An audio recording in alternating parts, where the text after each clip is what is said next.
I was actually gonna put an intro here, I was gonna type something up quick, but I actually did such a good job introing the original game in the next section that I don't really need another intro here because it basically covers the same points.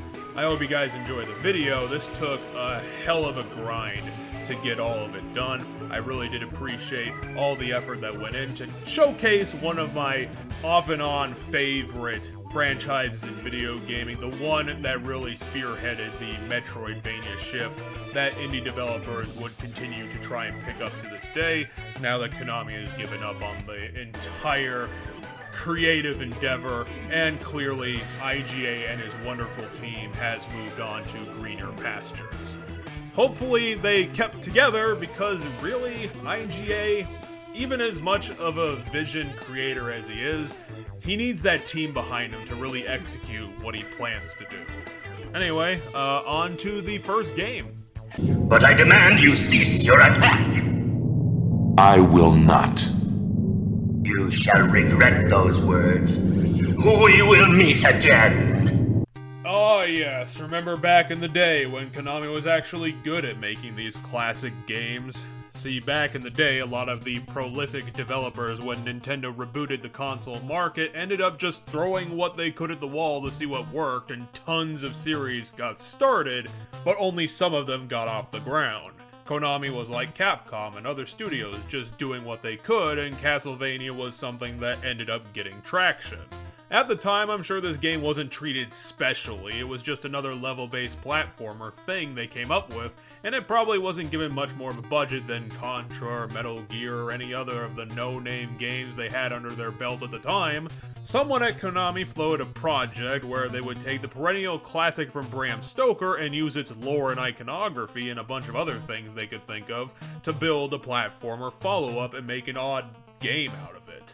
It's an interesting idea, and it went to market and would become a gaming classic from the early years of gaming culture. For those of you from the future who know that this series will become the second half of Metroidvania, it is important to know that Konami didn't start out like Nintendo did when they reinvented the platformer. This was just another game in their catalog at the time and started out as a simple, linear, level-based adventure through about 18 levels of gothic darkness. This trend would continue a while into the series' history as it started with Simon Belmont. Since this was a simple platformer, the plot of this game is about as simple as it gets. We're playing Simon, a member of a legendary family of monster hunters who've been handing down a mythical whip through the generations called the Vampire Killer, and all members of the Belmont clan, assumedly, are raised with the responsibility that if Dracula arises again in their lifetime, they are the ones destined to go to Castlevania, his castle, which we will be calling it throughout this entire video, and destroy him for the good of mankind.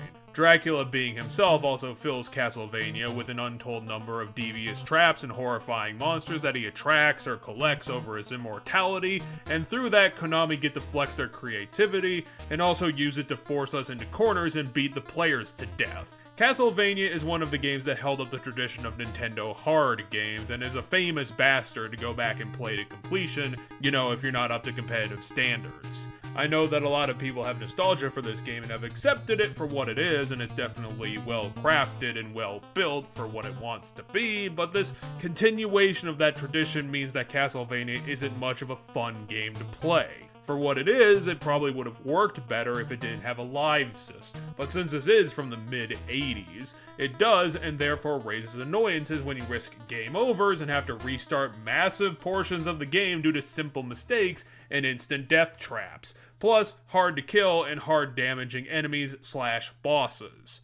I will give Castlevania points for being an interesting and varied platformer. Having these exciting traps and enemies and their impeccable placement means that everything about this game is planned down to the pixel. But that doesn't make it a fun game by itself. I'm sure some people would say that they couldn't help it, it was the times, and it was the NES, but Super Mario Bros. 3 exists on the same platform, and so it could have been a fun game instead of just being outright frustrating. Castlevania does have some things working in your favor, as the game having a difficulty curve that sees you not really getting your ass kicked in the face until about the halfway mark of the game. The first half is pretty enjoyable and gets you used to how the mechanics work. The jumping and the whipping, the 3 levels of power that the vampire killer can get to, and more importantly, the introduction of the game's sub-weapons that are a part of the structure up until around the ending of the franchise. Castlevania gives you access to the Cross, Holy Water, and Dagger amongst a couple others, which are useful balancers in the difficulty war between Simon and the enemies, which can be projectile attacks and sometimes the stopwatch, which is an invincibility mode that stays active for around 5 seconds. You are also able to grab level ups of your sub-weapons, which usually just allows you to throw more of them on screen than you usually can, but these are fairly rare to find throughout the game. They are stock, so if you find them once, then you can find them whenever again, because they're always in the same place.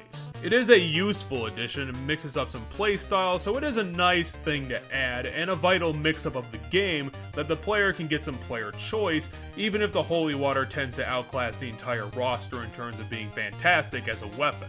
Likewise, Castlevania contains a lot of monsters from the Gothic era of fiction, such as Frankenstein, the Mummy, skeletons, giant bats, gorgons, and the good thing about Castlevania is that it builds its world in such a way that Konami is able to get away with pretty much putting in anything that they can think of, to the point where even robotic enemies can get added as well, since they have the excuse of Dracula's consistent experimentation with machinery in his famous clock tower.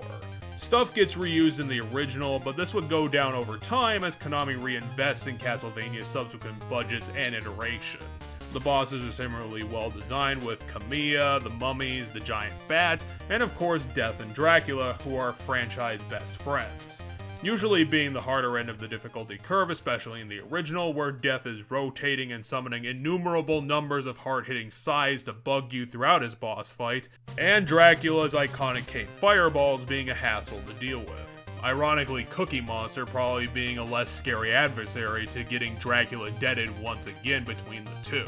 Another couple of iconic traps being the inability to jump on staircases and camping them with things like Medusa heads being a repeated dick move, and then the collapsing walk to the high tower in Castlevania where the throne room usually is, and that's another wonderful way to die multiple times.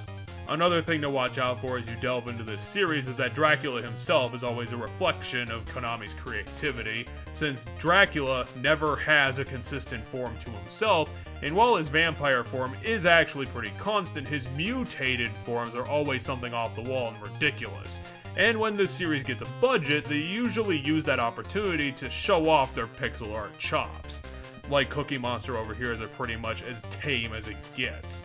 Things start spiraling out of control later on down the line, and that adds a nice wrinkle to the dramatic finales of the Vampire Lord, but stick with it here and you get to see the final credits where Simon Belmont vanquishes Dracula and Castlevania and gets to oversee it falling apart on a cliffside, which would be the iconic credit shot seen in most Castlevania games, because it is such a badass moment to see the Belmont of the day victorious against the overwhelming odds of their destiny. Castlevania was one of the many NES projects that stuck the landing, and overall became such a cornerstone for the early years of gamer culture, due to the high demands of what is difficulty required in an era where failing too many times meant redoing the entire game, and there was nothing in the game or any other system to help you out. It led to the need for perseverance and tactics to defeat its challenges, a lot of meta strategizing for the gamer to actually plan what they're going to do in order to beat the things that they're being asked to do. Then they would start contesting against each other to beat it most efficiently, and really breaking down the code of a wonderfully creative platforming beast. It's an enigmatic game due to its true focus on making the brutal platformer that will turn you around and push you down an innumerable amount of times until you memorize every trick it was going to pull before it did it. I can respect that it's well developed. It's exactly the game that Konami wanted it to be, but for a more casual player just looking for their next game, I would say it's not going to be a fun experience for most. It's gonna be a grind. It's going to most likely exacerbate and be a controller throwing-esque game, especially if you play it legit. It's a game that truly endured above most others, and that has more to do with it being a mountain to overcome rather than something entertaining to do on a Friday night. You have to battle this game. This game isn't here to be your friend. We'll have to see how that shakes out over the years as they continue to progress on developing the franchise into a huge legacy later on. But I demand you cease your attack! I will not. You shall regret those words. We will meet again. Well, that didn't take long to hit a snag. I don't know what it is with these long-running series where the follow-up game seems to run into immediate problems. Probably the lightning in a jar effect. Simon's Quest was what happened when Konami took a look at what they had created for the prior game and they wanted to reinvest into innovation. Something that probably hypes up the developers to do cool, new flashy things, but can tend to skew into unpopular and thorny territories. Mostly because I don't know if it was just the potential clouding the creator's vision or a market-wide misunderstanding of the audience, but nominally what new fans want from a new interesting creation is more often than not just going to be something that's really similar to the previous thing they made. Which I know can be a blow to the creative team who want to branch out, but on the whole, that's where your money is, and you have to pick between the two. You can't really mix them together because then it's just going to come out all weird. This whole thing is just my meandering way of getting to the point that just like Zelda 2, Simon's Quest took a look at Castlevania and picked up on the wrong things to focus on and ended up developing a mess. While I would like to say that this is Konami's take on Zelda 2 under their license, sources claim that they were apparently inspired by a no-name MSX title that did similar things to make Simon's Quest, but let's actually take a look at these things that happened and what could have been better. I could call it a day and say everything that went wrong in Zelda 2 also went wrong in Simon's Quest, but I guess I have enough integrity to scrape the details for you guys at home. Simon's Quest did have a vision that they wanted to carry out that was impressive sounding for the NES period. Open world, non-linear design, which in practice ended up being a Zelda 2 game, but where you ended up more lost somehow. This idea could have worked better if they had the same idea that Retro Studios did and reduced traveling enemy difficulty so that the players could have the freedom to explore, but Konami retained their Nintendo Hard roots, and every trek between towns is met with a conga line of hard-to-kill, high-damage fuck monsters that tries everything in their power to grind the adventure down to a slog. The pacing of this game, if played normally, is to travel around to different towns and gather intel from townspeople and explore various ruins, caves, and castles in order to find objects of Dracula hidden throughout the world. But due to how the open world design is in normal playthroughs, directionless exploration can be easily started, which is not helped by the idea that somehow the townspeople dialogue is even more nonsensical than Zelda 2's NPCs, and apparently this was a failed idea in development since a lot of NPCs in the Japanese version of this game were outright lying to the player about what to do, and a bunch of those elbow-ribbing jokes on the player didn't translate well, leading to layers of confusion for the worldly audience being foisted on them. In NES days, this idea of lying NPCs doesn't tend to work out well, since there are very few options to confirm that they are lying or not, or to garner any meaning of where to start going based on these lies, since the NPCs are really the only direction that you are served in a game, where that's the only dialogue to be found other than street signs that dictate where towns and points of interest are. It's frankly such a bizarre fucking idea to do in a retro game, since it should have been pretty damn easy to figure out that this was not going to work and lead to a bunch of user experience problems.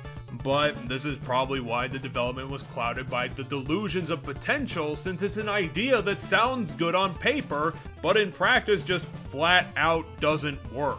Another point of issue is that your sub-weapons and upgrades have to be purchased by vendors hiding in random scattering of houses throughout the game's towns, and likewise, it's hard to remember who's where when you need to gather the large amounts of money they want for your better whips and items, so that can be annoying. And similarly, because the NPC dialogue is so fucked up, you don't have a direction to naturally gravitate your journey towards, and along with that, you are not going to have a good time dealing with the game's obtuse, even for the time puzzles, such as dropping a bag at the graveyard to summon a dude, or getting teleported by a cliffside to somewhere else, or even the fuckwit version of Karen taking you down an important river, and especially not the cave under the river trick.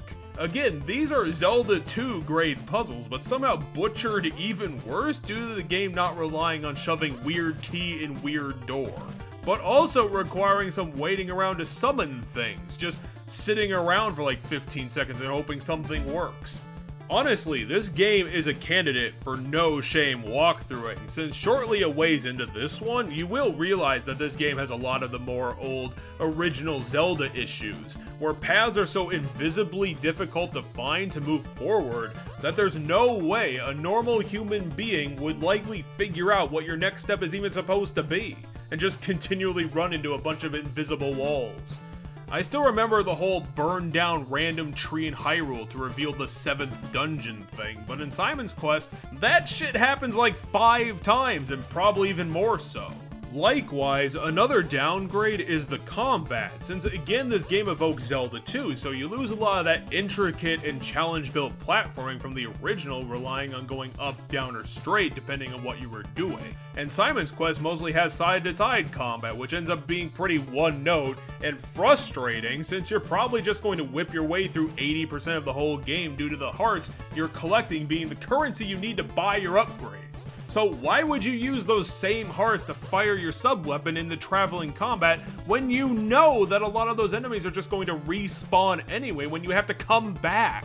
Likewise, the game's boss fights, all of them are similarly butchered by being dumb, badly designed, or too simple to deal with. Also, there's only 3 of them, which seems a bit odd since Death and Kamiya served as boss battles to protect the objects of Dracula, so why not have a boss at all 5 instead of only at 2 of them, with Dracula being your final showdown?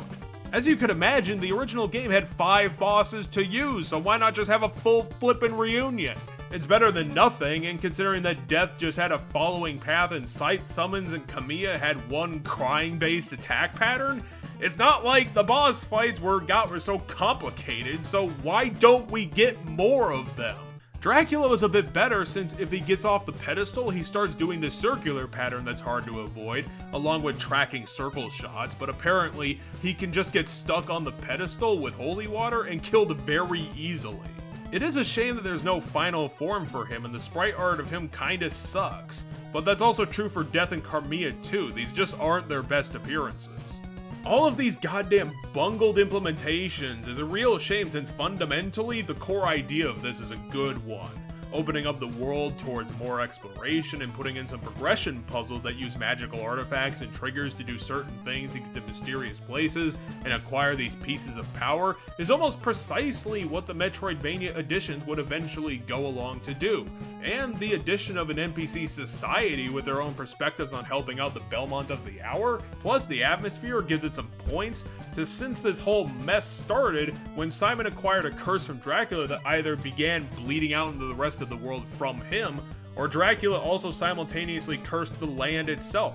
Since another mechanic of this game is that the Ocarina of Time thing, where when night falls, harder monsters will start coming out of the woodwork to bite you in the ass. This idea probably would have worked better if the tide was stemmed slightly or entirely during the day, but honestly, even during the daytime, those monsters can still kick your ass very easily.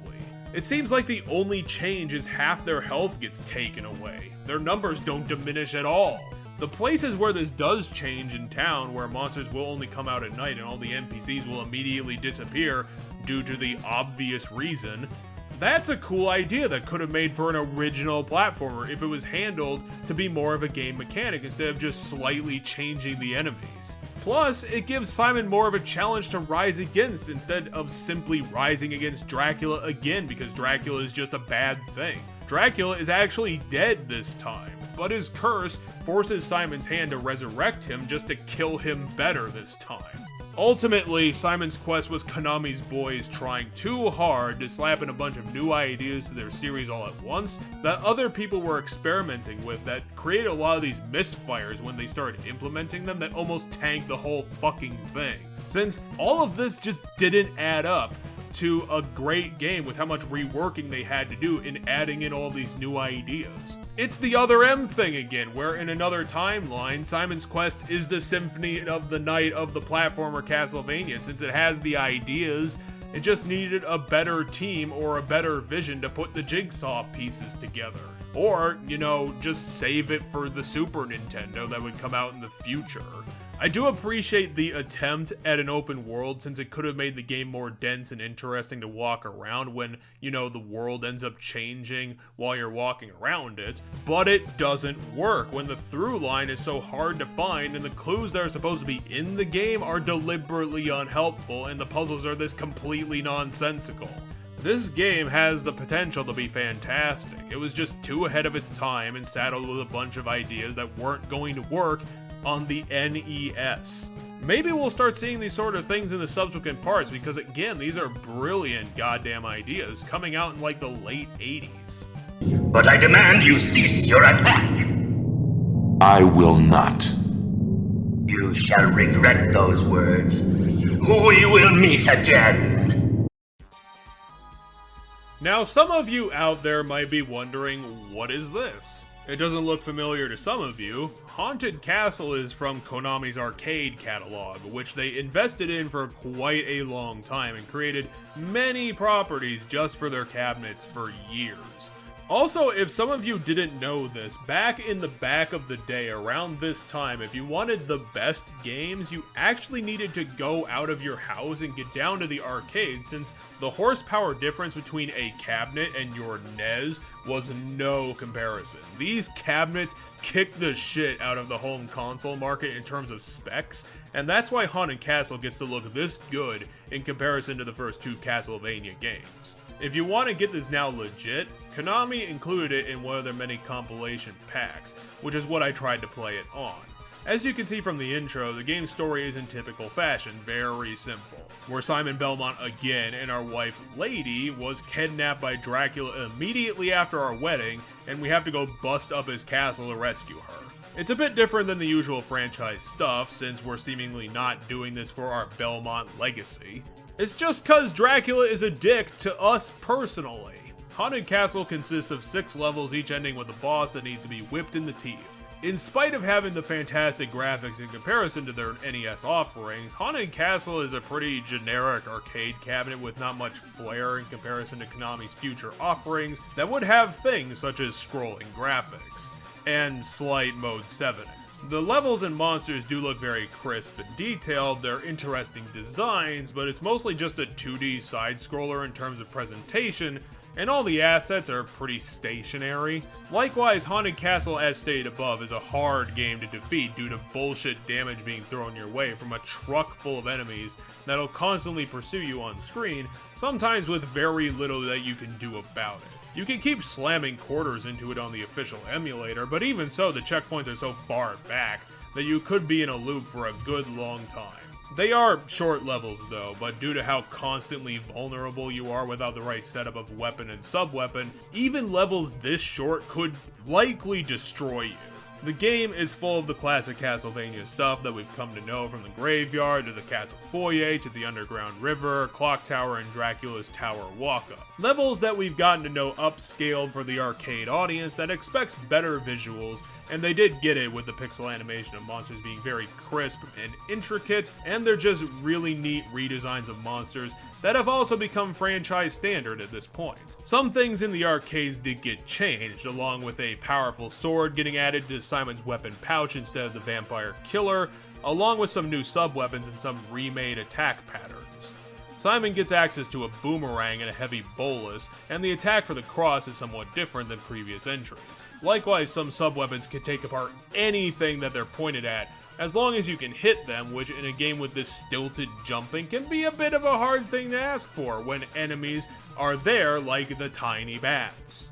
There's not much more to this arcade game beyond that. If you wanted to see an upscaled and shorter version of Castlevania, then this one might be up your alley as long as you can deal with the bullshit design that came with the retro Quarter Eater. A game that'll shove your face in the ground at almost any opportunity. But hey, make it through and you get to see Dracula's final form be a giant granite face for some reason, and an upscaled version of the classic Cliff Watch, and the satisfaction of saving Simon's previously never mentioned wife, fulfilling his destiny and the hero's journey simultaneously. Haunted Castle is a game that can be brutally difficult if you can't get access to the right overpowered weapons, but it's also such a short experience that the upraised difficulty might not be as frustrating as you'd think. Give it a shot if you feel up to it, at least the game looks really pretty for being from the 80s. But I demand you cease your attack! I will not. You shall regret those words. We will meet again! Now this is a bit of whiplash. Why are we looking at a game from 2009 as the 4th entry in the franchise? And that's because, as the name suggests for this chapter, this was one of the games that Konami remade when they were getting to that edge of giving up on gaming completely. This was part of the Rebirth series, which also included Gradius being remade for WiiWare titles, which were basically what DLC games were called back on the Wii. The Adventure was an old Game Boy game, the mono-colored ancestor, and it was a product that was ripe for remake since apparently it had difficulty issues and no sub-weapons. While the sub-weapon thing did get fixed when Konami added a slate of 5 of the most remembered ones, apparently like Capcom, Konami looked at the word difficulty issue and didn't understand why it was a problem, so this game is still following in the steps of Nintendo Hard. It's not as bad as Haunted Castle, but this one will definitely grind and possibly frustrate you if you decide to play. It's in a better fashion in this game, though, since the bosses are pretty elaborate and a lot of effects are nice and flashy. This is definitely a good-looking remake. Likewise, Konami also went back in and added in some new content similar to Zero Mission, since the original game had 4 stages and Rebirth gets to have 6. And while that sounds like the game would be 30 minutes long like Haunted Castle, it really isn't. These are excessively long levels, and even with some multiple boss encounters in between. This game being made in 2009 makes it look like they took more inspiration not from the original game to make this, but more of the GBA era of the series, since a lot of stage hazards, enemy choices, and gameplay feels like it came out of Dissonance, Circle of the Moon, and Aria, instead of any other part of the platformer series, which is definitely fine by me. Konami has had over 20 years to perfect their design, and bringing in the callbacks are good when they've been tested multiple times. Unfortunately, on the flip side, without a unique story, this means that Adventure Rebirth feels like a more generic hodgepodge of other games' ideas, rather than having its own identity. The one thing that this game has going for it is that we're playing as Christopher Belmont and not Simon this time, but functionally that doesn't matter since the Belmonts do the anime thing where their family is so inbred that all of the male Belmonts look exactly like each other, so really the only point about the different Belmonts is just keeping the timeline of events together. Maybe Link should look into that a little bit.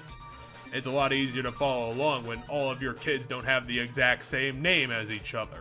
Unlike Haunted Castle, Adventure goes back to classic game design, and essentially the story is that Dracula has risen again of his own accord, and his curse is fucking up Transylvania again, and Christopher has to ride in with the vampire killer and deal with it for great-granddad's sake.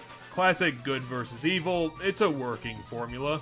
I beat this game in around 3 hours, so even if it's longer than previous entries, it's definitely not all that bad. Although the checkpoints are not going to be all that helpful since again the stages are extremely long in comparison to the previous games. Even the original was at least broken apart into 18 chunks so you wouldn't have to be sent back like 20 minutes. You do get some interesting monsters returning as boss battles such as golems, a succubus, one of those skeletal worm things, a rock lord, and obviously ending with a more hardcore version of death where he's not just floating around like in Simon's Quest. In Rebirth, he actually has some damned initiative. However, the Dracula is oddly more in line with his original appearance, where he does the classic cape fireballs and finishing up with a more graphically impressive version of the Cookie Monster, who's not blue this time.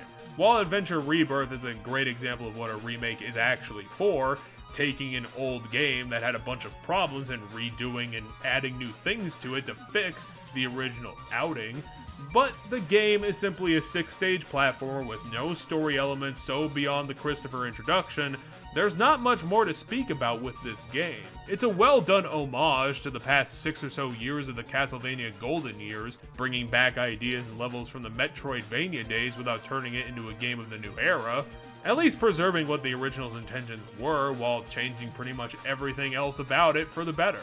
I mean, if you were just gonna develop a game called Castlevania The Adventure, I mean, there's a lot worse ways this could have gone. But I demand you cease your attack! I will not. You shall regret those words. We will meet again! At a time in the series when iterations were getting a bit questionable, here is Dracula's Curse to drag it out of the mire and put it on a pedestal where it belongs. Like other retro trilogy ends, Castlevania 3 is where Konami sat down, did their research, and applied themselves to make the games that the fans actually wanted, taking cues from the original game's challenging nature that brought out the hardcores to sit around it fascinated. Castlevania 3 is mostly the same game as the original, with a lot more investment put in, along with some well-learned lessons from the mistakes of Simon's Quest.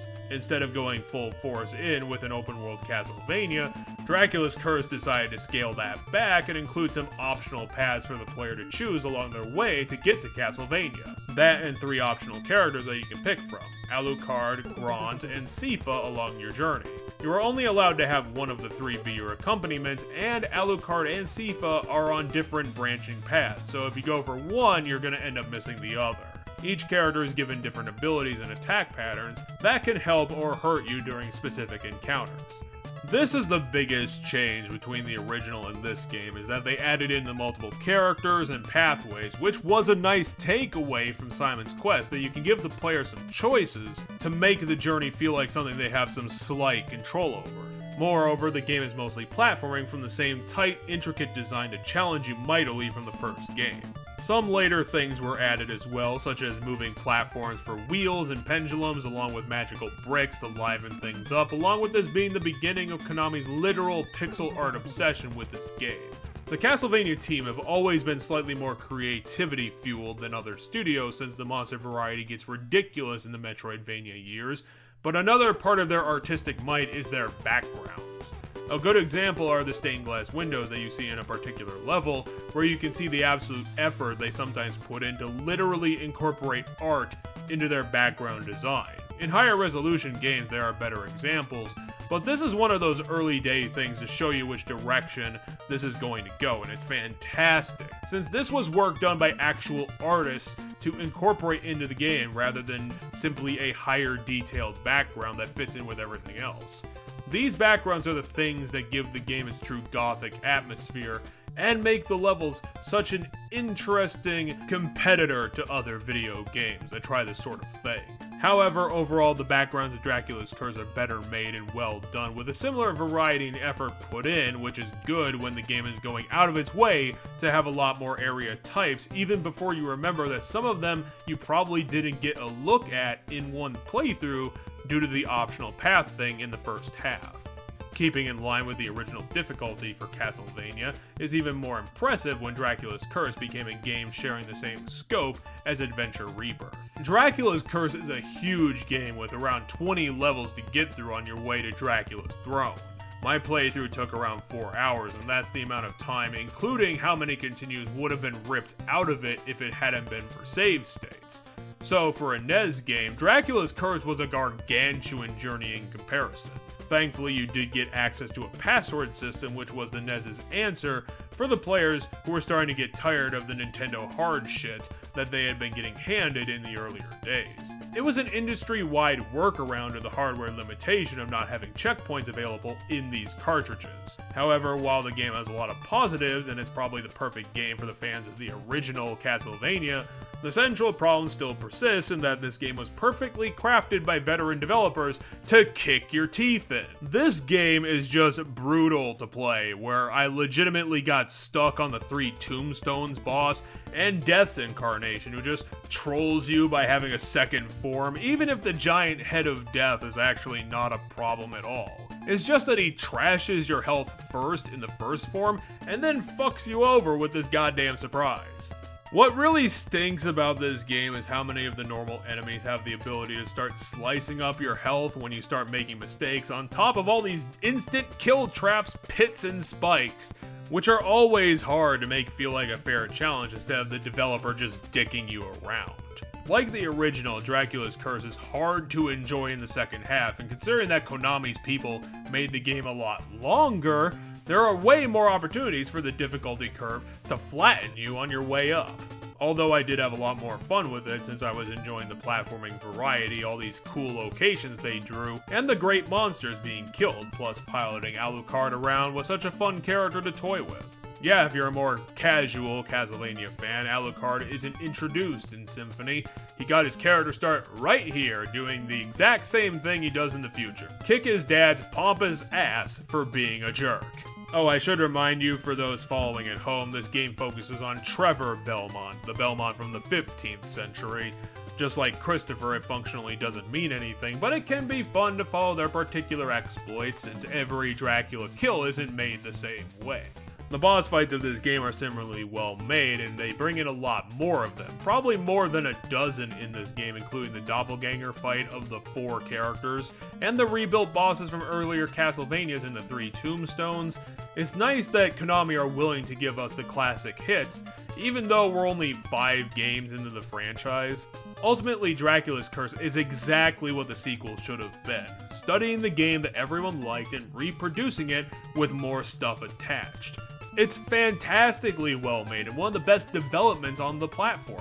Even though I can't say it's all that fun to play, the third game is a game developed by the masters of their craft. The one issue I would have is that Dracula's Curse's Dracula kind of sucks, to be honest. His original form looks pretty weird, with the new level of detail, and just comes off as a wonky weirdo, when his original form had that calm, cool demeanor about him, being such a regal, ancient figure.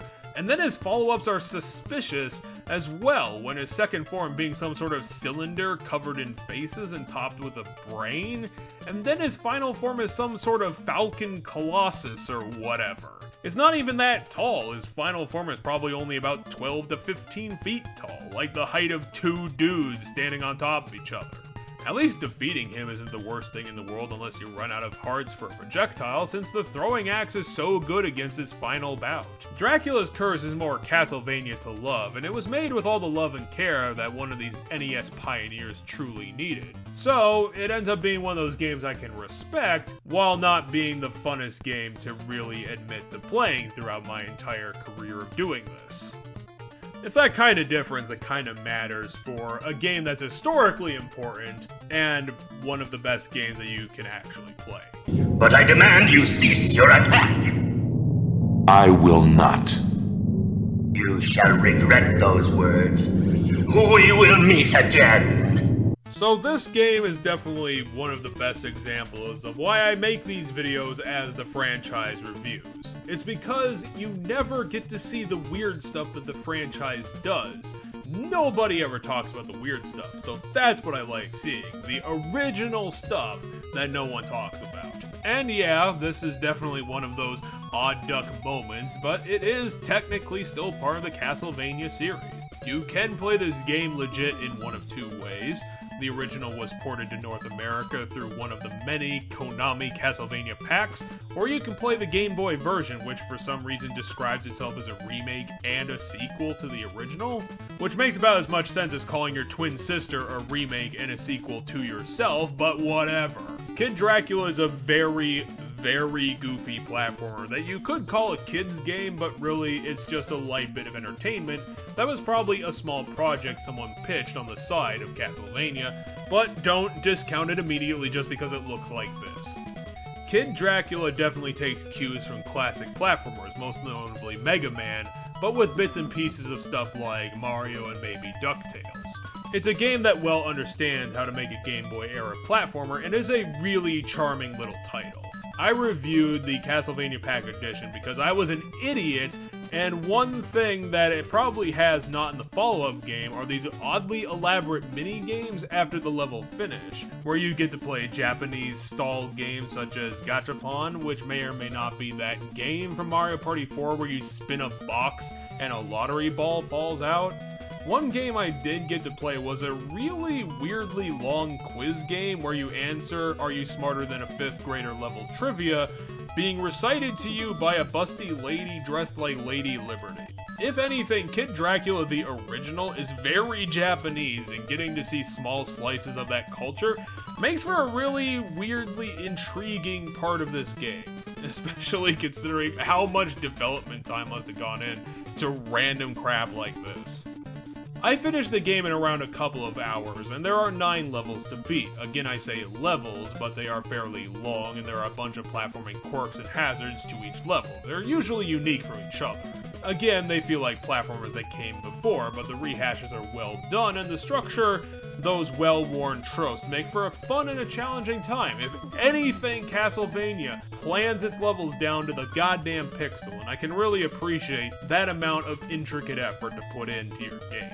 Something that may be approaching legitimate fun and not battling the game as Castlevania goes forth into its later years. This game has a lot of wit and charm to it. It doesn't take itself seriously at all, and it's one of those games that feels like a Saturday cartoon repackaged into a video game. All I can say about it was that the entire experience was delightful. The game also does power up Dracula over time as you collect powerful abilities, such as homing bullets and his bat form to deal with the game's many beasties and death traps. The bosses are similarly quirky and adorable, such as fighting a stereotypical chicken and a less detailed giant mech as your final boss before you meet Galamoth. He's a gargoyle wart-esque creature who made this game happen by challenging Dracula's claim to Ultimate Demon and stole all of his underlings/friends while he was taking a nap. Now you must defeat him to become the true Dark Lord of this universe. It's a popcorn game, something to pick up for a short period, smile and laugh at, and then put down. Something that seems to be truly in the vein of indie developers nowadays, with this 2-hour playtime. But back in my day, sunny AAA developers were still making things like this when they weren't busy setting up their fucking tentpole series. But to be fair, these weren't my times either. I'm probably one of those insufferable N64 boys that people don't like, but to be fair to people who don't like people who hold up the N64 as the weird high point of consoles, I still understand that its library was full of crap. It wasn't that great of a console overall, it just weirdly lucked out with a bunch of exclusives that really connected with people, such as Mario Party, another property that Nintendo took behind the barn and sent it away to live on a farm somewhere. I know this last paragraph has been really rambly, but I had so little to say with Kid Dracula that I figured why not do like that game and just have a silly time for a bit. Let's get to the next part. But I demand you cease your attack. I will not. You shall regret those words. We will meet again. As we return to that silver age of handhelds, Belmont's Revenge is on the Game Boy. Wait, Belmont's Revenge? What the hell does that mean? They don't seem like the Vengeance type. Well, maybe on a better day, but in this game, Dracula has returned, like in Haunted Castle, to make off with Christopher's son Solisle and curse him to work for the side of evil. And like every 90s protag, Christopher has to go off on a dangerous journey to save him and his dopey ass. Belmont's Revenge is a follow-up to the Adventure that we looked at the remake of, and brings some improvements with, such as the reintegration of sub-weapons that was lacking from the original Walkabout game. Although, unlike the previous iterations that we talked about, Belmont's Revenge being a Game Boy title is not doing itself any favors. And while I can give it points for not having the specs to really achieve what it wants to do, the song feels more one-note than it usually does here.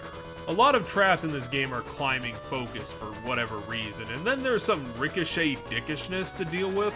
It's a really weird mix of hazards.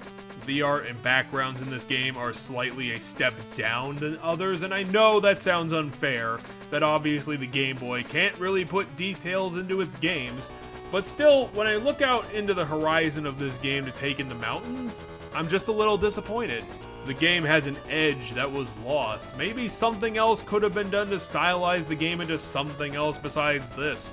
The models aren't great and the game's text comes across as a translated mess. The boss fights feel a little weak, a little mediocre, mostly because all of them are glass cannons except for the final two. Fighting Solisle made me want to tear my face off, and Dracula only has one move. Spinning circle projectiles, which are always a pain in whatever game they're in. The only difference here is that he has only one form to deal with, which is actually a nice surprise. I got through this one in a bit of 2 hours, which at least is better than Super Mario Land's still shocking 40 minutes, but the game feels a little off in a whole bunch of ways. Something between the white spaces in the background and the low enemy count between screens lies a feeling of unresolved desire. I wouldn't necessarily call this game an obligatory fart from the studio to do some bloody work and fix a contract. It more feels like the game made after a burnout sesh of wild abandon.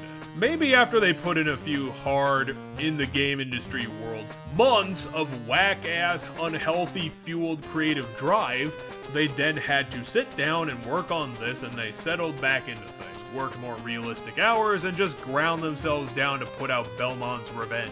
I don't think this game was anybody's top priority. It feels rough to play, the challenges are just not well thought out, the boss fights aren't as meaningful, the whole dynamic between Soleil and Christopher could have been more interesting, and Dracula could have appeared more than once. Castlevania could have looked more impressive, everything is just off. Maybe this is ultimately Konami's fault, bringing us games like Dracula's Curse, where now they've risen their own expectations too high and can't live up to them on this platform. Look, while I think Belmont's Revenge is a bit off and not as well done, it's ultimately not a bad game in general.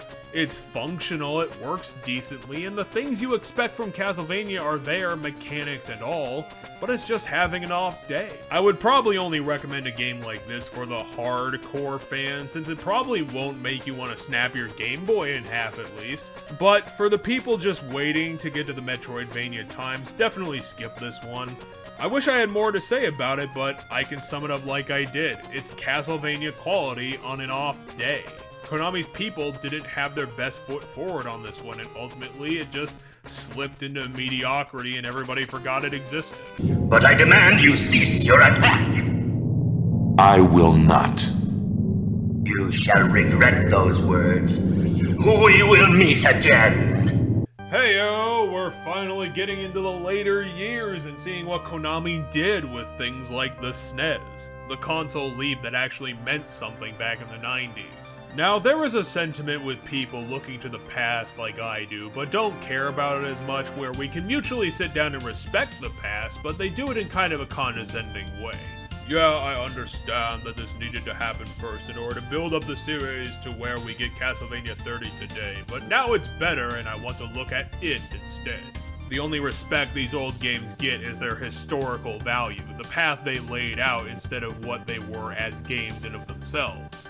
I bring this up because I never played this game before or even looked at it in the eye much before, and I was offhandedly discounting it myself, but in my defense, I had played around 8 Castlevania games in the space of about 2.5 weeks. But simply put, I was not prepared for how good Super Castlevania 4 was going to be.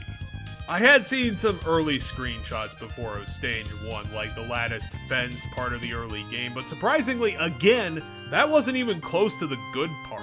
Here's the cards on the table moment. Because of how ass-backwards current gaming culture is, you could seriously release Super Castlevania 4 with zero work put into it, a straight port of it today, and it would fit in perfectly with today's market. Super Castlevania 4 is one of the best pixel art games ever made, period. It is such an amazingly beautiful looking game with all of the graphics on full display. It's incredibly vibrant, insanely well detailed, modeled, and directed perfectly, and with so many landscapes that they wanted to use. None of them were recycled. It is one of the best looking video games Konami has ever made, which is a crying shame that Symphony of the Night was the one that took off, because that means that this title simply got left behind as one of those platformer-only Castlevanias, and everyone just spit on it or ignored it completely. It's the Super Mario World of Castlevania games, a title taking full advantage of every trick in the book that the SNES could spit out, and just doing all of it. Even more than Mario did, since you get more 3D-esque backgrounds, and that one thing that the console could do to show off, which were cylindrical levels. This game has that. It looks wonky and weird, but it's in the game, and that is some impressive technical work to do to get it in. I seriously can't get over this. Every shot of Super Castlevania 4 is a work of pixel art, and then it's doing these weird graphic things that only the SNES could allow it to do. And while some of it doesn't do anything, like the game's water levels shoving you around a tiny amount, The fact that that's in the game at all shows off expertise, like an ice sculpting competition. It's so good that it even outshines the game itself, since I haven't even talked about the combat yet. Well, it's more Castlevania goodness. You got your sub-weapons, your 3-level whip, your level 2 and level 3 sub-weapons, and all the newly redesigned enemies that you can shake Vampire Killer at. The best thing this game could offer is utilizing its new graphical horsepower to give us entirely new boss concepts. It's a good thing that the franchise does. It never sticks to the golden oldies all the time and usually mixes in about a nice 50-50 of some of the new guys, and like Metroid, the new guys usually don't stick around because they just aren't cool enough. It's always good to see them trying at doing various things, like one of the bosses is an unfair skull jumping around, but it is a translucent skull because you could do that on the SNES. I mean, go ask Fantoon. At least the spectral dancers are a bit better of an example of how to do that. But to be fair to Castlevania, even the golden oldies are redesigned entirely so that they aren't all the same. Like Death can use his classic trick, spitting scythes all the time, but then he starts pulling out Rays of Death and then room-filling scythe blades to mix it up on you to the point that you can't really call him a copycat. Likewise, the Konami boys are still trying to balance the difficulty issues of the Nintendo Hard days, but they just aren't there yet to getting it perfect. They are getting closer, as this is probably the most playable Castlevania to date, but it still finds ways, particularly in boss fights, to kick your head off. Oddly enough, this is like the 4th time that we're playing as Simon, which is particularly weird for Super Castlevania 4, since in the intro crawl, they say that a Belmont is called up every 100 years to fight Dracula, and yet this poor fucker has fought him so many times. Another point that Konami would retcon later on, as Dracula would say that he's summoned by the will of selfish humans sticking their noses into his coffin, a place they don't fucking belong. Another point is that the platforming has also been improved. It's still the same level, intricately laid out brick by brick, but it's not always done in a way this time to kill you by enemy hit stun. That's still in the game, but not as many times. Let's just say that Super Castlevania 4 is a pretty fair game in comparison to the SNES days. Also, another thing to mention is that some franchise iconic tracks really did hit their stride with this game, as these remixes would become the bedrock the series would use for later entries as Castlevania continued to be invaded by the Belmonts.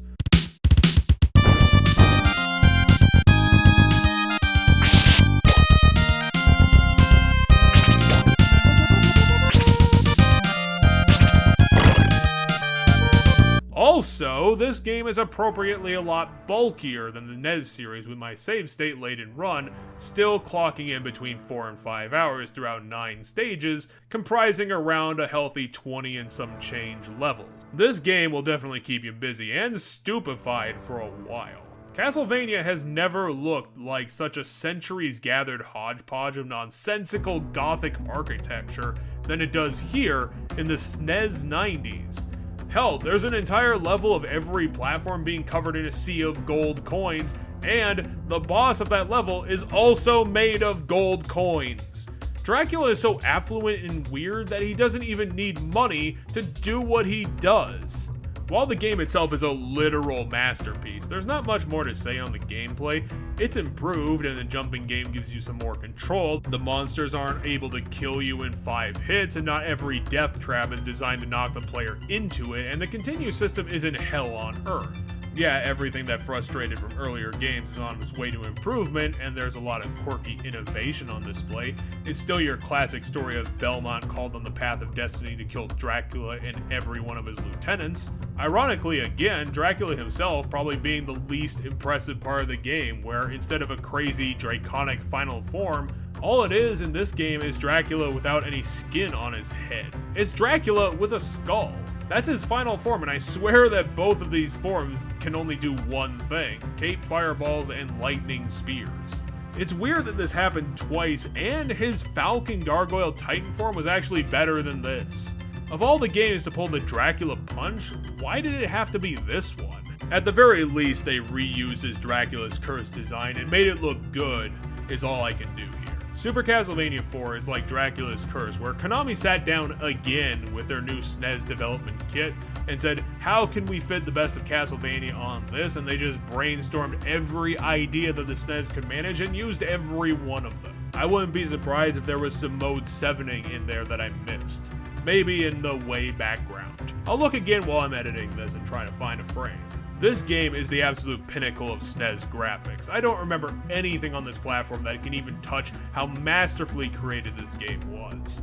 It's classic Castlevania design with a difficulty rebalance that should be a satisfying journey to the more casual audience, be a bit more accessible, and if anybody out there also reflexively turned away from this game as the Metroidvania years became more interesting for the series, I would highly recommend turning around and giving this one a chance. I completely missed out on this, and I'm sure some of you have too.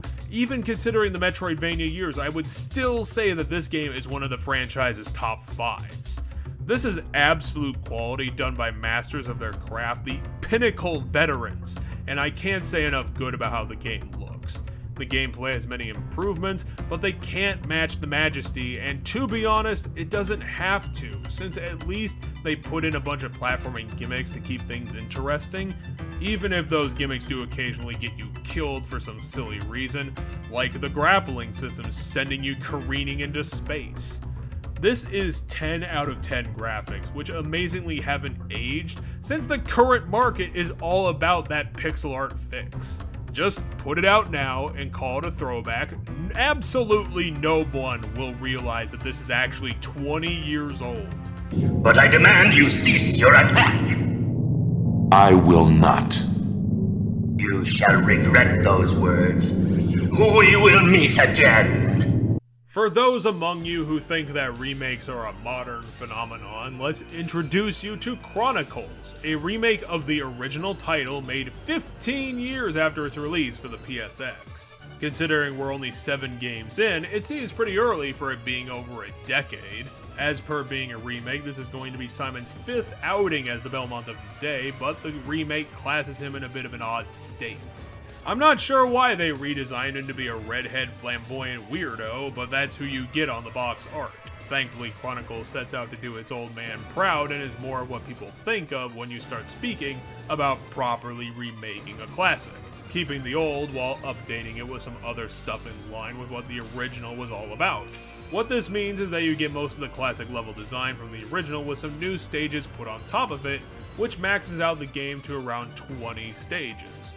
To play my hand early, you should really think of Chronicles as the prototype project that Konami made before they would go on to make their magnum opus and switch the franchise's genre around. This is because, keeping that song-related game in mind, I am not impressed by the game's visuals, but this is a criticism that I really have to put into context. For what is possible on the PSX in general and in comparison to Super Castlevania 4 and it being a newer platformer with disc capability, I was slightly underwhelmed by the graphics. I know that Konami can develop sharper images than this and put forth more artistry, but the criticism has to be weighted in that Chronicles still looks good, and maybe even great just in general. The graphics are definitely above the standard, but considering this is Castlevania, I'm surprised that it didn't over-deliver as per usual. Even the in-game portraits are slightly lacking, since their rendition of the classic Infinite Staircase painting. This is why I say that Chronicles is the SotN prototype, because Konami really did grow from this early stab at PSX design and nailed down everything for their tentpole release. Hell, I would class this game's new boss fights in the same way, since it seems like their concepts or wholesale designs were recycled for future installments on the same platformer, such as the Doppelganger and the Wolf Lady. In terms of it being a remake to the original game, all of this new content, redesigns, and gameplay balancing does wonders for bringing what started it all to a new audience. Rather than remixing everything, you can see a handful of levels here that are just taken straight from Castlevania, and Konami's guys just redrew the backgrounds and zhuzhed up all the monster designs. I hear that this game got slammed for having a difficulty issue, and I don't know if it's just me save-stating through this title to get a 2-hour time out of it, or maybe it was an over-exaggeration at the time, but again, it being a remake, the difficulty was definitely not out of my expectations. Like previous entries, if you love the original to death, then you will love Chronicles. It really is a love letter to a game that the creators had some passion for and how well it was recreated and integrated with new levels and monsters that weren't present back in the 80s. It's definitely not an easy game, but I'd call it on par with what Castlevania was known for providing. Hell, I thought it was even slightly easier. As an example would be the death boss fight, where the cross absolutely destroys him with constant damage. He's also a great example of what the remake process for this game was. At what they did was take the simple, stodgy, original idea of him just floating around, just summoning sides with no animation, and redid his character model for multiple frames and gave him a side swing attack to actually get something out of his momentum.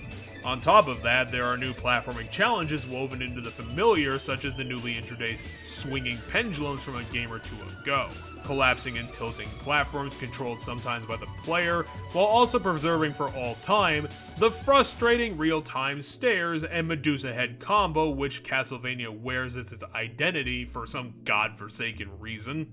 A new addition that is rarely seen, a sub-weapon, the Herb, which heals the user for a moderate amount of hearts. A good staple effect if you could ever find the damn thing, but otherwise you get the holy return of the Holy Water, Cross, and Throwing Axe, and all of the familiars on the roster. They even did a nice job in attempting to make the Cookie Monster final form of Dracula somewhat scarier again by giving it more frames of animation and a different expression. Still not a great Dracula mutation, but at least it's more good remake content. With the game being another simple story of Simon rising to his Belmont destiny, Chronicles seems to be the first steps of Konami transferring their franchise to the PlayStation and getting the 5th gen redesigns into the series canon. While they could do better, as a remake of the original game, which it is, it was a great job done by Konami, who has the appropriate reverence for their past at the time. It's a well-made title with good playability and a long list of levels that'll include classic-feeling platforming frustration, as well as a slate of new bosses to whip in the face. If you were a fan back in the day, or currently, then check it out. It's well worth your time to see the original Castlevania manner done up in fancy post-16-bit graphics. But I demand you cease your attack! I will not. You shall regret those words. We will meet again! Yep, from Chronicles directly back into Chronicles. This is going to be our look at Rondo of Blood.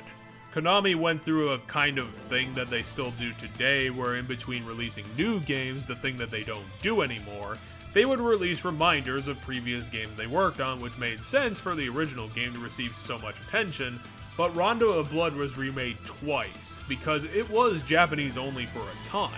Once into Dracula X as a SNES game, and then again for the PSP in 2008, for some random reason, because I'm not going to mince words on this like Chronicles. Dracula X Chronicles looks like absolute ass. These graphics are basic, blocky, and not what was needed for remaking yet another important game in a series.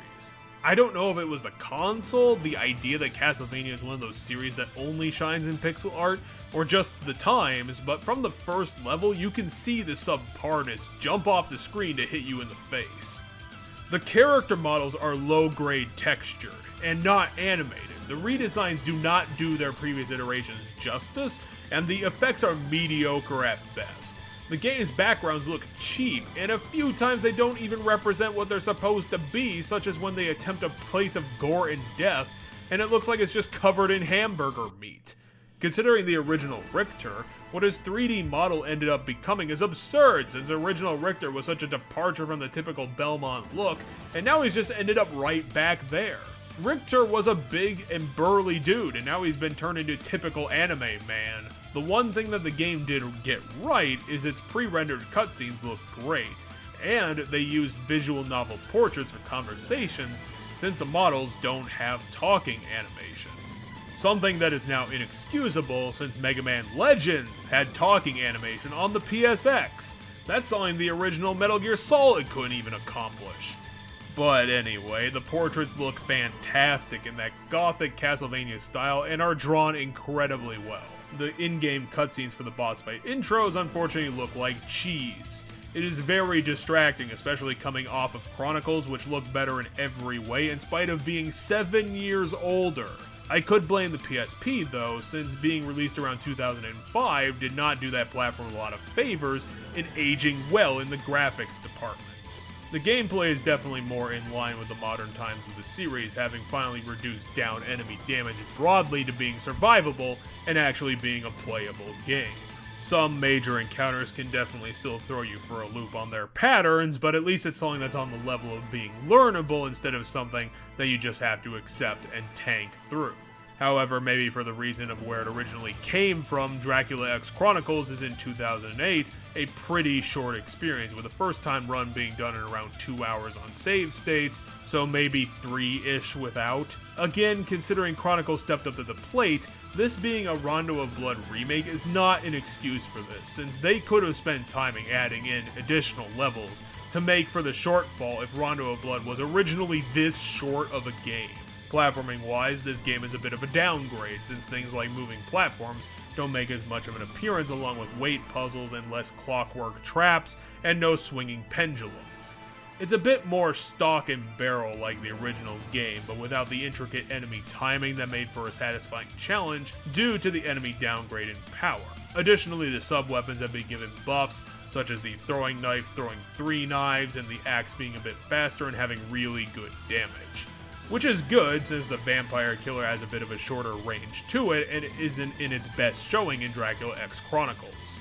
Another thing that got an upgrade was that DXC has more of a story to it.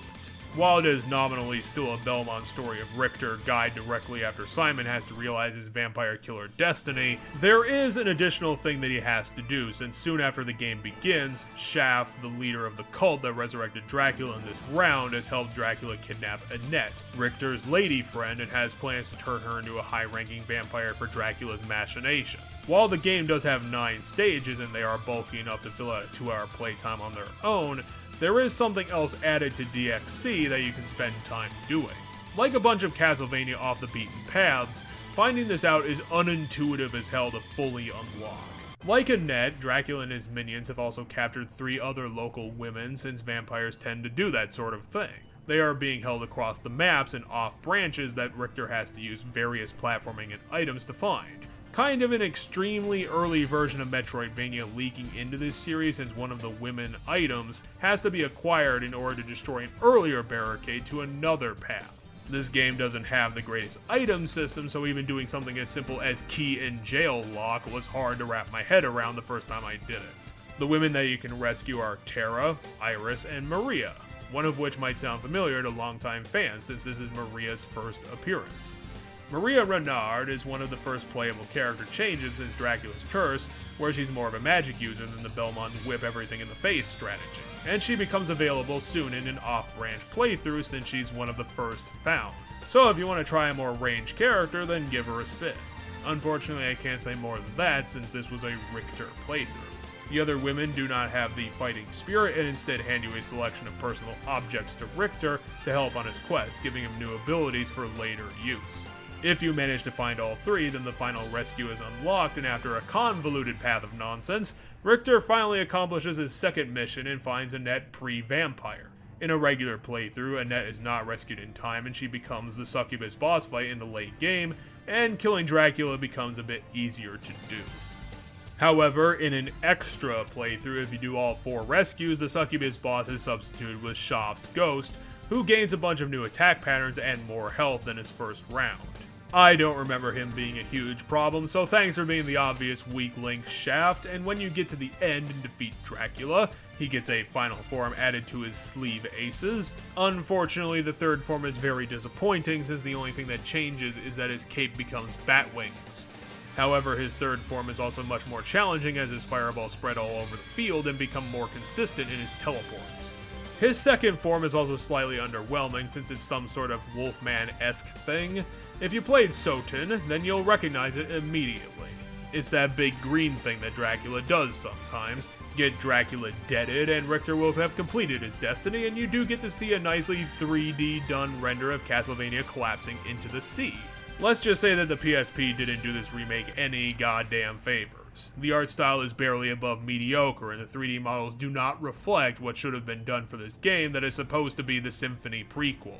While the backgrounds are dreadful and the controls are slightly stodgy, the gameplay is fair and the boss fights can be somewhat legitimately challenging. With a good difficulty rebalance, there isn't much in the game I would call downright unfair. It is a learnable and decent difficulty curve to be sure, which coming from a game originating around the SNES days is a laudable feat. The addition of cutscenes and some sort of Beyond the Destiny plot is interesting, and adding in Maria Renard as a full playable character is a bold direction to say the least, even though I'm sure a significant number of people just stuck with Richter. The puzzle logic is absolutely ridiculous, and really with all the things that need to go right on a full rescue run, I'd say it's only walkthrough possible unless you want to drive yourself up a flippin' wall. It's definitely not Castlevania's best days, and being within a series of such high standards, this one fell way far below what I would even find mediocre. It's a terrible looking game that plays at least decently. Maybe try the SNES one for the proper one that fits in with Symphony. I played the PSP one, so I don't know about it, because I'm not going to be playing the same game twice for the series, but I can definitely say this one was way off base for what an important remake it needed to be. But I demand you cease your attack! I will not. You shall regret those words. We will meet again! Back in the wonderful world of 16-bit graphics, we get this game that did not get a big profile, and that's probably because Konami unfortunately handcuffed it to the dying Sega console lineup. Bloodlines is a Genesis exclusive, and it shows once you see it in motion. Not that that's a bad thing, it's just a bit unexpected for what Castlevania as a series was, and that's because this was being headed up by a totally different team from IGA's people. The name of the game was to make a game that could truly be called a part of the Genesis lineup. They tweaked their usual pixel art, sped up the game's movement and combat, and also built some models and animated them in line with what Sega was doing. If nothing else, Bloodlines can be said to have been the game, giving Sega its best chance to look good.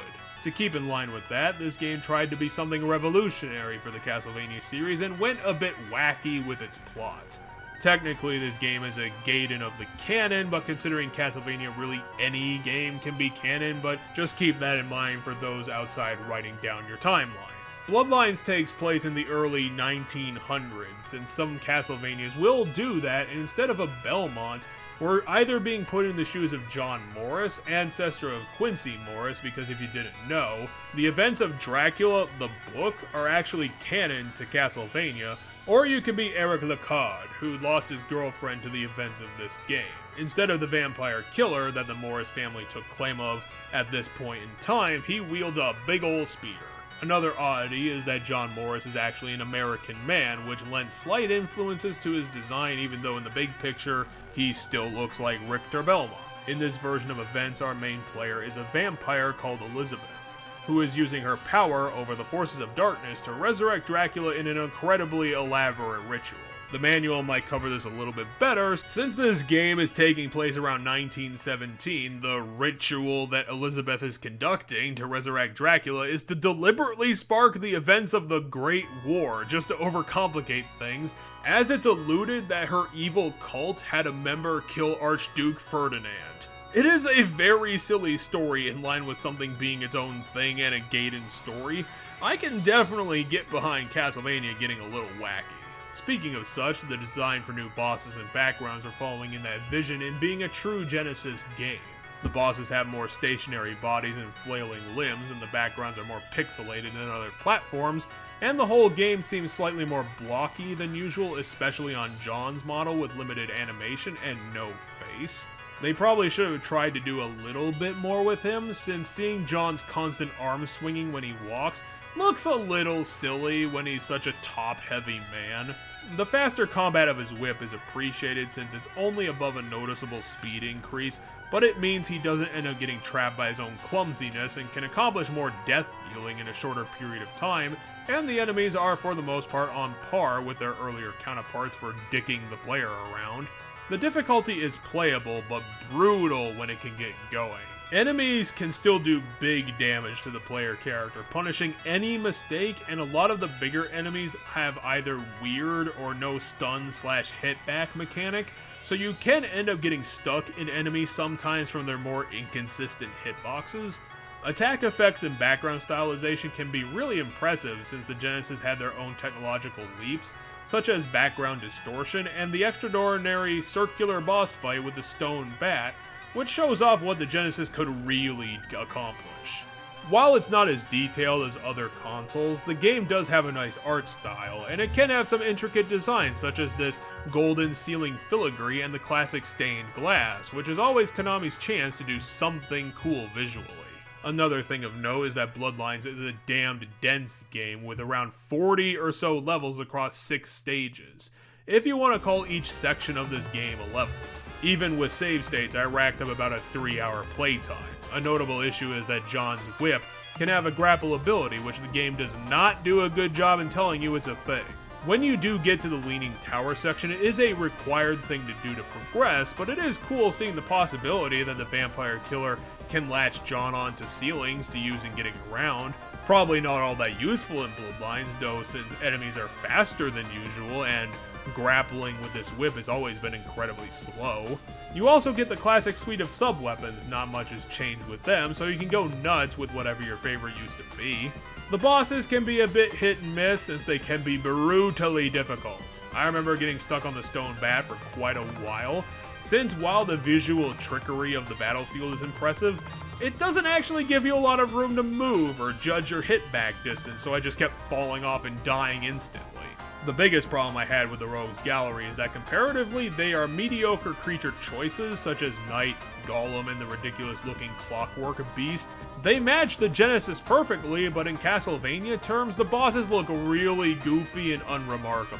Such a shame that they didn't pick other redesigns such as Frankenstein's Monster or the Mummy to at least have some notoriety rather than these goofy originals. At least Death and Dracula are included as per usual, and Death is a good design and boss, in spite of him having to carry a lot of the boss refights on his back like balls on a chain. This is probably a Genesis thing, but get used to seeing those bosses, since refighting all of them is a definite possibility. Overall, Bloodlines fits the Genesis like a glove, because it does look, feel, and play like one of the many Konami arcade cabinets more than anything else. A game done in 6 acts of whose bosses will beat your head in for quarters at any opportunity. Fighting the final battles is brutal, even beyond the hardness of the previous bosses, since Elizabeth has to be hit multiple times before her shield breaks to get actual damage in, and of course you have to loop that multiple times.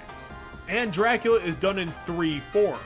He does a more nuanced take on the classic cape fireballs by varying it with some fire blasts. His wizard form is amazingly easy as long as you don't take a lot of hits, dealing with his random dodges. Then his skeleton goblin form is just ridiculous, as his red angry color ends up getting all distorted and being too big for the screen, and his final attack is to vomit up bone piles at you, which just ends up looking completely silly. Kind of like the attempt at a star-filled distortion background they did for this arena. Plus, on top of everything else, the sound effects are absolute Genesis, and sound like they're beep booping somewhere at an arcade in the distant future.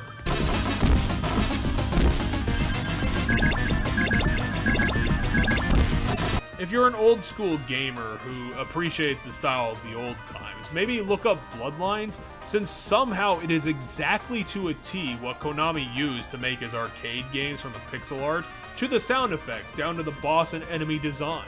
The team did succeed in making a game that did its best to use every trick in the Genesis box, and while I don't have nostalgia for that period in gaming history, I do know people that do.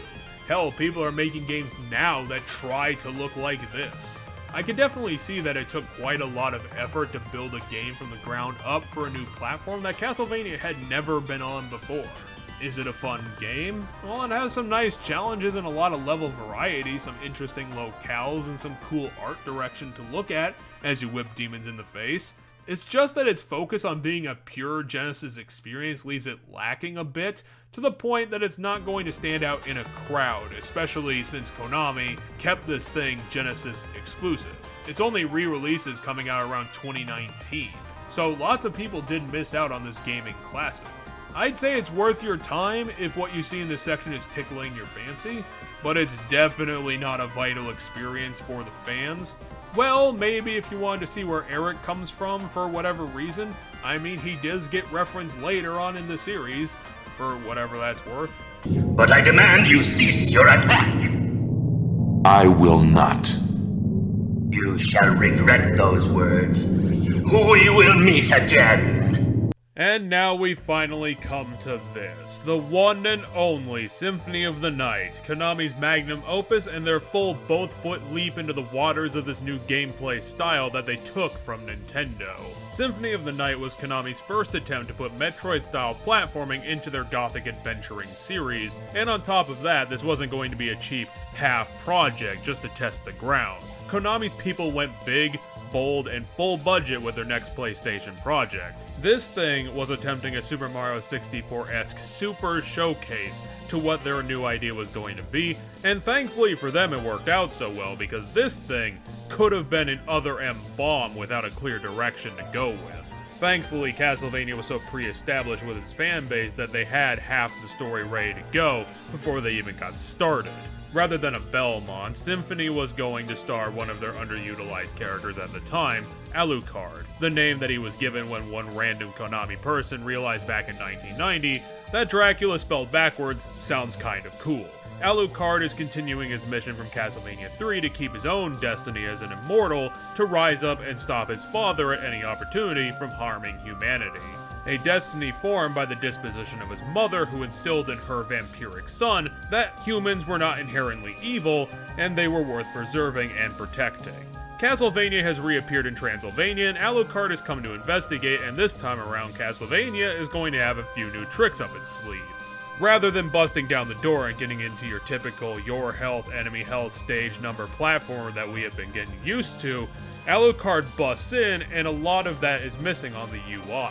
You still get your sub-weapon and your heart count, but he's starting off with these knives that aren't useful, and while he's killing these terribly weak giant wolves, it's still clear that he doesn't have much to work with, and quickly upon his arrival comes Symphony's death, which again is a good redesign, it's pretty iconic. This is the part where we get something that Metroid games really didn't do up until Fusion, and that's narrative cutscenes, mostly because Samus is usually by herself. In every Castlevania game, while you are mostly on your own, there are plot focuses going on in other characters, which helps out the game by providing some occasional drama and a little bit of pacing, giving the player something to focus on, and that leg can help prop up a game instead of what Metroid does, and props the game's entire quality on its gameplay, because it usually never had a narrative bone in its body due to it being lone missions against mindless monsters. Actually, before that, we need to back up a little bit, because this game starts a bit oddly. It actually has a flashback, believe it or not, since Symphony of the Night begins with the battle with Dracula's final form at the end of Rondo of Blood to establish Richter.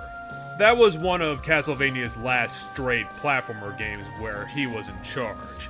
It's essentially a cutscene, since even if you do manage to fuck up the battle, which is not all that hard to do since Final Dracula can still hurt pretty good, you get a full heal by Maria to finish him off with, and then Symphony starts its story about 4 years after the events of that game.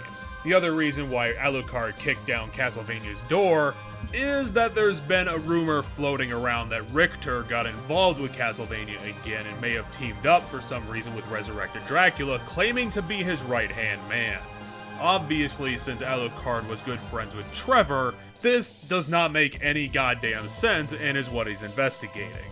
But Castlevania is not going to make this easy, since rather than being a straightforward runaround through 20 levels, Dracula this time managed to lock all of his doors with weird obstacles. In order to work around this, Alucard has to use his wits, saving coffins, and platforming skill to find special abilities and keys that allow him to get around those locked doors. The collecting of those abilities, sometimes by defeating big bosses, is what makes Metroidvania what it is. The wonder of exploring and finding creative beasts and traps being laid for the player. Getting to run around and see all of these different sections of Castlevania and dealing with their weird gimmicks. Likewise, Konami went crazy creative with its monster design, since this Castlevania is a huge map full of like 12 to 15 different sections that are totally different zones of the castle, like the foyer, the science tower, the clock tower obviously, the Barbarian Arena, the Undercroft, and a couple of other things. Konami's people produced so many unique monsters throughout this game that if you looked at all of them, the number would look kind of ridiculous. Like, way more than what was necessary. And a whole bunch of them also had special effects for their attacks and deaths that really makes the combat so satisfying when you're fighting this many different creatures. They went elaborate with the game's effect design, and getting to see them and feel their impact when you battle well is such a good feeling. The fact that Symphony also incorporated 3D models into a few areas of the game just goes to show you how technically masterful this game was developed. Truly, AAA talent came together on this one to make the first Metroidvania journey something special. Also, that they had veteran musical talent for this game that married somewhat wacky, easy listening background music, mixed with the typical gothic ambience, and some of the traditional themes mixed in as well, ended up producing an instantly iconic OST. I've listened to Symphony's soundtrack many times in many places for many reasons.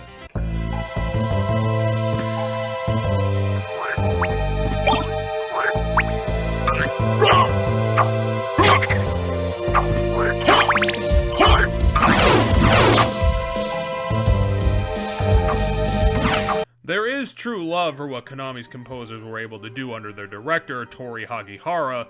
Partway through development, he was directly assisted in direction by mainstay IGA, who was able to turn a failed Sega console project into Symphony of the Night, using his experience to transfer Castlevania to a different sort of exploration-based platformer.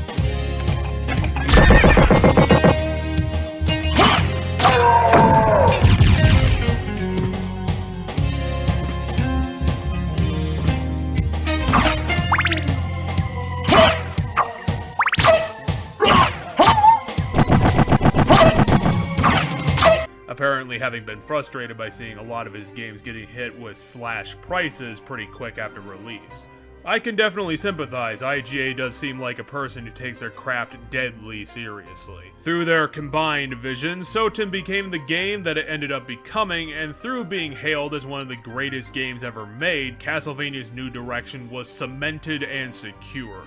While this game refocuses on having a proper narrative, outside of the game's premise, there actually isn't much storytelling to be found. There are a sparse number of characters appearing to talk to Alucard to give him more information on Richter and Dracula, Castlevania, and some future plans to stop this conflict. There's not a lot to go on, but that's honestly fine. The progression, exploration, and combat are so steel solid that they can pull the game just by themselves. But the story is nice to have as well, to keep things on track, and to keep some sort of pacing up. Death steals the upgrades and special armor Alucard came to Castlevania with immediately once the game starts, giving him another good reason to track all of that down, likewise what Metroid does.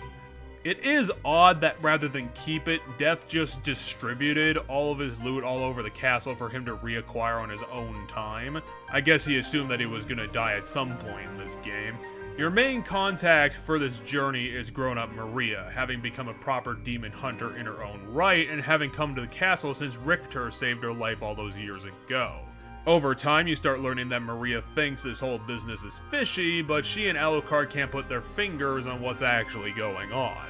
If you take the game at face value, then you actually lose a lot in your quest, since it's obviously not as simple as it seems, but you are allowed to take it that way and have Richter Belmont become your final boss, since you have to do some rather obtuse nonsense in order to solve the mystery of this confusing circumstance.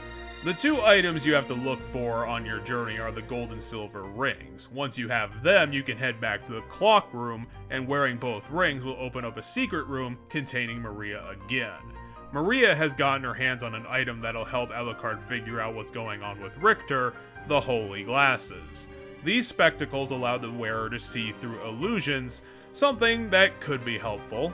When you go up to the throne room to defeat the castle's lord, something will look out of place, and through the Holy Glasses, Alucard can defeat the Puppet Master and finally get to the bottom of whatever this mess actually is. Richter Belmont was being mind-controlled this entire time by an old friend of ours. Shaft has returned again to serve Dracula and his ultimate plan by capturing Richter.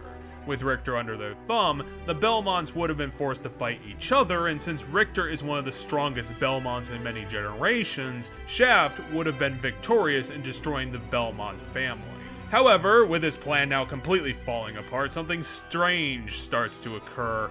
As reward for figuring out the plan, Symphony awards the player with a portal opening up to reveal a copy of Castlevania in the sky. Welcome to the Reverse Castle, a magical recreation of Castlevania that is literally an upside-down copy of itself. Shaft has retreated to the Reverse Castle and has constructed the most devious final puzzle for Alucard to solve: a locked door. The door to the final keep he's holed up in is locked by a door that only resonates with the power of the 5 Dracula relics from Simon's quest. They are scattered in the hands of more of Dracula's lieutenants to kill across the entire castle. Alucard must re-explore the entire thing in order to get his hands on the 5 keys to his ultimate destiny. The Reverse Castle is across the board a difficult mirror of the original game, the entire thing, where all enemies have been replaced with more difficult palette swaps or wholly more evil creatures altogether. You can use your knowledge to your advantage, as all secrets found in the original castle still exist in the reverse. Here is where you can start reacquiring Alucard's special armor that Death stole at the beginning of the game, since you are probably going to need it. A neat addition to this game is that you can play it as Richter Belmont if you input a code on the name startup screen. You get all upgrades immediately, but you aren't able to level up. Apparently, the Reverse Castle is a severe skill check for players going this route, but since it's essentially a harder difficulty anyway, honestly, what did you even expect? Another great thing about the Reverse Castle is that it sets up entirely new gimmicks and recreated hallways, and on the whole, getting around the same hallways upside down makes for wonky and unhelpful platforming in the face of so many demons and creatures tirelessly ready to claw Alucard's face completely off his skull. The entire Reverse Castle will be a true test of your ability to kill and skulk around even with your fully unlocked special abilities. It is a great treat for the patient player solving the Holy Glass's puzzle, since the fact that the puzzle is even there at all is frustrating to parse out. It's like getting handed an entire second game for the amount of time investment you had to do in order to put all the puzzle pieces together on that one. The Dracula relics are worth finding though, since their upgrades are putting you closer to ultimate power, along with things like the Spike Breaker armor, plus some more optional bosses definitely worth your time, such as a callback to Castlevania 3, and guys like Beelzebub and Grand Falloon, which are some of the best highlights of Konami's impressive creativity. On top of masterful pixelated art on a couple backgrounds, which are some of the best art pieces I've seen in a video game, period. They are phenomenally well done for something that was just made to accent a room for a simpler boss fight. There are so many boss fights in this game that each feel unique in some way or another. All of them aren't on the same difficulty scale, since the progression can be all over the place, that you might fight one or two of them completely over leveled way too highly. But they are all interesting designs. Some are pretty unique creatures with well thought out platforming combat to challenge you with. It's the sort of design that you call Souls-like in the future, for want of a better term. Over 20 boss battles to go and find throughout the game, and so much to do that even trying, you might end up missing a couple still. Personally, I think I missed the Skilla fight or Orlok, since I can't remember them, but that might be the other problem. Just like Metroid having so many bosses means that they aren't all memorable for one reason or another, but as a gallery it is really fantastic. They went above and beyond to create their special encounters. Unfortunately, only the major villains and the succubus get pre-fight cutscenes, since they could have done a lot more with that if they had invested in it, giving Alucard more of a backstory instead of just at one point throughout the game. The succubus cutscene is so well done that it is a real shame there wasn't more to their main character. Another item of note is that this game gives you as a player so many tools to play with that you most likely aren't going to find them all, due to either item spawn raids or just devilishly hiding them, or possibly entirely blocked off if there's some new game plus option. The game has such a huge pile of weapons and armor to find, and some of them have interesting off-the-wall effects, that finding as many as you can is a worthwhile endeavor, especially in a game where exploring is this goddamn fun. Again, like Dark Souls, there isn't a true best weapon, you just have to find one that suits you, along with using sub-weapons got an additional upgrade. There are more of them to collect and test out, probably around a dozen this time around, and on top of that, each sub-weapon has their own power move ability that summons a devastating new attack when a lot of hearts are consumed. They each have their own patterns, but all of them can dish out massive damage in one way or another. You just have to find a pattern that really works. That's what makes Symphony such a fantastic gem. It finally gives players the legitimate choices to deal with their flexible combat system. There are so many options in this game that you definitely won't have access to all of them in one shot. Symphony also has an often forgotten spell casting system. That's because spells in this game are so hard to find and cast that most players probably won't even bother with them altogether, which is a shame since again the spells can cast some possibly useful and strangely intriguing effects. The additional issue is that casting are such ridiculously long combo strings that in a game like Symphony, it makes the spells completely useless due to the strings being too long to create in the middle of pitched combat, which is all combat throughout the entire game. It's kind of a wasted idea, and again another shame that this game had this wasted potential on top of it. But, on the flip side, for a positive note, possibly as revenge for its dead little brother, Konami did port Symphony to the Sega Saturn and added a handful of new features for those working with the ill-fated console. A couple of new areas and additional enemies were added for the Cursed Prison and Hanging Garden, and you also got to an additional player character in Maria Renard, getting to test out her cat-like ninja skills for your 10th go-around with Symphony of the Night. You also got a handful of new armor and weapons to collect, so while not vital for a complete rendition of Symphony, you do get some nice extras as Konami tried to do right by letting the Bloodletting die as a prototype for Sega. Once everything is said and done, and you do want to go double check, trust me, Alucard brings the gathered items back to take on Shaft, and even through all of his magical might, the cult leader didn't stand a goddamn chance against fully powered Alucard. But the whole business was a ruse anyway, since locking that door that way brought Shaft's plan together all the same. Bringing together the Dracula relics to this room locked with that door resurrects his old master and brings Alucard face to face with the old man for the final showdown. Something the player has definitely been working their ass off for the last 20 hours or so, I'm damn well sure. Ironically, Dracula's Symphony showing isn't all that great. Possibly in the effort for being fair to the player, Dracula immediately starts off in his mutated form once Shaft is gone, and it's this silly-looking multi-headed dragon thing fought in the interdimensional void. Its attack patterns are so stodgy, slow, and somewhat easily dodged if you know what you're doing. In comparison to the other bosses we've taken down, Final Dracula in Symphony is pretty weak sauce, considering that his form should have been the intimidating last challenge, instead of just being peculiar. If you keep your health up for a couple of minutes, then you should be fine to get to the best ending. Castlevania collapses once more with all denizens inside eliminated, and Alucard continues on his destiny, having saved Richter and Maria from certain doom. Rising up once again to stand up for humanity in remembrance of his late mother against the horrors that Dracula can wrench forth, having forgotten his wife's life lessons. However, we're still not done yet, since the credits song for Symphony is one of the weirdest choices I've seen in the whole franchise, going into a vocal song called I Am the Wind. Drifting high up in the sky that never ends, through thick and thin, I always win, 'cause I will fight both the life and death to save a friend. Being the final track for a game about a vampire killing Dracula makes it some of the most wonderfully mismatched musical choices I've seen in a long time doing this. I face my destiny every day I live, and the best of me is all I have to give. It's also a really good song, so it kind of matches the OST in general. I've listened to I Am the Wind multiple times, and it is still amazingly misplaced. A lot of heart went into crafting that vocal tune, something pretty rare for OSTs in general, but still crazy that Konami picked that one to end off with. Well, the best of me is all I have to give.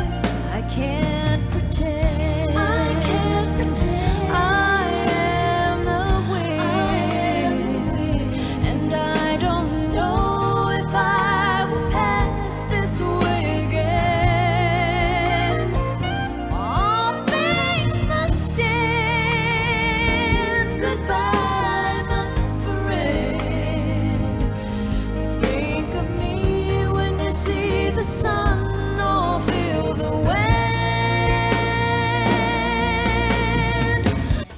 Anyway, going through Symphony of the Night, even 20 years after its release, still makes it one of gaming's true masterpieces. Something crafted with the right people, with creativity and heart to aim for a vision held deep by the team's leaders. They knew what they were doing, and they created the start of a gameplay shift that Castlevania would famously keep for years to come, to the point where the community named the new genre after their work. It has an incredible, flexible, and interesting combat model, incorporating tons of different enemies, weapons, sub-weapons, abilities, and spells to mess around with, and face those challenges.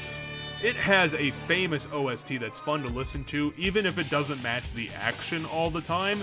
It has a huge, varied, and detailed castle to explore, and a couple of fun characters. The adventure game logic could have been improved, obviously. It does seem like the odd crowbar in an otherwise flawless Metroidvania progression. Outside of a couple of things, improving some bosses here and there, moving around some of the soundtracks, enemy placements, let's just say that it's not literally 100% perfect, yet it is still a testament to the power that Konami's creative teams once had. To sit down and take a broken 32X prototype and use that as the groundwork to carve an entirely new genre for video gaming to admire well into the future. You seriously cannot get a better reception than that.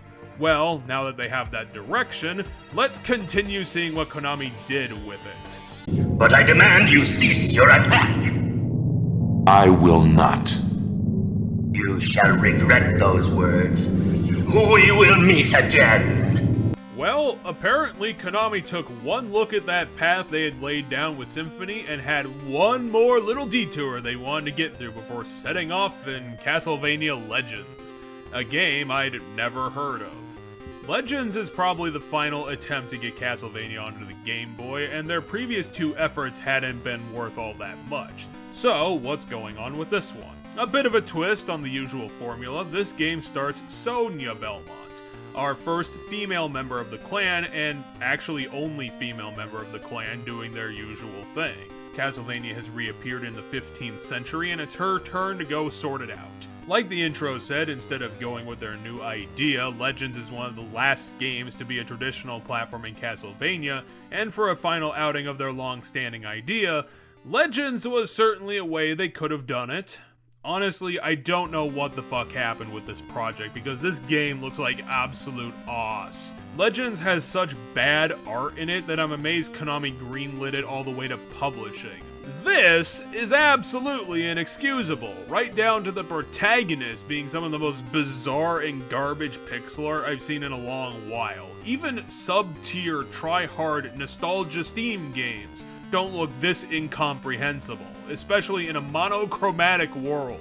How the hell did a player character looking like this make it into the final release? The only reason I can see is that a handful of newer looking names were on the credits, which makes sense.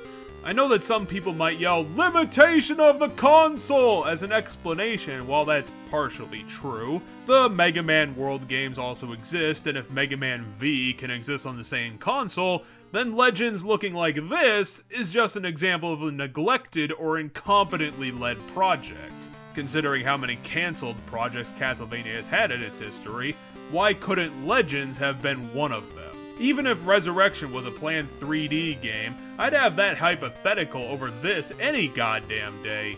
The art design and backgrounds of this game are so bad that it looks sometimes like it was drawn by children, such as the library level, the castle gates, some of the new art for legacy monsters like the Fishmen or the stacked fire-breathing skulls. It doesn't really matter that this is the first female Belmont, since clearly Castlevania has had other female characters. But even if this was George Belmont, no Castlevania character deserved to be done up this badly. I can barely tell that the character in this game are supposed to even look human. I mean, Alucard is in the game and is one of the bosses, and he looks like this. I mean, what the fuck is that even supposed to be? It looks like he's a being made purely out of triangles. And then there's Dracula, who, yikes. But then there's, oh my lord, final Dracula, who is that. Like, I don't know if Konami's people were taking the piss out of what they were working on or what, but I seriously have no idea how you end up with such a god-awful, putrid design as this bullshit. It's supposed to be some sort of draconic creature made entirely out of skulls, which wouldn't be such a bad concept if it wasn't drawn by someone's pen clearly sticking out of their asshole. But the fact that the only thing that happens in this fight is his head teleporting around his body to attack is just the metaphorical final nail in the coffin.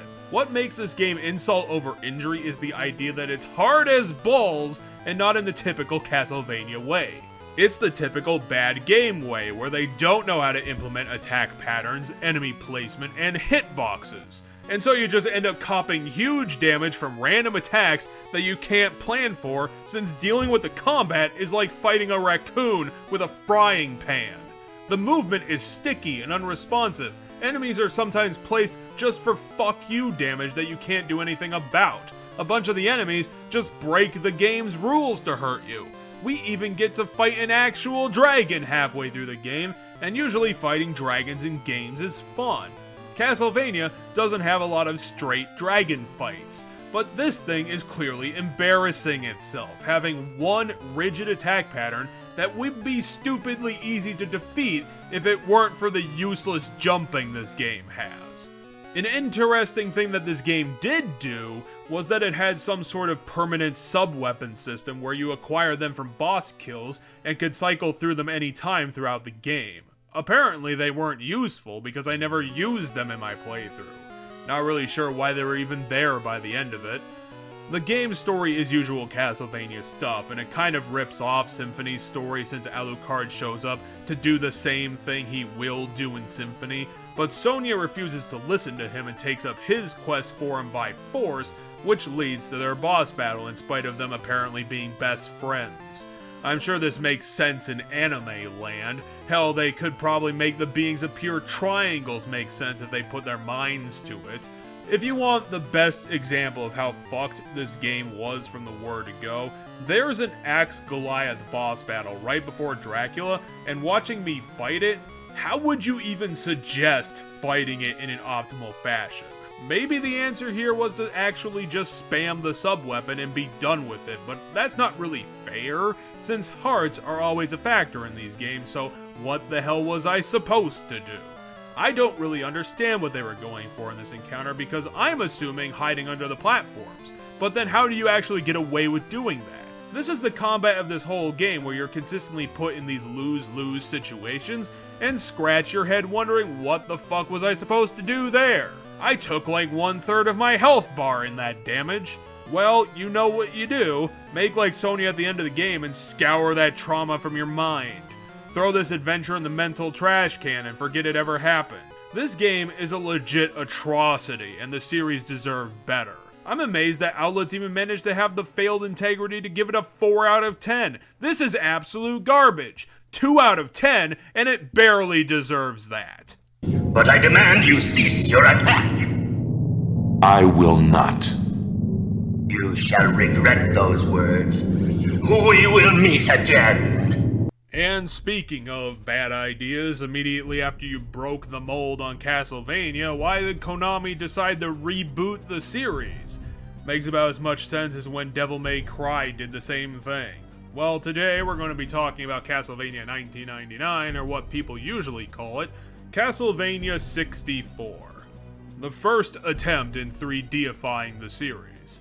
Now, a lot of people crap all over this game. This is one of those universally reviled games and agreed upon bad ideas. This game had such a terrible reputation that I'm sure tons of people discounted it immediately, and considering what Konami managed to accomplish over on the PlayStation, it probably didn't help when it was revealed that 99 was going to be going back to Castlevania's level-based roots with no exploration elements. However, after going through most of both paths in the game, I can definitely say that this game fared better than other M did. Clearly, the game had ideas and a vision, but rather than bungling everything up, it instead bungled up just a bunch of things. There are actually positives to be found throughout the journey, and we'll be going through it with a fine-tooth comb. It was a clear sign that this wasn't going to be your normal game in the series, when the first thing you see is a panning shot over 99's Castlevania, and honestly, now having looked at everything, it's the worst looking version in the franchise. While the N64 wasn't a graphical powerhouse, what they could do was funnel some sort of art direction, and to be honest, Castlevania here is so badly designed that it looks like a generic castle from literally any other fantasy series.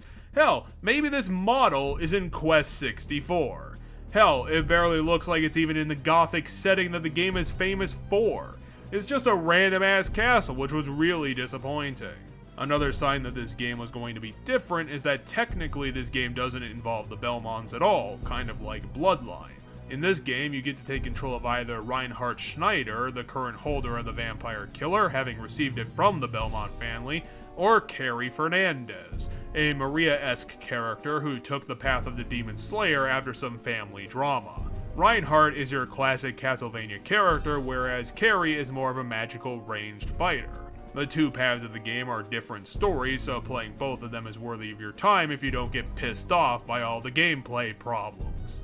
This being the first 3D Castlevania saddled it with a lot of expectations and a bunch of issues that the developers couldn't manage to fix.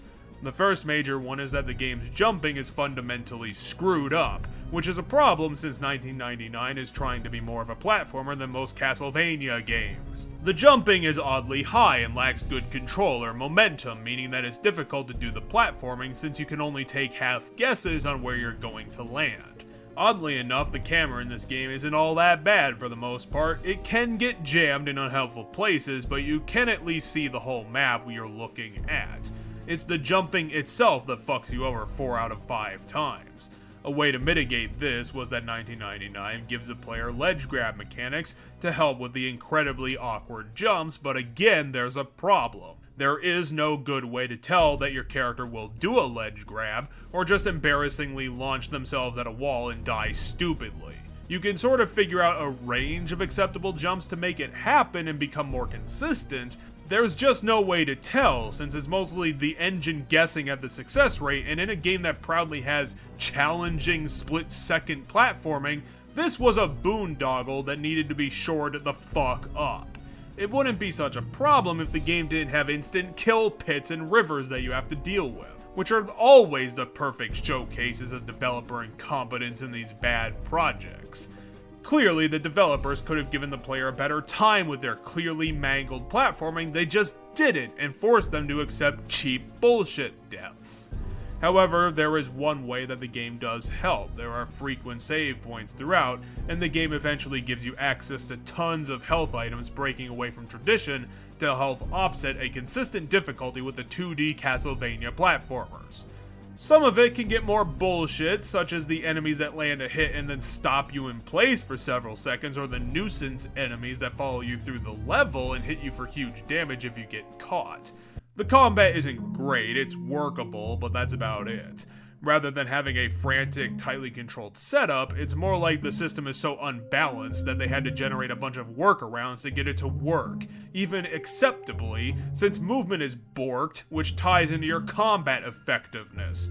They make it work by giving you a pretty goddamn generous lock-on system a la Ocarina, since any other way and your biggest threat would be thin air, along with the Vampire Killer having a generous range, and Carrie's ranged attacks being heat-seeking. Likewise with the movement, dodging is a fool's errand, and it'll be a consistent gamble to see if you can avoid anything, just like the platforms.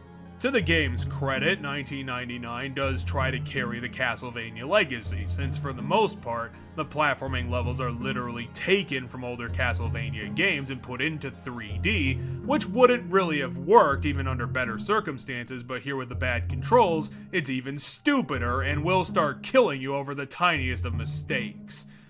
It is nicely designed though, while you don't get the crisp pixel art as per other games, since 1999 is really struggling with the N64's graphical underpower.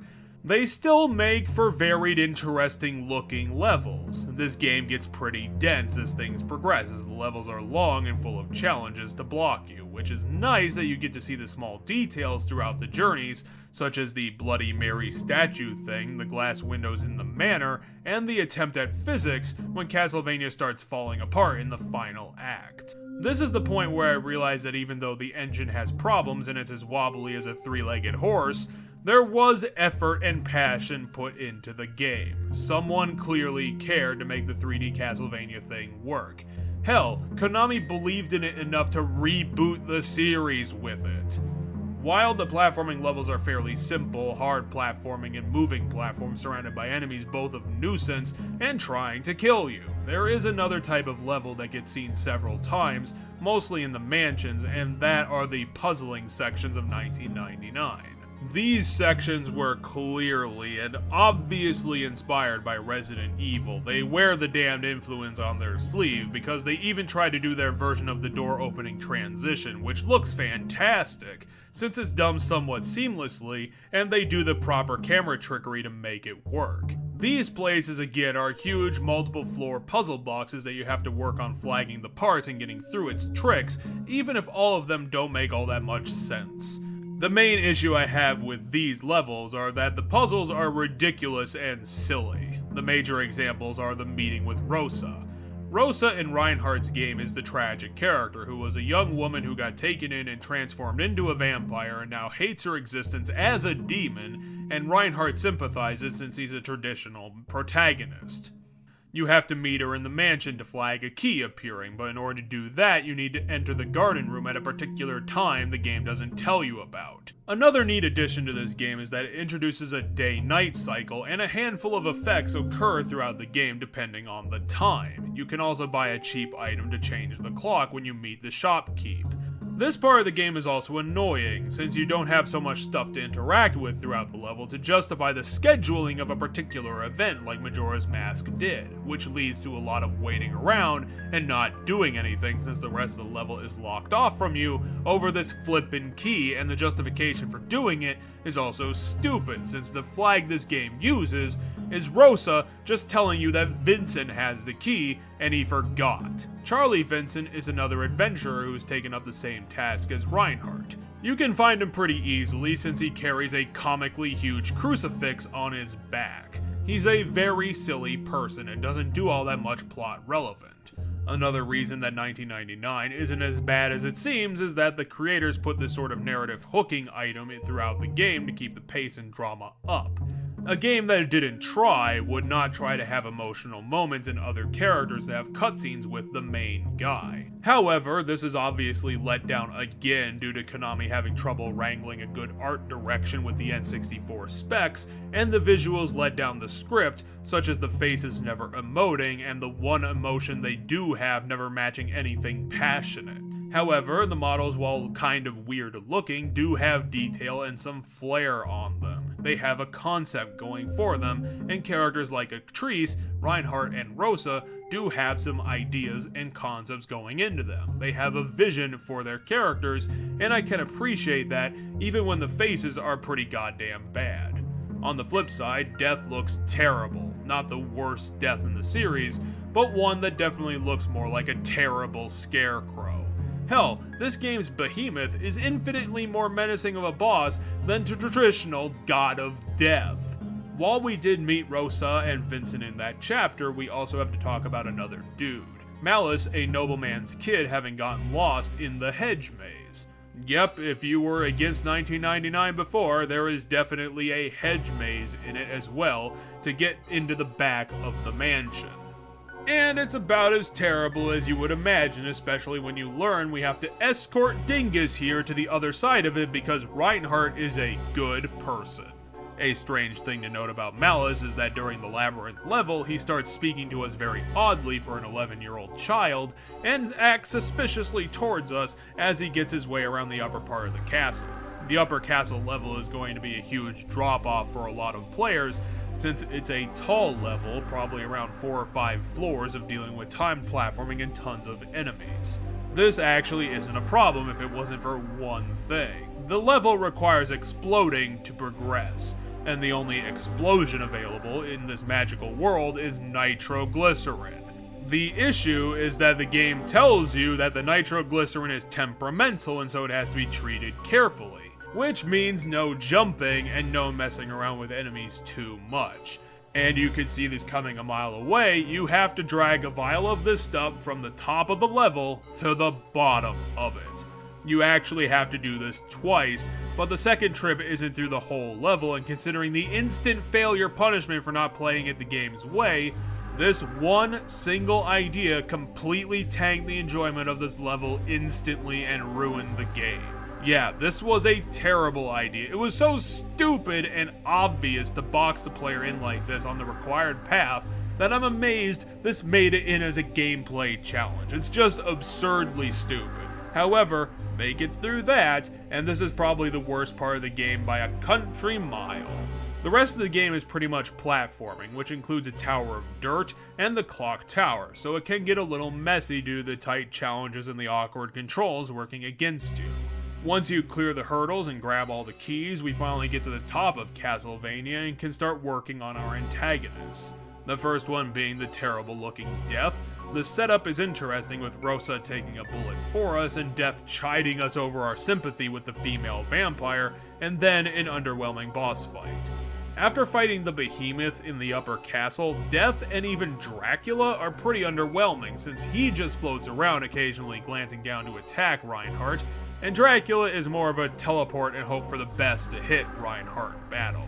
Dracula at least has a somewhat decent look, but Death is, well, he's that guy. Not much behind the eye sockets of this one. On the walk up to Dracula, you also apparently get access to a particular boss fight with our old friend Renan. Renan is a strange demon who decided to help you or Carrie out throughout your journey due to something being off with his timetable, and he wants you to sort it out for him. He'll help by selling incredibly helpful items at a pretty low price.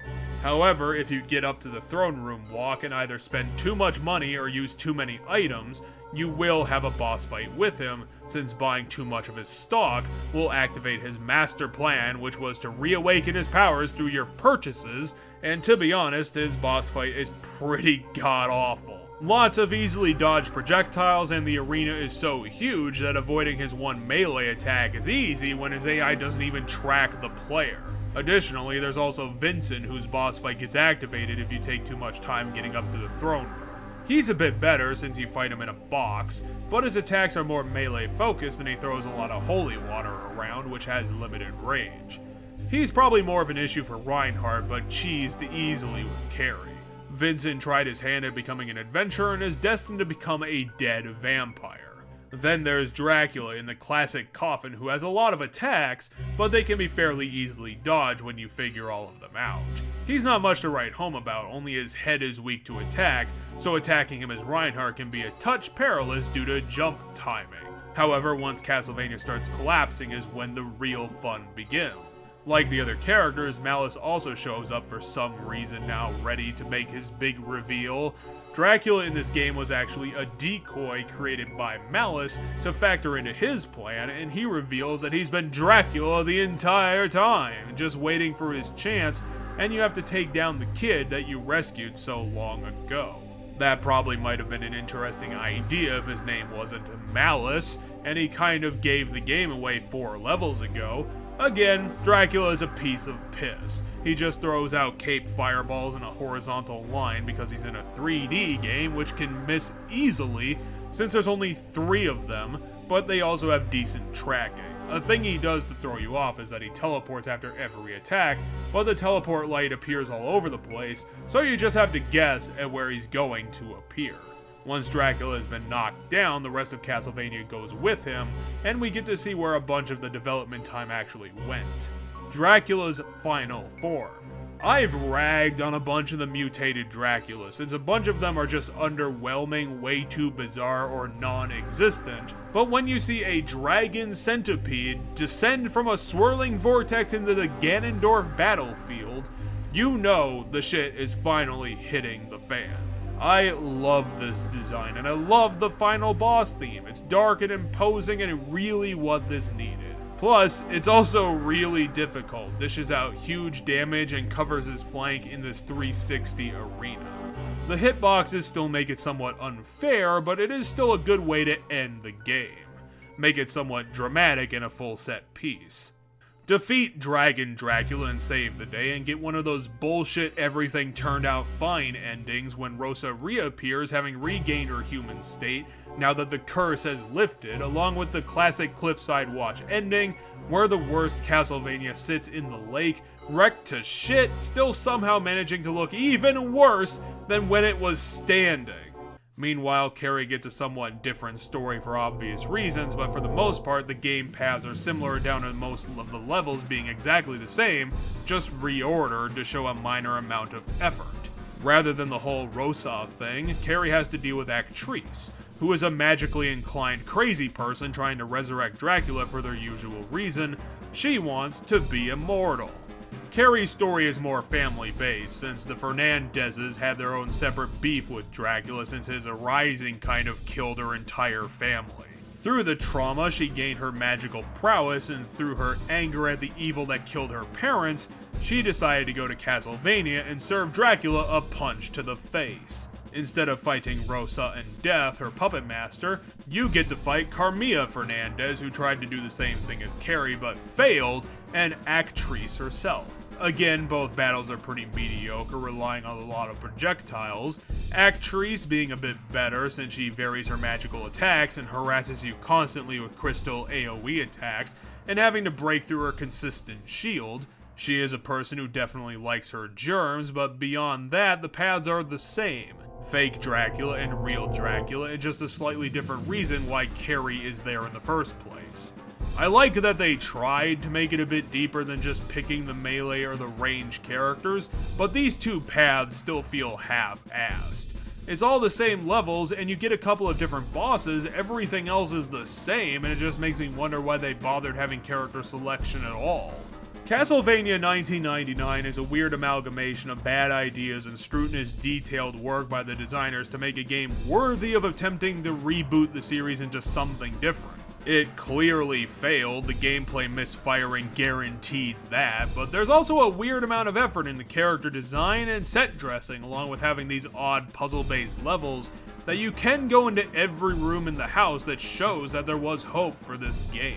It could have been good if Konami could have wrangled the all-important platforming mechanics, plus the game has those optional bosses and a possible bad ending if you wait way too long for completing the game as 16 days pass and Dracula rules the world. It's a hard game to recommend playing since the story isn't great and it's simply a hard game to play in any respect, and requires a dedicated person to grind through its many problems. But at the very least, I can say that they tried to implement some good ideas unlike Other M, which was a cascade of dumbass problems. I could definitely say if the game had a good jumping game and no instant death bullshit, then it would have raised the game's score by at least 2 points. But Konami's guys tried. They really tried. The game is faithful to the older titles, it is challenging, and it has occasional cool details throughout their level design.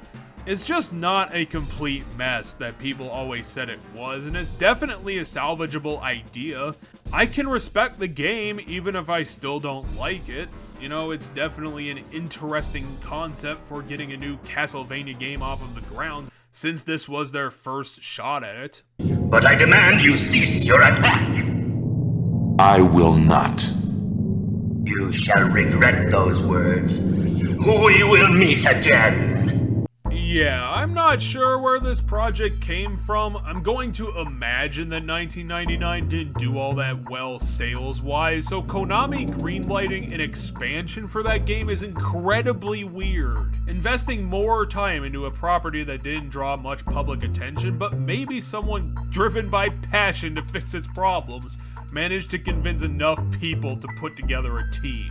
Clearly, Legacy of Darkness was a project done by Konami to attempt to fix to the many major issues of their reboot, and to their credit, they did manage some of the job. Legacy is a lot better of a game, and something I can approach calling a good game in its own right, but the issues still linger to some degree.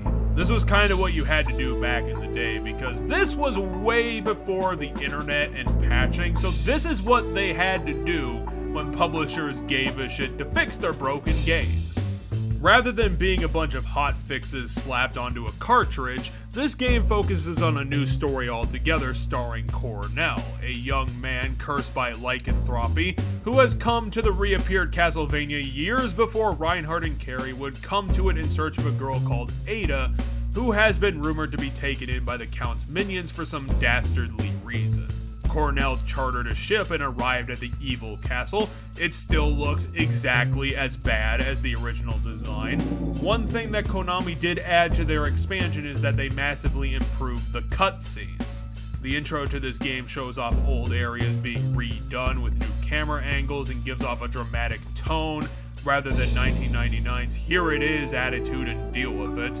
The resurrection of Dracula puts the camera in characters' faces, they time it with some dialogue, they add some new elements to the room, and it makes the scene work a lot better. There's narrative weight to what's going on due to the new presentation. The models of Death and Actrice have not been altered at all, but new camera work and reworked text boxes makes all the difference, since the camera flying around gives the moment some feeling of movement to the events. It has actual pacing now.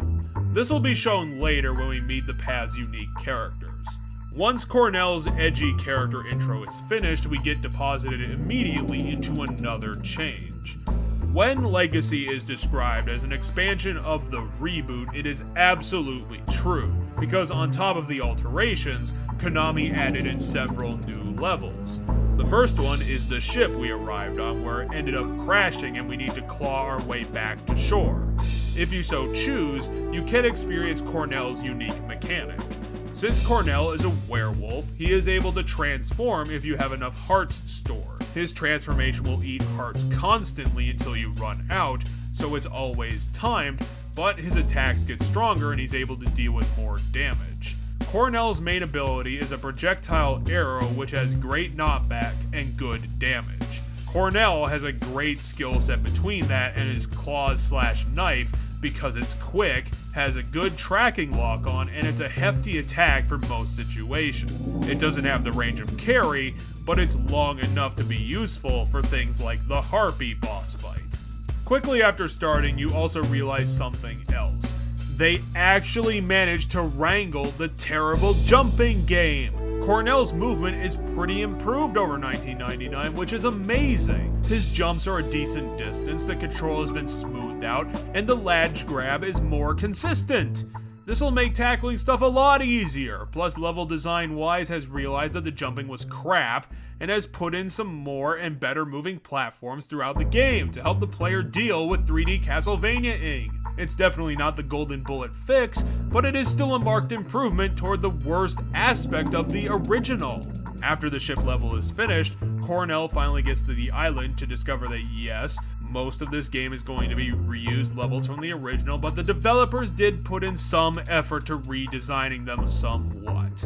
The level design for platforming has been changed around, some assets of the game have been moved, and they've introduced other camera angles to match their new work. It will look the same, but have a slightly different feel to them to show that the developers truly tried. Also, they needed to add in something to differentiate their game, since this is taking place years in the past of the original's events. This will make sense when you get to the villa, since the garden room is filled with white roses, having not been tainted by Rosa's consistent watering of them with blood. Otherwise, the puzzle sequence is fairly similar, except that Vincent has been replaced by the Mistress de Reyes, who was the unfortunate wife of a cult convert and future vampire minion of Dracula, and who was brought here by her late husband, and her son Harry has gone missing. Harry is going to be our Malice replacement for the Hedge Maze, which continues to infuriate and exist. Slip past all the puzzles with your future knowledge and we'll be able to continue the game. Rather than seeing Rosa or Actrice, Cornell's story beats are concerning someone named Ortega, a long-lost brother of Cornell who's reappeared in Castlevania for unknown reasons. Well, for the first minute, it's unknown.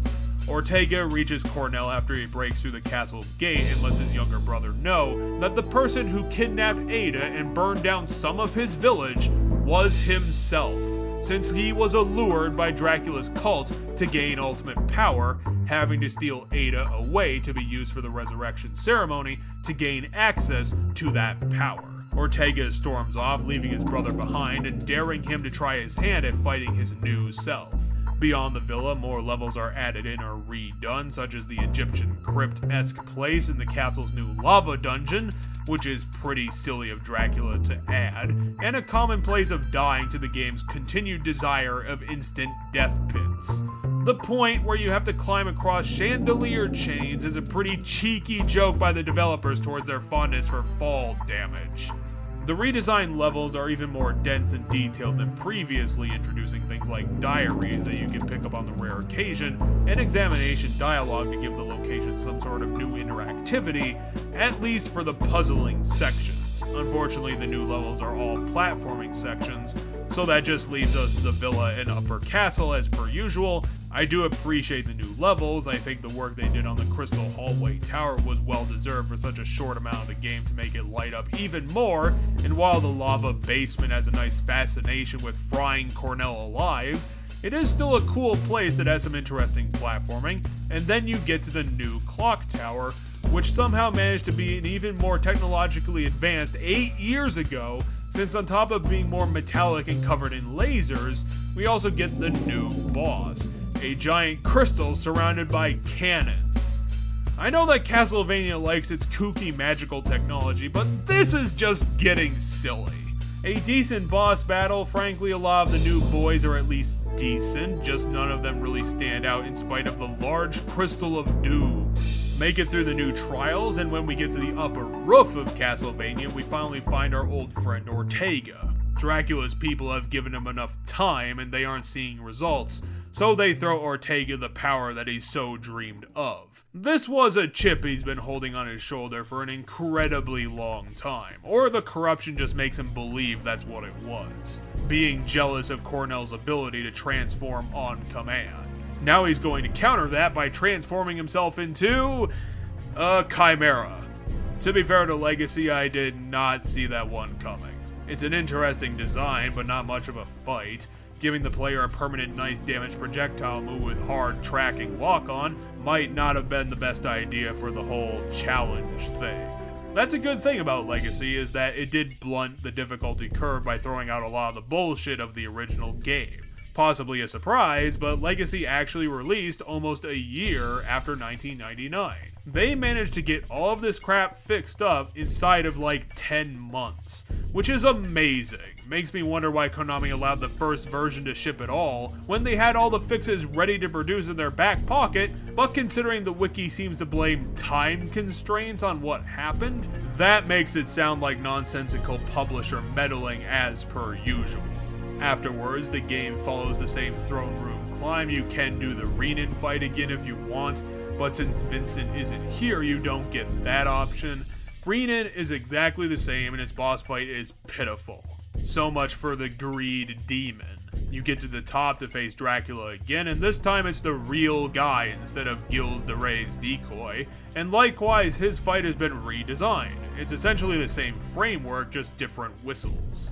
He gets access to a lightning bolt and bat fireballs that actually put up a threat, but something working against you is the lock-on camera becoming a turncoat. Since you're fighting Dracula in such tight quarters in this room due to his missed teleporting, you'll frequently be stuck in positions where his lock-on doesn't turn around when you're right next to the boss, so you end up throwing Cornell bolts into the darkness instead of into your actual target. This is a bit unfair when it was perfectly helping you out through most of the other game's encounters, but considering how much health you get and the slow rate of damage and all of those healing items, this fight is no problem, just takes its time in annoying your face off. After the intense game of hide and seek, Dracula laughs at Cornell's attempt to beat him and so summons his ultimate power. Surprisingly, Konami did not bring back the draconic millipede form for this game, which I don't understand since that model was detailed and cool looking as a demon, so why waste the effort?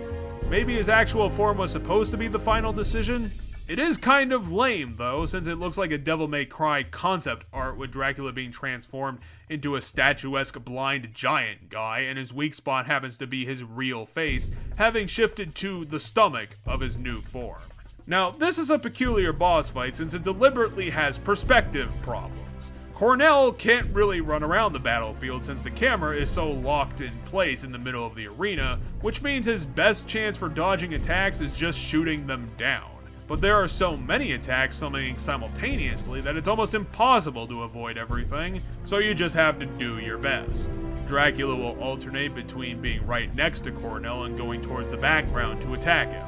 Dracula has tons of attacks that are universally unfair, slamming the entire arena you have to stand on and not having a lot of tells to clue the player on what's coming up. To be honest, the final battle is a damage race since this Dracula is oddly a glass cannon. You need to survive or randomly luck out on your stunned timers to get into attack position just as Dracula reveals his face. If you can hit it with anything, then you'll get massive damage. The final battle is a battle over the RNG, more so against the boss itself, disappointingly. It's an odd concept for a final battle, but whenever it works out, Cornell just wins. With Dracula conquered, Cornell escapes the collapsing Castlevania with Harry and Ada in tow, and the knowledge that he did a good deed today, and possibly helped reconcile Ortega's angry spirit. However, as you can understand, since another game has to happen, something ended up fucking up on this journey. Apparently, the entire plan from A to B was a ruse from the start to lure in Cornell, as his specific werewolf-based powers is what Dracula needed to fuel his resurrection, having never specifically needed the girl to complete the ritual. Dracula and Castlevania are restored just in time for Reinhardt and Carrie to take it down a few years later.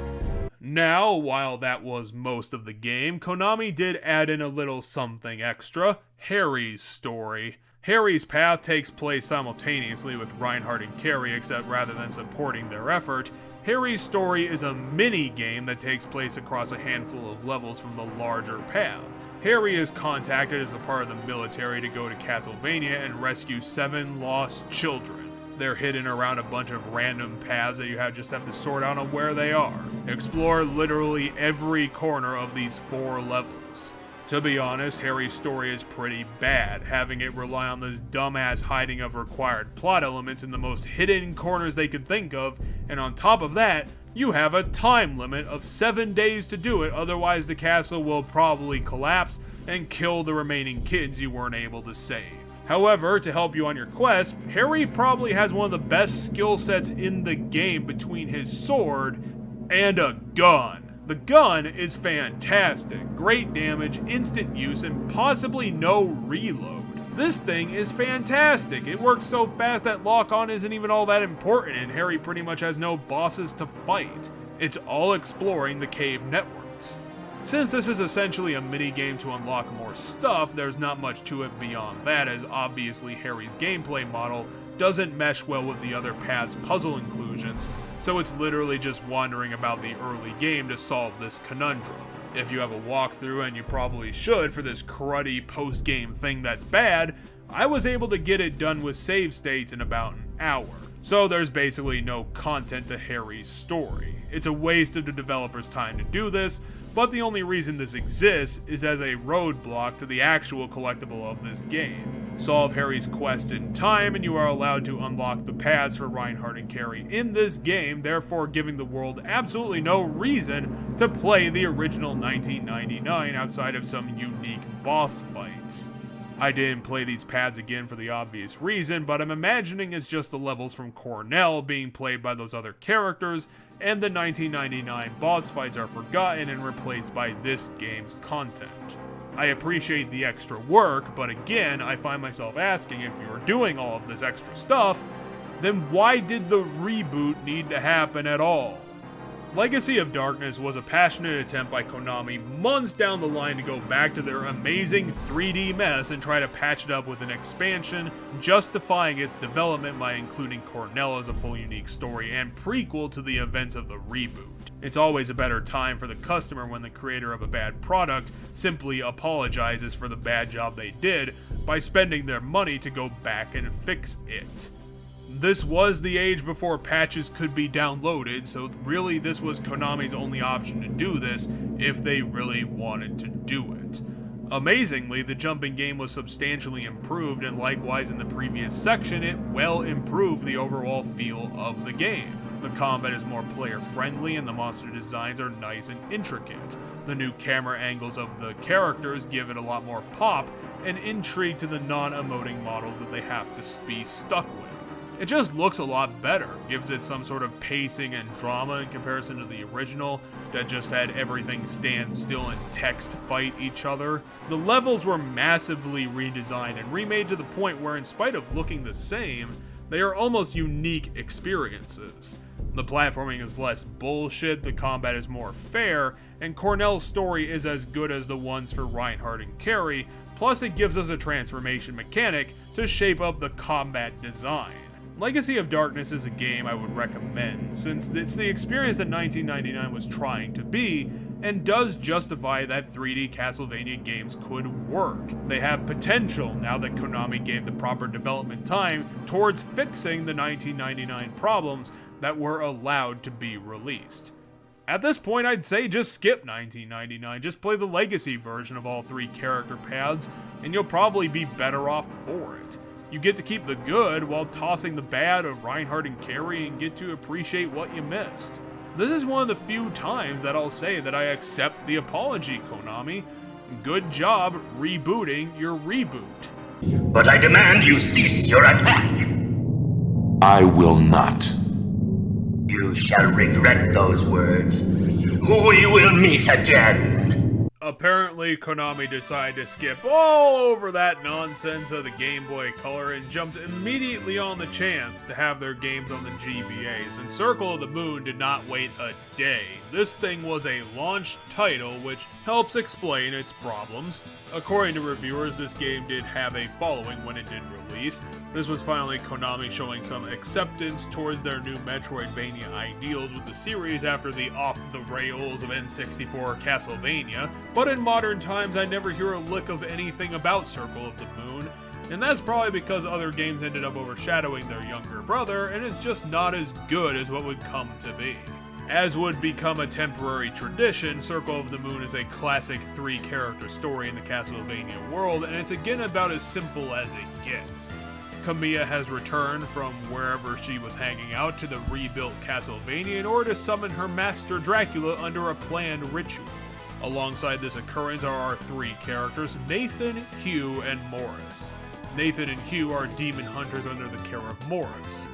Nathan has been tasked with the killing of Dracula or stopping his resurrection at his castle, having been handed down the vampire killer through more non-Belmont families. Maybe that whole Richter subplot actually worked out in these alternate timelines. All 3 are easily caught up by an ambush by Dracula's minions, and Nathan and Hugh are cast down a giant hole to the bottom of Castlevania, leaving their master Morris in the hands of the evil powers that be. Nathan and Hugh are immediately separated by Hugh's call, leaving Nathan to explore the castle and do what Alucard did, due to Dracula's minions also having learned the great power of locked doors and awkward platforming. Speaking of such, like 1999, the one misgiving I have about Circle, and the thing that really kills it for me, is Nathan's jumping. It's terrible in a bizarre fashion, since if this little thing was fixed and redesigned, I could immediately give it a huge increase in quality score. The problem is that Nathan's regular jump is all upward momentum and no horizontal, so it's insanely awkward to use the controls to get anywhere due to having to put in so much effort to do simple platforming. This was such a problem that one of the first 5 enemies, a skeleton bomber, gave me such a pain in the ass due to Nathan's inability to not jump on the platform above the enemy and the timing of his attacks perfectly aligning with my knockbacks and retries. I know I could have timed this better to avoid the hits very obviously, but the fact that Nathan only has 1 jump that forces me on that platform is exactly why Circle will never be one of my favorites. If you want proper jumps in this game, then your only real choice to make it happen is simply to sprint everywhere. Never walk. That just leads to painful death.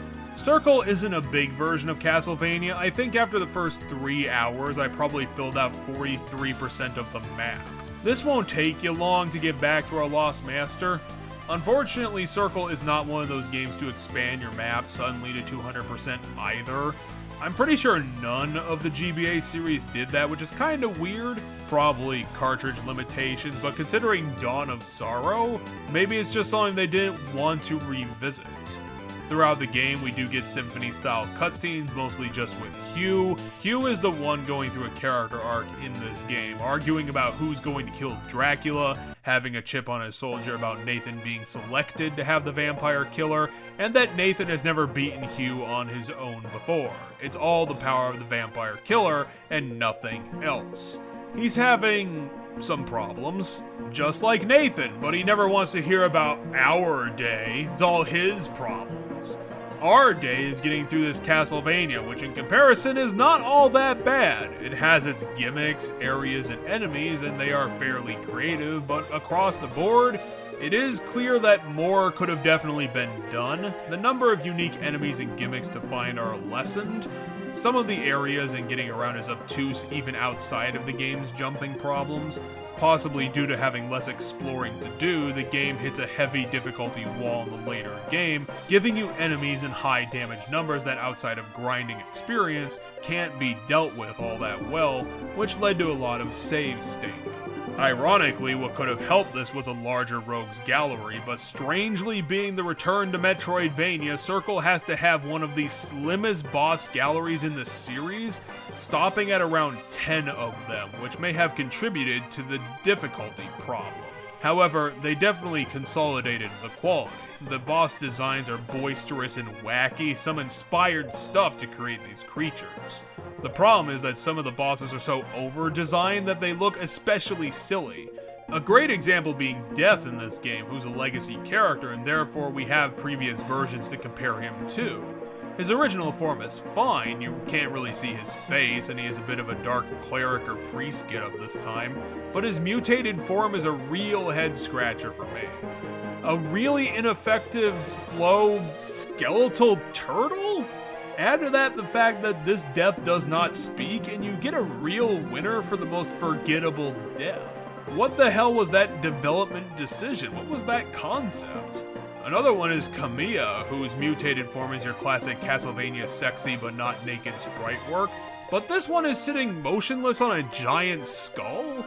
These are the things where I just sit there and say, why as I'm getting my ass kicked? I don't know if it's an experience gap or just Konami being Konami, but these guys hit like a ton of bricks and do not forgive mistakes. It makes the challenges pretty damn frustrating for the end game. On the flip side, you do get a couple of bosses that really show the effort that I wish the rest of the game had.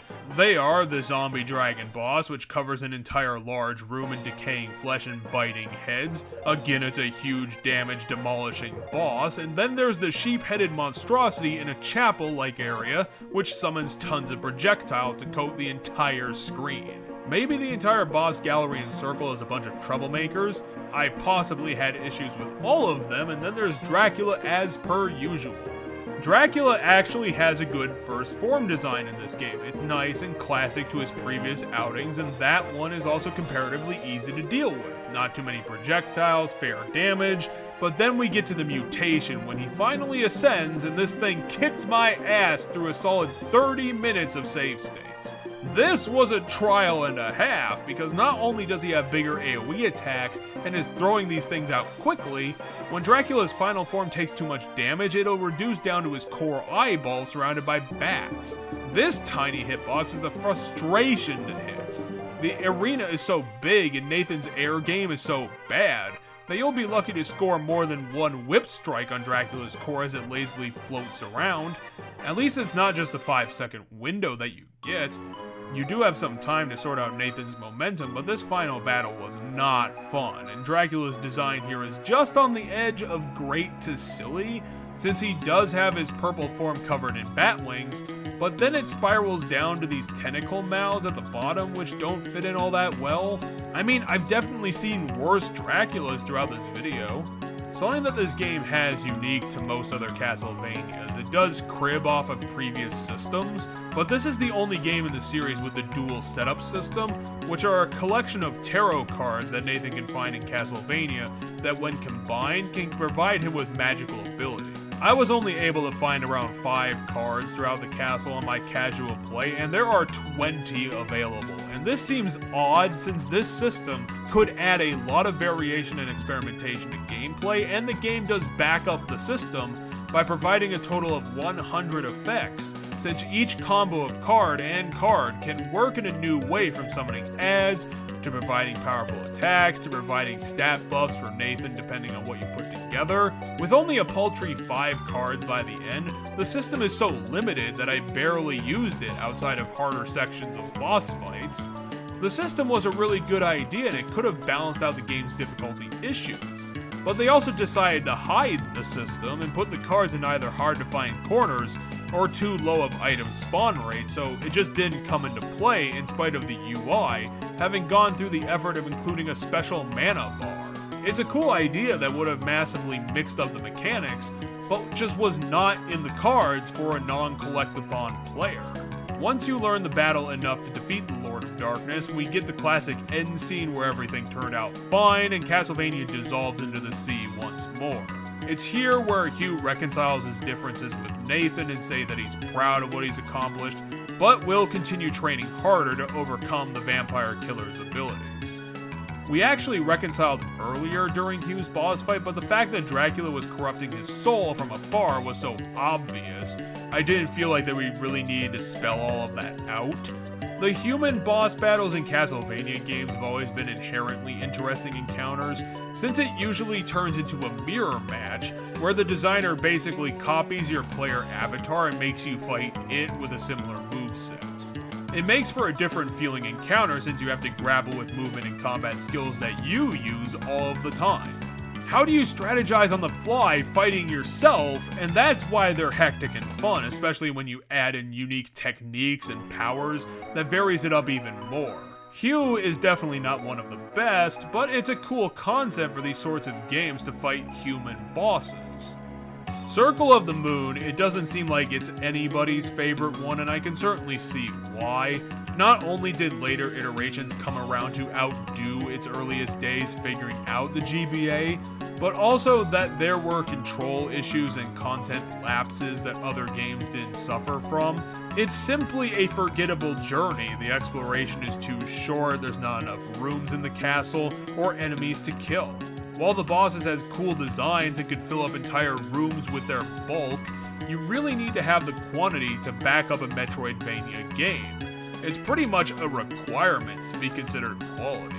The unique feature of the card should have been focused on a lot more, since a casual player should gain access to more than just 6 of the 20 cards available. It's still a good Metroidvania journey, it's just more of a mediocre one. The acceptable first steps on the roads to finally giving us the polished and difficulty perfection of the series' later entries. The problem at the end of the day is that the Circle of the Moon was too simplified for its own good. But I demand you cease your attack! I will not. You shall regret those words. We will meet again! Konami is going to continue hammering away at the GBA until it gets it right, damn it! Harmony of Dissonance is one of those games that fit its title to a T, since in later years people have turned on it pretty harshly, calling it disappointing and an unevenly designed game, possibly due to time having had a bad effect on it, and more to the point, the GBA years also contain Aria of Sorrow. After comparing some critical opinions on Harmony and Circle, I can definitely say that the critical retro reviews of the game are absurd.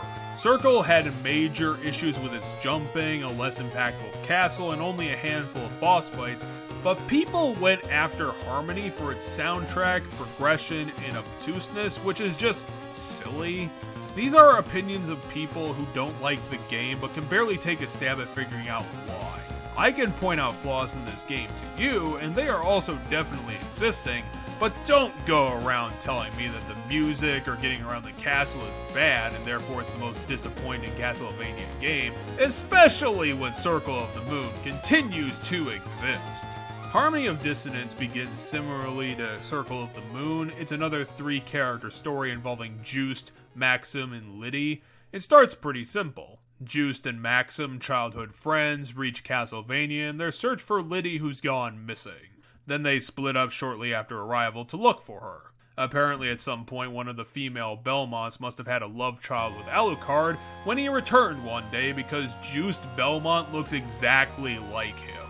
He's as flamboyant a Belmont as you can get, right next to the rebooted Simon in that earlier game we looked at. He has a glorious cape, silly looking white long hair, and constant after images of himself when he runs around. Plus his red clothing style just ties it all together.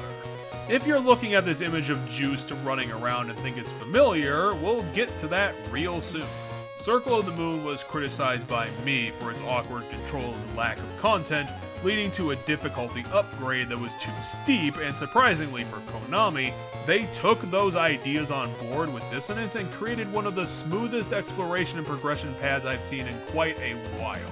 The combat is simpler and gives more advantages to the player, the enemies are well scaled for just running through the game and smashing through most obstacles, the level design is a lot tighter, so going from place to place isn't a chore, and this game has fair distance between its teleporters. The jumping has obviously been addressed, and now Juiced's vertical distance matches its horizontal, and you can control where you land during the jump, which is exactly what I wanted. Now playing as this goofy dandy isn't an annoyance in the slightest. One thing we did lose was the DSS magical card system, which has been replaced with Symphony's style of super move sub-weapons, which you should get a handle on because in Dissonance, limit breaking your sub-weapons is so incredibly useful that it's vital for winning at the game's boss fights, of which there are thankfully many. We get back up to the more acceptable 20 or so encounters throughout Dissonance, so you're constantly running into some sort of bigger monster. The issue is that the creativity of Circle did unfortunately not come with, which makes sense when you're crafting this many boss fights. Instead of the room-filling monstrosities of Circle, you usually get bipedal, mobile, and most monsters are only as big as two Juice standing on top of each other. Plus a bunch of the monsters are the most disappointing form of regular monster, just bigger, leading to Dissonance being consistently shamed on countdowns for the Max Slimer boss fight, which is just a blob that breaks apart and stands still the entire fight. Unfortunately, Dissonance probably has one of the weakest boss galleries in the franchise as a deserved criticism. They aren't interesting enough designs, and the bosses are so consistently weak from that difficulty rebalance that they're usually dealt with in one shot with minimal time spent on them, especially if you pull things out like the Mega Bible and Mega Cross. Possibly in response to the issues with Circle, in order to fix the series and get it back on the right path, Konami simply took a look at their past successes and said, let's just make Symphony of the Night again. After going through the footage, it's blaringly obvious that this game is a shameless Symphony clone, which is fine because Symphony is fantastic. Making a GBA clone of it wasn't inherently a bad idea, but overall the problem isn't that it's Symphony, it's the idea that it's a weaker version of something that already exists. Overall, I've looked at the whole thing, my 8-hour journey of this game, and that's even with minimal save stating due to the lower difficulty, and Dissonance is one of the prime examples of it's good, but not good enough. And maybe that's why people soured on it over time pretty severely. It has almost everything that Symphony did, the limit break sub-weapons, the cleaner castle exploration, the dual castle mechanic after meeting death at one time, and the ability to 200% this game.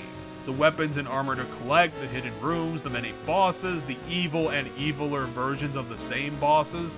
Hell, this game also has a version of Grand Falloon called Legion, and you fight it twice. It's probably the best looking design in the whole game, but everything that Symphony did was exactly the same or better than this game. The GBA just can't reproduce it, and I will agree that Dissonance has a worse OST than Symphony, but its soundtrack is just fine. All the complaints people had about this game are overblown, and objectively those things are things that are just fine in Dissonance. They just don't stand out. The art direction is pretty good, the backgrounds are fine. The issue is that Dissonance took a new direction with Castlevania's gothic style, and for whatever reason, turned everything in the game into something slightly more blocky and cartoonish. Making Castlevania more cartoonish in style just does not work. Not unless you are going to remake the engine from the top down like Kid Dracula. You can't do this on a halfway basis, otherwise it's just going to be a doomed prospect. You even have the multiple endings and the confounding way on how to make that happen. Exactly like Symphony, you have to run through the alternate castle and gather the Dracula relics in order to access the final battle with Maxim? Okay, so we should probably run through that quick and figure out what's been happening in the game's story, since just like Circle, we do get a few run-ins through our explorations with Maxim. When Maxim originally got to Castlevania, he was an amnesiac. He lost his memories and got attacked by some unknown force before he met up with Juiced. He does know that Liddy got kidnapped and needs Juiced's help to save her, so they just start searching the castle. Later on, we start seeing signs that Maxim is getting his memory back. Apparently, he's been here before, and then we start seeing other sides of Maxim he hasn't revealed to us before, where he's claiming that we captured Liddy and that he wants us to die here.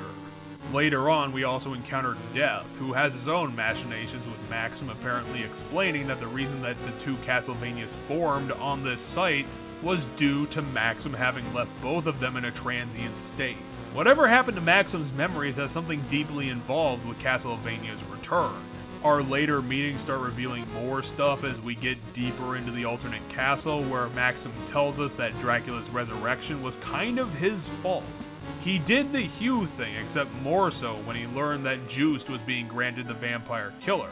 So he decided to dig up the relics of Dracula himself in order to destroy them and prove how awesome he was, and then they would have to grant him the Vampire Killer instead. This backfired pretty damn quickly as Dracula cast a curse on Maxim once the relics were combined together and created another spirit inhabiting his body. Apparently this was the other Maxim that we've been meeting in the castle. The other spirit used Maxim's memories to create the second Castlevania, and also was somewhat the reason why Liddy was kidnapped. However, Maxim might have retained more control than Dracula thought, since Liddy was taken away to a nice part of the castle that Death didn't know about, and she was so blindfolded and taken there unharmed. She's in perfect health, so Maxim did technically try to save her from further monster attacks, for whatever that's worth. However, once Liddy has been located by Juiced, Death immediately figures it out and kidnaps Liddy a second time, as her blood will be instrumental in resurrecting Dracula and his castle from its transience. Like Symphony, there's an obtuse way to solve the curse and get the good ending, and it's not as bad as Symphony since the items aren't just random trinkets. In order to save your friends, Juiced must wear the bracelets he's received from Maxim and Liddy earlier in the game at the same time while going to the final battle with Maxim, as wearing the power of friendship will break Dracula's curse over Maxim and reveal his partially resurrected form that Juiced can kill. Once that's accomplished, the removal of Dracula collapses his castle once again, and both of his friends have been saved from the ordeals of the Lord of Darkness. There are a couple of other endings where you can save just yourself, or just Liddy, resigning Maxim to a death of his own mistakes. The final form of Dracula is, as per usual, kind of terrible, where it's just a ridiculous looking broken skull with an evil snake coming out of it, and some tentacles, which is just a rubbish design. This looks like something that's on the back of an emo kid's notebook. Also, Dracula is so easily killed that it makes him even less memorable, even if the fact that he was just a half-formed version of himself didn't already do that. The story isn't terrible for this game, and it could have had some good intrigue and mystery to it if there was more story or characters to work with, but overall, the evil Maxim dual personality thing didn't pan out too much, since it didn't cause a plot turn to happen, and the whole explanation for the two castles splitting apart into two dimensions wasn't explained all that well and can be reduced to magical thing makes the magic happen, and the whole idea is just a hand-waving explanation for doing what Symphony already did, but not as well integrated into the overall larger story. Overall, I liked Dissonance quite a bit. It has an art style that probably wasn't a good idea, but tight controls and great combat with a bunch of options and overpowered super moves makes for a fun journey of just clobbering everything in the face and mapping out the castle. There are quite a few areas. The castle is actually pretty large, but with level gimmicks being few and far between to find, there's a bunch of armor and weapons to experiment with, and just to give this game a unique feature, you can decorate a room in Castlevania yourself by collecting and bringing furniture there. It does almost literally nothing useful, but look cool and be a nice reminder of your progress to getting to 200%. I know that people shit on this game as disappointing, and I can see why there are complaints, but in the grand scheme of the series, Harmony of Dissonance is one of the better games made for it, and there are definitely way crappier Castlevania games that we've already talked about, so keep your complaints to where they actually belong. Harmony of Dissonance is a good recreation of Symphony of the Night and did what it needed to get the series quality back on track after the tentative first steps of Circle of the Moon. But I demand you cease your attack! I will not. You shall regret those words. We will meet again! At least when Konami was figuring out this whole Castlevania problem on the GBA, they definitely left it off with a bang. Circle of the Moon was their early days, getting back on their feet after being misguided from their destiny with Legends and the N64 experiment, and Harmony of Dissonance was what got them back on that path by essentially remaking Symphony, but Aria was time for it to all come together. Aria of Sorrow is a bit of an odd duck in the series, since it actually takes place in the not-too-distant future, around the time of the 2030s, which means that we'll be dealing with Dracula's return very, very soon as time of writing. This game begins with a classic sort of story with Soma and Mina going to a local shrine after school to check it out. But for some reason, when they arrive, they are transported to a strange castle and are locked inside of it. Soma tells Mina he'll check out the place and that she should wait here, which she does for the entire game. You can check in with her throughout, that can show you more of their previous friendship and they tease each other, but she doesn't do anything useful in the game. It's just like Juice's furniture room, but at least it has a story behind it. Immediately once they arrive, they meet Genya, a local person that Mina knows and who seems to understand their situation since he's the first one that calls the location Castlevania. Through his powers, Mina is protected for the game outside the front gate. He also tasks Sonia with looking around the grounds and trying to find some information about what the hell is happening. Just like the previous two games, you get flexible combat where you can select your weapons and armor, and there are tons of tools throughout the game. Some are ludicrously expensive, and some are also incredibly hard to get a drop of, so there's tons of content throughout the game to find, although you should experiment with the weapons more in this game, since they decided to redesign the weapons to sometimes give you ridiculously huge attack patterns with swords that can fill the screen, and some swords are so big that getting easy hits is always on the table. There's also the famous new feature for Aria, is explained early on by Genya, who tells Soma that he has the power of domination, which allows him some control over the castle's creatures. What this actually means is the tactical soul mechanic, which allows Soma to absorb souls of creatures he's killing in order to access new powers, kind of like the DSS system, but a lot easier to use, since the only thing you need to do is equip up to 3 souls and hit those buttons to activate the abilities that again use the mana bar. This was an ingenious thing to add to Castlevania since it encourages in a great way that 100% completionism that games sometimes strive for additioning.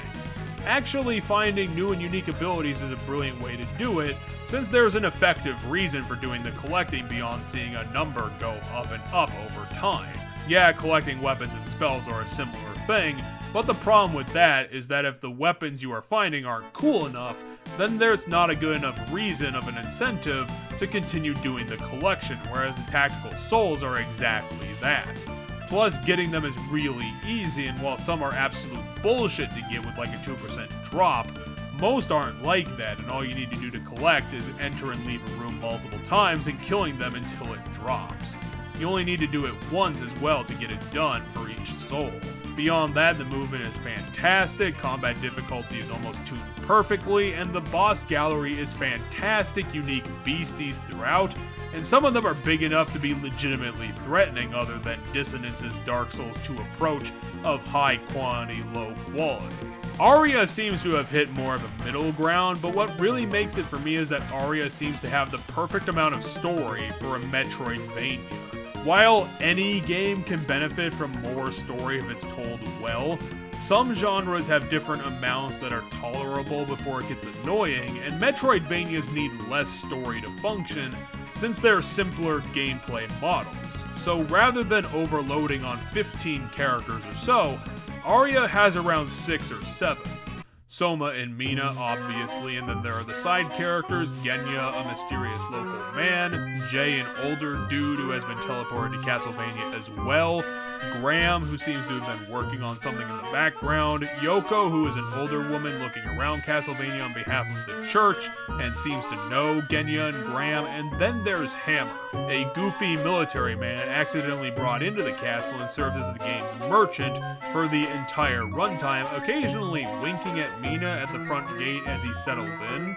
Rather than sticking with one character and just their arc for the whole game, each character has a plot thread going on of their own, and they occasionally overlap in the cutscenes, which leads to more cutscenes. Again, not a ton of them, just enough to keep a certain pacing going throughout your adventure to keep up some stakes. Yoko eventually explains to a wary Soma that his power doesn't mean that he's good or bad, as he claims the powers of Dracula's creatures. It doesn't make him a bad person, it's just a tool like any other, and then she reveals to the audience that Genya is actually a cover for Alucard. A pretty bad cover, since Mina manages to connect the dots on an immortal living next to her, and has realized that Genya has looked the same for the 10 years she's known him around town. Graham's plan is revealed that he's working to become Dracula, as he believes that he's going to be the reincarnation of him, as he was born exactly when he was vanquished in 1999. Jay also realizes that his name is actually Julius Belmont, since again he lost his memories. He was the man who destroyed Dracula all those years ago, and in order to try and permanently solve the problem, the Belmonts had the great idea from an old Japanese myth to seal Castlevania's remnants inside of a solar eclipse, which worked fantastically until another prophecy came about saying that one day Dracula's heir would be drawn into the eclipse to restart the Dracula cycle anew in the future. Now he has to pull double duty and stop that as well, working against Graham. Later on, Yoko is assaulted by Graham, and Alucard swoops in to save her life as Soma continues to be saddled with the responsibility of stopping him personally. For a Castlevania game, it's a pretty dramatic, intense plot, having a few actors running around and having plans of their own off-screen that eventually return to shake things up of their own personal reasons and factions. On the other hand, the progression of Aria is just flat out the best in the franchise. It's absolute top quality stuff. The levels have the right gimmicks, this Castlevania is exactly as big as it needs to be, and it isn't horribly complicated to just get around. Getting to the best ending has been made a lot more player-friendly through the addition of the collectible tomes that tell you which souls you have to use in order to get the best ending, and the things that get in the way of someone's exploration make sense and are obstacles that would naturally get worked around by the game's level design, pointing you in the way of where you need to go, along with the natural instinct of Metroidvania players to go to the corners of the map not filled in.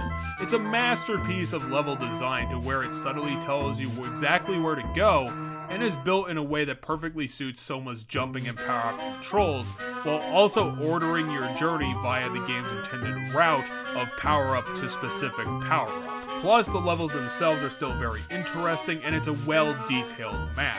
I'd say that Symphony still has slightly better visuals, but Aria is still incredibly top-notch.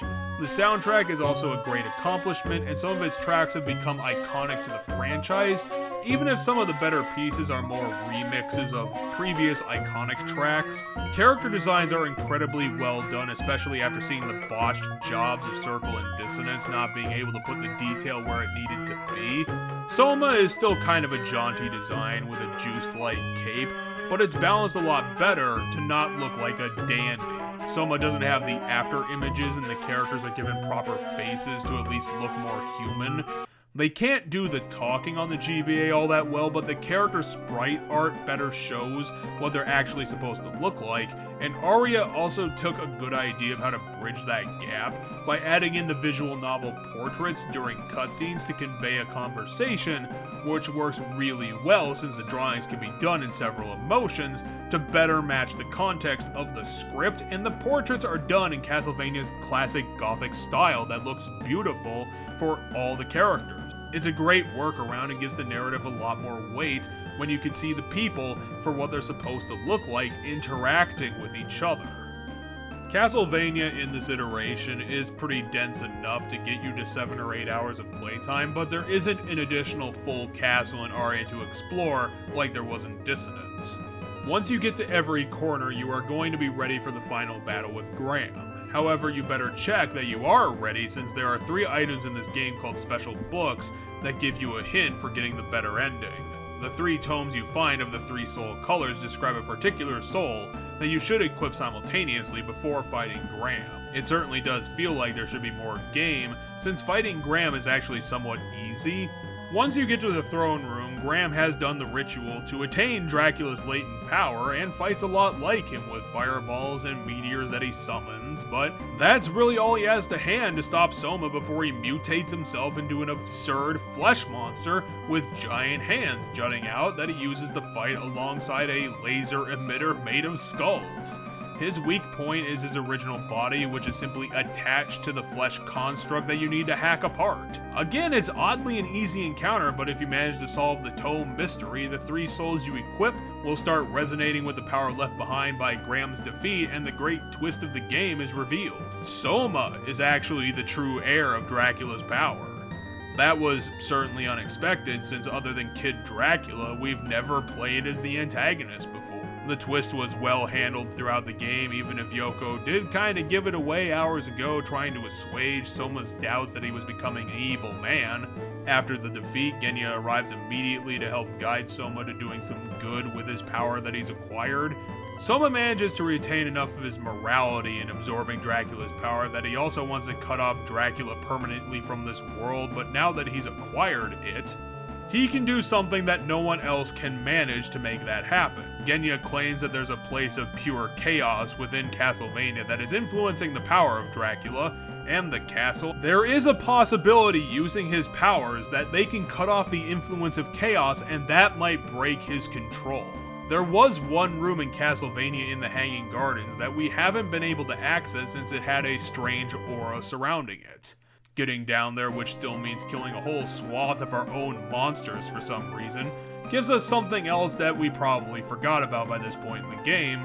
Someone that came out of the woodwork now that Soma is becoming Dracula. Julius. Before we get to the point of chaos, he returns speaking of completing his mission, which is going to be a problem.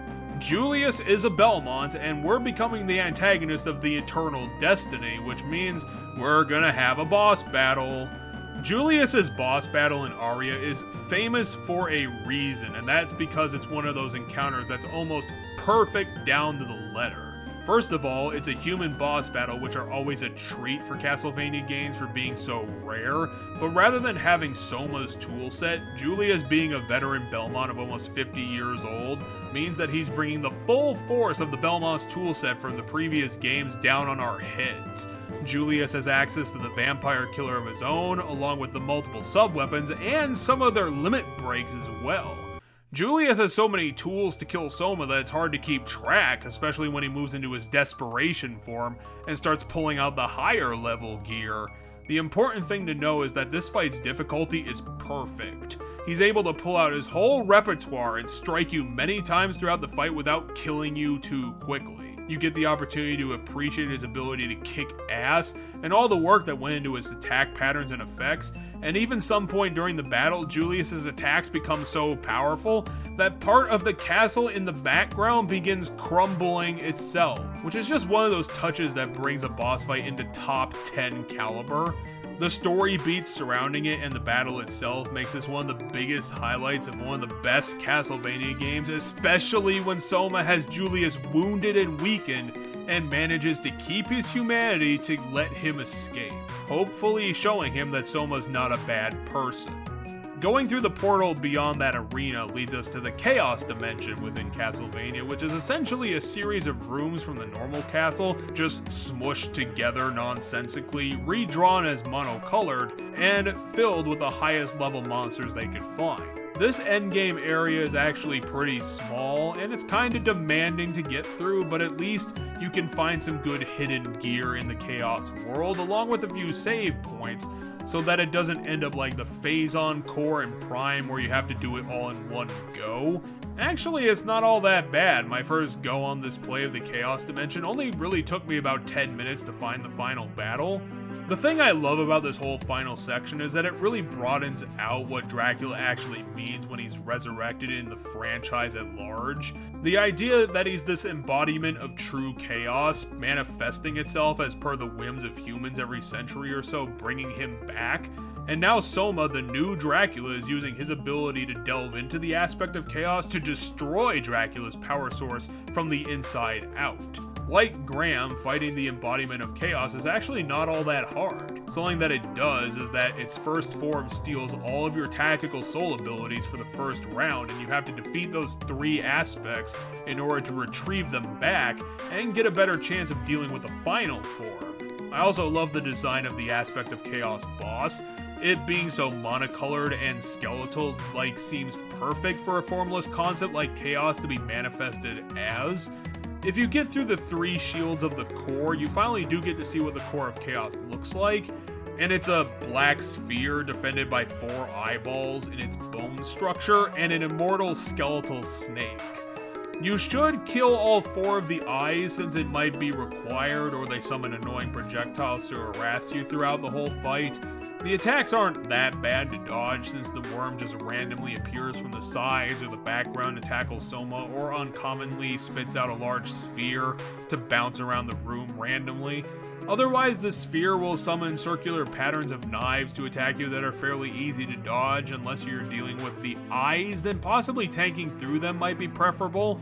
Bring a couple of super potions for best results, since if you can make it through the first form, you should definitely be fine.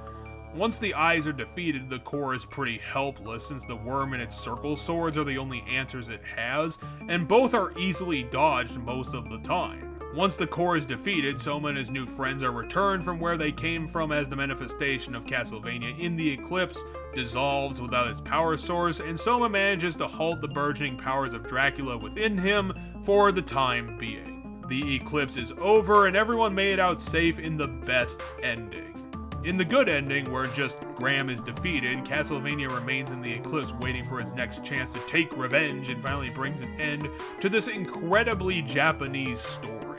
Aria of Sorrow is one of my favorite games, and personally the best Castlevania to be played. Everything about the gameplay is perfect. The story of the game is almost there with the best twist ending in the franchise that no one saw coming into the series fresh. And all that it did with the weapon customization and the tactical souls and the combat in general is fantastic. It has great boss fights, just the right number, and so many good upgrades, and such a natural feeling of progression of exploring this castle that just makes it feel like it was crafted by a team of absolute experts. Like Symphony, this is going to be the blueprint that Konami should follow in making Castlevania games going into the future, since it's just enough of a game and exactly what it should be as a Metroidvania masterpiece. Everything that it included was a stroke of genius, and it stands head and shoulder above its contemporaries, and even on the GBA, this has got to be top 10 material for the library. It certainly is not going to be topped anytime soon. But I demand you cease your attack! I will not.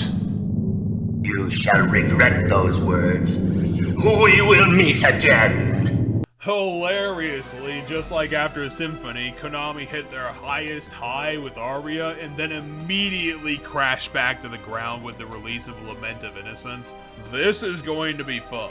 Surprisingly, Lament takes place in the 11th century, way before any of the other Belmonts, and one of the reasons why Sonia got segmented off into non-canon land.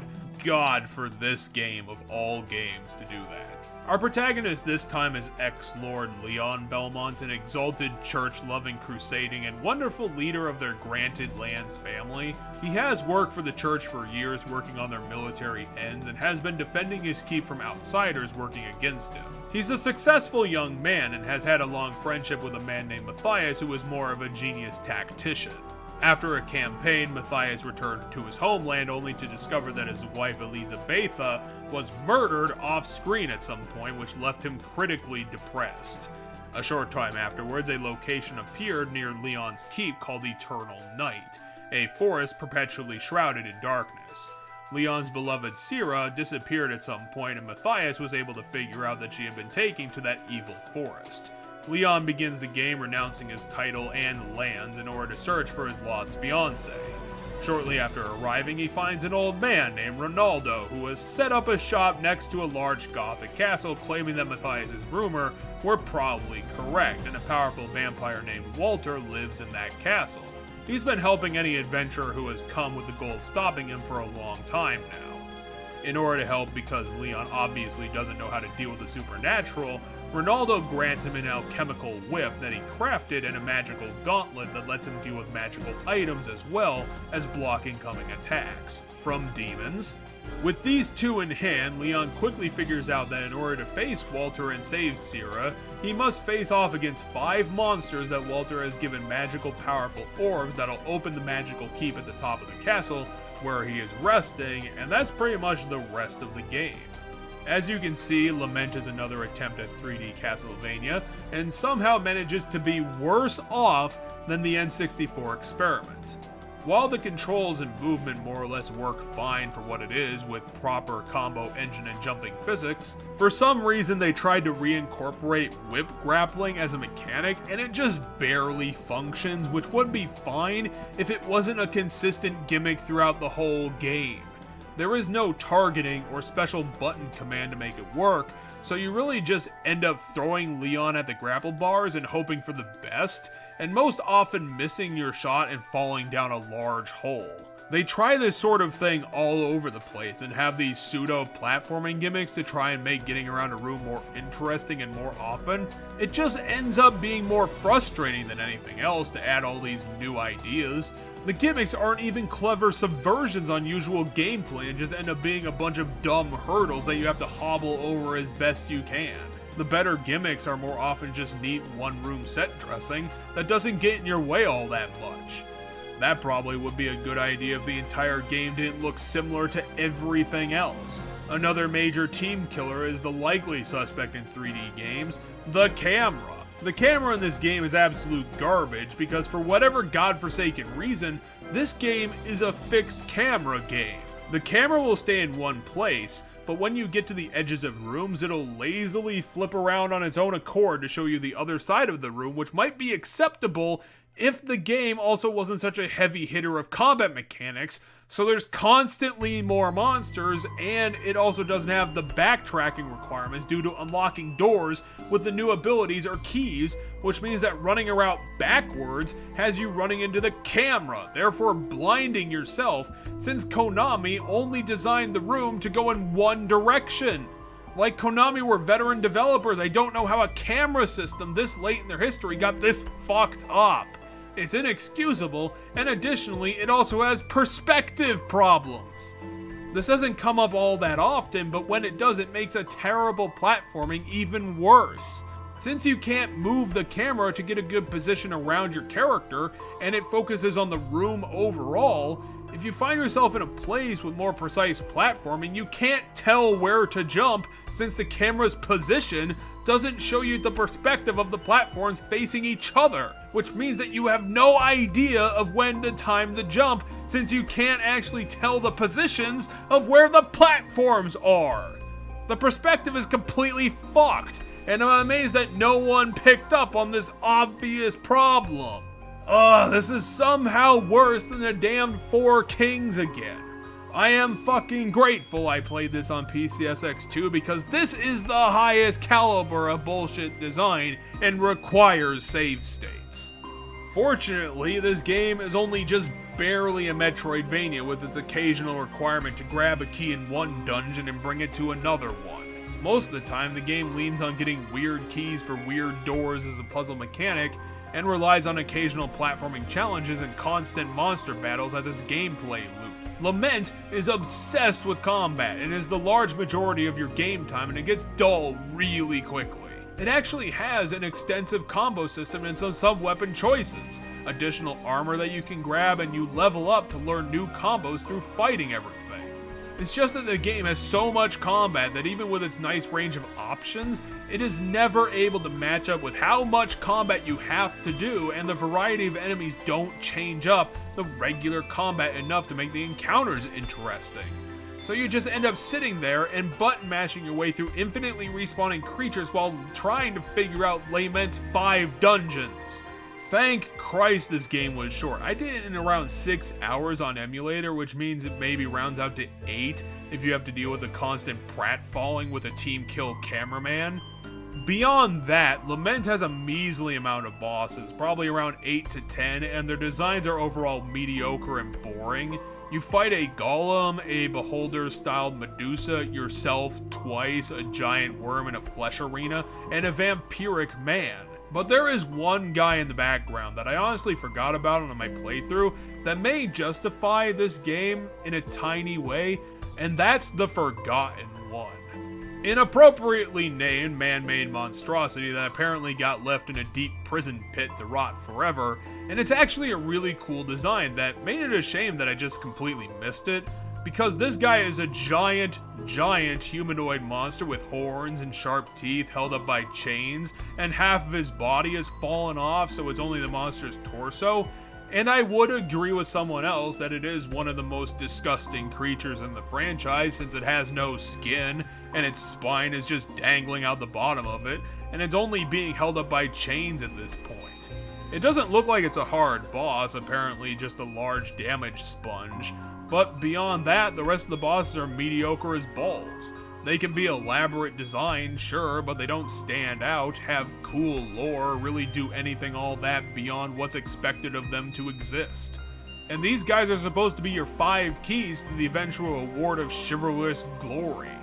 The dungeons are also just boring to traverse overall, again due to the lacking elements of the gimmicks, and failure to elevate any of them with interesting backdrops or scenery means that the whole game comes off as a bland chore to work through.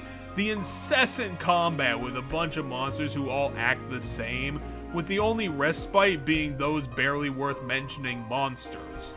Even the one guy who's a character, Joachim, is somehow overshadowed by the succubus, since at least that girl is A, incredibly sexy, and B, tried to impersonate Sierra for 30 seconds before she let her cover get blown. Joachim is just an angry vampiric man who failed to defeat Walter and got stuck in jail for eternity, which makes it all the more odd that in New Game Plus, Joachim, of all people, becomes a playable character because obviously all the boys and girls wanted to go back and play Lament of Innocence for a second time. It tries to have some elements of the Metroidvania games with the ability to pick up mana and health boosts throughout the dungeons, but since all 5 dungeons are completely segmented from each other and don't attach together, they can never do what's actually important in Metroidvania, which is the exploration and discovering of an interesting and importantly interconnected world of traps and monsters to kill. This world feels like a chore, which it is because of how the game is set up. All the bosses you're fighting are set up as lesser threats, just stepping stones to get to the thing of actual importance, Walter. And they back up that assertion by not having any lore or interesting character moments between any of them, which is a shame, since at least the game has well done cutscene direction, if nothing else. If Lament had a denser, more involving story, this could have made for some dramatic pacing instead of a slightly above average backstory and one cool emotional twist by the end of the game. You should check in with Ronaldo in between each boss kill, since he has additional backstory to dump on you as you learn some new things about Eternal Night and the man himself. Plus, Ronaldo is played by a really good VA, so it's always worth it to give him some screen time. Throughout your meetings, you eventually learn that Ronaldo decided to dedicate his life to this shop in perpetual darkness because he has had a revenge quest against Walter this whole time, one that he personally couldn't exact. So he uses his alchemy to craft items and hand them off to more capable adventurers to rise against him in his stead, since Walter was the one who turned his daughter to vampirism, and in a rage, she killed his wife and son one day while he was gathering some things in the woods. That's why he gave you the gauntlet and the whip, Leon also learns of a way to gain more power by completing the creation of the alchemical whip, but Ronaldo warns against it. That there's not an easy way to do it and just tells him to forget about it entirely. Another thing that Leon learns from Joaquin when he died is the existence of the Ebony and Crimson Stones. Ronaldo tells him that they are the accidental creations through experiments to create the Philosopher's Stone, which grants eternal youth. The Ebony Stone is used to cast an area into perpetual darkness, therefore the eternal night that they're standing in, and the Crimson Stone ended up becoming lost. Ronaldo knows that its powers can be used to gain the power from vampires' souls, and since it also houses the curse of the vampires, only vampires can use it against each other. There is a possibility that since the Ebony Stone was obviously found, maybe the Crimson one showed up too somewhere. With all 5 orbs finally gathered, Walter can finally be confronted with the special whip, and amazingly, he's just right outside his throne room door. This was actually really easy to do. And for some reason, he gives us back Sierra after just some talking to, and Leon takes her back to Ronaldo's shack for some obviously bad news. Ronaldo has seen this sort of thing with Sierra before, since Sierra ran directly into his force field. She's under the early stages of the vampire's curse, and Leon was obviously too late. There is an additional option though, as Ronaldo reminds him of the whip completion. In order to do it, it requires a special tainted soul, one full of mutual trust towards the whip's owners, so that was convenient. Leon, being a good person, rejects the notion that any of this is happening, but Ronaldo also reminds him that the curse is permanent, and she'll fall to it one way or the other. Maybe it's better to make the best of a bad situation. Leon storms out only to immediately find Sierra holding a knife on herself. She's been feeling the symptoms of vampirism, and just like Rosa and other female characters across the franchise, she can't stand the thought of turning into one of those things and would rather die before it happens. So she's really contemplating suicide, and since this kind of lines up, Leon considers doing it himself. Sierra agrees with the idea since she also believes she's not able to be saved, and if her life can be used to save other people from creatures like Walter, then it's worth the sacrifice. And so Leon willingly lays her down and murders her as she requested. Ronaldo then takes the corpse into his hut and completes the alchemical whip, now being the one weapon that can actually touch Walter. Then as morning, he stomps back into Eternal Night Castle and kicks open his throne room again. The challenge is thrown and the final battle commences with Walter being harmed by the alchemical whip and now having to actually face Leon in combat. The fight is somewhat hardcore as Walter can summon weaker attacks such as exploding meteors and fast fireballs, but more devastating are his straight punches that are a pain since you have to be right next to him for the whole fight. Then once he starts losing health is when he pulls out actual nuke fireballs that cover half of the room and horrifying AoE spells that can kill you in one shot. It really is a do or die sort of encounter where Walter doesn't have a lot of health, but some of his attacks can absolutely melt Leon, plus constant teleportation as per usual doesn't give Leon a lot of time to build a combo to take advantage of his short stun windows. So after Walter is defeated is when a thing happens. Somewhere, Walter's defeat activates the person holding the Crimson Stone and manages to absorb the power of Walter right at that moment and usurp his title as the Lord of Eternal Night. It turns out that the beneficiary of that is Matthias, someone who has not been in the game since the intro crawl. Apparently this was Matthias' master plan, to become the most powerful vampire he could after acquiring the Crimson Stone. Ronaldo, Sierra, and Leon were all being manipulated this entire time to serve his needs, as acquiring the ultimate power of the immortal evil will serve as his final revenge against God himself. By becoming immortal, as God has decreed limited life for humanity, his mere existence as ultimate vampire is the greatest blasphemy he could cause for the man who stole away his beloved wife after he served a lifetime under God's banner. It is a silly plan, but it makes more sense taking place in the 11th century than anything else. With that speech having been concluded, Matthias leaves Leon in the capable hands of death, randomly coming out of nowhere to serve as the actual final boss. I don't know why they did it like that, but Death's design in Lament is actually really good. He looks proper, intimidating, and perfectly suited to his regal task of commanding the world of Death. His boss fight is a mixed bag as well, as some of his attacks are barely registering on Leon. And then there are some AoE bullshit storms that'll wreck your character, and you'll have the chance to experience all of it since Death has an incredibly high health pool. We're gonna be here for a while, even after the bruising that Walter gave us. Shockingly, there was no ace up the sleeve for this one. Death is a one and done boy, probably because his original form was already tough as nails, and not being helped by Death being such a big enemy that you can barely read his tells on what attack he's gonna throw out. And the attacks are hitting such a big area that you don't have the chance to detach and retreat in time.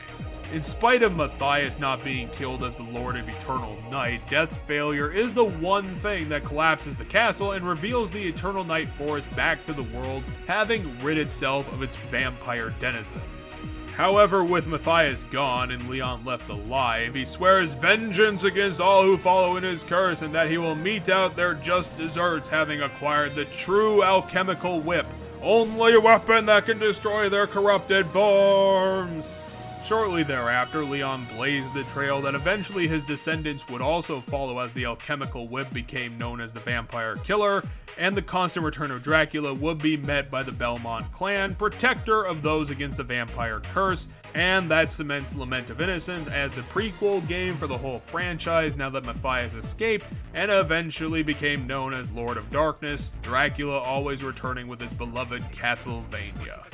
Wow, Lament of Innocence was such a mess of a game. A combat-fueled train of drivel accompanied by terrible puzzles, awful backtracking, and a player-killing camera that was so bad it couldn't even handle 3D perspective correctly. Something that even the 1999 reboot was able to make happen. Lament is just a bad game with boring exploration, dull as hell bosses, and 5 dungeons that all look nearly identical to each other, with no gimmicks or interesting cool level design to differentiate themselves from each other, and enemies that acted so similar to each other that giving them different designs at all was almost a fruitless endeavor. The additions from the Metroidvania entries are almost non-existent, and in spite of the combat model having this many options for the player, it requires so much monster fighting that even with the most expansive combat ideas in the world, couldn't make chewing through that many monsters fun or remarkable. As a prequel, the story is bland and predictable. The same old Castlevania narrative, with the only difference for it becoming the prequel is that Dracula is allowed to escape and it takes place in 1094. Hell, the game probably would have been more fun if Ronaldo had been the protagonist, being an infinitely better acted and more interesting character than Leon Belmont, the flamboyant rich boy lord giving up everything for his lady fair. Plus, the half-cocked idea of having Matthias appear at all right at the final boss battle just showed how badly planned this game was. This thing was put out on the PS2 and clearly could have been a lot better. If Symphony can exist on the PSX, there's no reason you can't do better on its upgraded machine counterpart, but instead, we got this half-baked action-adventure spin-off that does nothing but confound and confuse its core fanbase with a prequel that barely matters. Again, what a way to goddamn start a new era of Castlevania projects, crashing and burning on re-entry. But I demand you cease your attack! I will not. You shall regret those words. We will meet again! And with a new console comes new contenders, as the rise of the technological DS finally came to the surface with this game.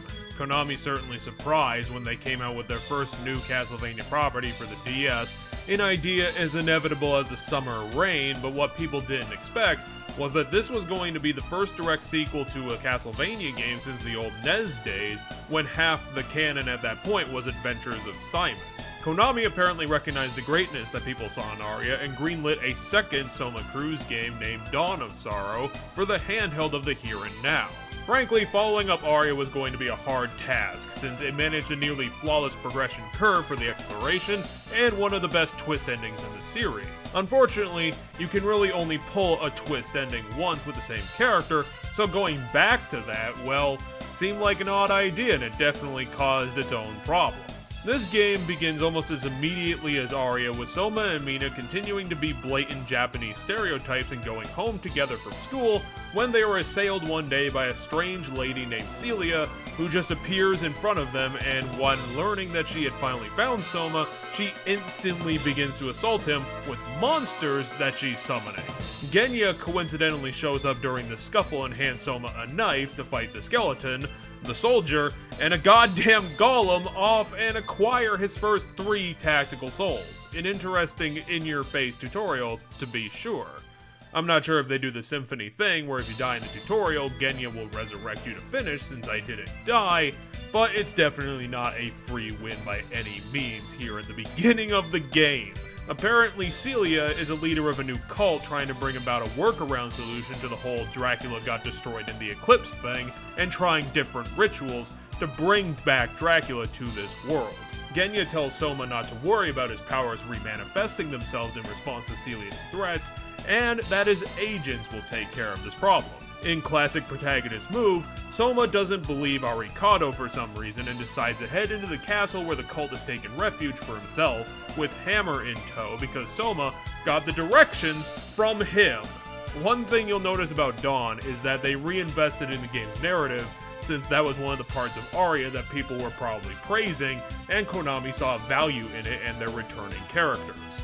While the cutscenes are interesting, have good portrait art that have multiple emotional variants, and they show up new personality quirks that make the characters more interesting than just exposition machines, the ultimate problem is that the story they are telling isn't as interesting as Aria's that did better with less. The assumption could easily be made that all the characters were conducting their own plans off-screen, which led to interesting speculation from the audience about what was going on. Putting more story in isn't always the best option for every game. Due to the twist of the last game being a fundamental plot point in Dawn, they don't have the same impactful payoff as they've done before, and are left with a plotline that is more direct and obvious, as we'll find out later. As we continue through the first village level, we get to see how this game has changed in comparison to its GBA older brother. As discussed before, we get a return of the tactical soul mechanic, since it was a fantastic idea that made for intriguing collectionism, something that's hard to manage, and we get a whole new and big set of souls to go track down. They are of similar quality to the last cast, and have specific button commands to use them, making them more user-friendly, plus the removal of the tactical soul best ending thing means that you aren't forced into using souls that you don't want to except for bits, like the underwater level where you do lose one slot in order to progress the level. Still not a major issue, and you should have fun collecting and experimenting with them, and on top of that is your usual secret hunting for loot, weapons, and armor, which again gives you another nice set to locate. Although, I do have to say that the secrets seem slightly lacking, and you don't get a good amount of equipables with unique effects. It seems that they stuck more to with a lot of stat-changing equipment instead of imaginative weird effects. They did add on top of this usual system a new idea, and that was weapon crafting. While you are collecting the souls of your downed enemies, you can go back to the hub village and visit Yoko, who set up a shop next to Hammer, much to her annoyance, and there you are able to trade in weapons and souls to Yoko, who will fuse them together to class up your weapons into something better. Through this system, you eventually do get access to good endgame gear if you keep with it. So, planning out your upgrades and keeping in touch with her is essential, especially for me, who wanted to stick with a halberd-like weapon. However, on the flip side, when you meet Yoko is when you get an item that somewhat destroys the satisfaction of playing Dawn of Sorrow, and that is your first magical seal. Because this is a DS game, there had to be gimmicks, and on top of this, you also get touchable ice and a couple other stylus mechanics in the game, because apparently every studio was required to do these futuristic gameplay mechanics that in retrospect have almost universally failed to make an impact. However, magical seals really do take the flippin' cake. In addition to defeating the game's bosses, once they are killed, you have to grab your stylus and draw a sigil on screen in a very specific way, otherwise the boss will regain substantial health and continue fighting you, which absolutely kills you if you made it to the end of a hard bastard, and the seal mechanic ends up being the thing that kills you because of how dumb of an idea it was. This wouldn't be so bad if we were talking break-push difficulty like Harmony of Dissonance, but Dawn wants to be a proper return to challenging boss fights, and the magical seals really do push it over the edge into bullshit territory. The two major issues are that A, the more complicated seals in the endgame require you to draw them precisely as the game draws them, and you can't just draw something that makes the same shape. It has to be A to B to C in a very specific order.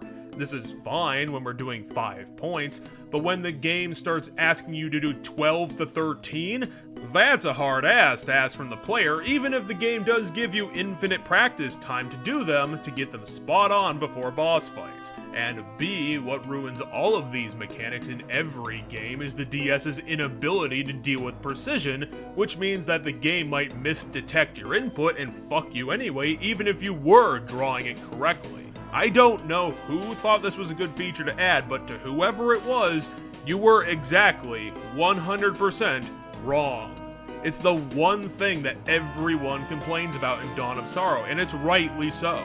I was going to transition from that paragraph to something else to complain about, but honestly, I really don't have anything other than nitpicks at this point in the section. So I guess I'll mention that this game does do a couple of ending item unlocks like previous games, but they aren't as bad as the double rings from Symphony. The first one is given to you in a cutscene, and you can easily figure this one out, since where you need to use it also involves the character that does give it to you, Mina's talisman.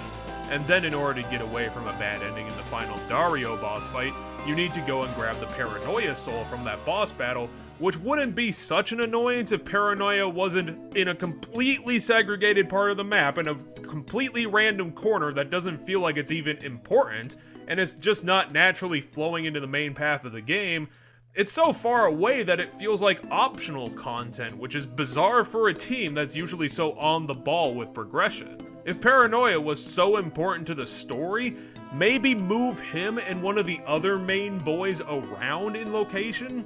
Shortly after the first level is finished, we do meet up with another legacy character, Julius, who's palling around with Genya as one of his agents, and I do have nitpicks with him in that he, one, barely does anything in this game other than fail to do something important and open the final door with his Belmont physique, so they decided to sideline one of the better characters because I'm guessing they forgot to write him into any cool scenes. And then there's the bigger problem. His design is just not good. And by that I mean his portrait is fucking awful. I don't know who chose that drawing of him, but it was the wrong one. His facial hair looks ridiculous. It looks like it was drawn by an amateur in 15 minutes, and I wouldn't be so annoyed if it wasn't Julius, amazing badass and best boss of Aria of Sorrow. You could do this to Hammer any day and I wouldn't give a shit, but why the fuck did this happen to Julius? Otherwise, it's a decent idea. They just turned him into a typical Duster Cowboy Eastwood lookalike, and that's kind of a cool idea. But for it to work, you need to have a good beard, and he doesn't. He's just fucking terrible goddamn facial hair. Like, I can't even with this guy right now. Like I said, I have a lot of nitpicks with this game, not so much major issues, and that's probably Dawn's greatest sin of everything. In spite of Dawn getting nearly perfect critical scores on release, it was definitely developed to be exactly like Aria, but are missing some spokes on that wheel of choice. We already talked about how the story is inferior, but the progression is also more complicated and the platforming is tightened up and more annoying, especially with spongier enemies and more of them in general.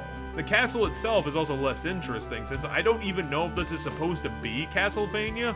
This might just be some random other castle that got infested with magic due to the cult, and speaking of the cult, we see all of 3 members of it, including Celia.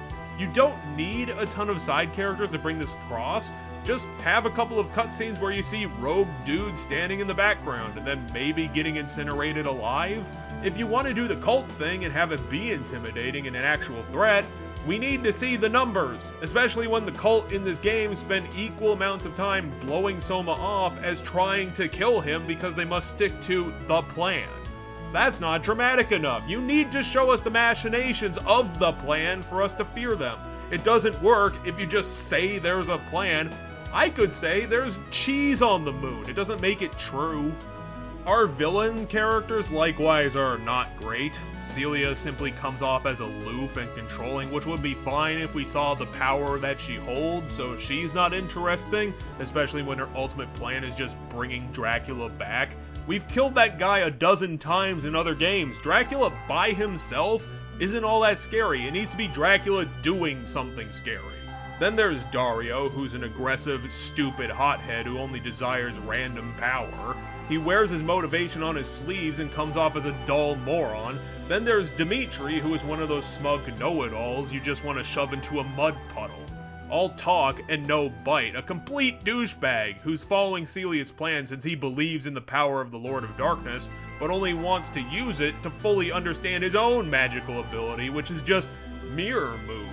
He can copy any magical power and make it his own, and that would be a cool concept if whatever he did with it was more than just summoning those squid alien guys' meteors and nothing else.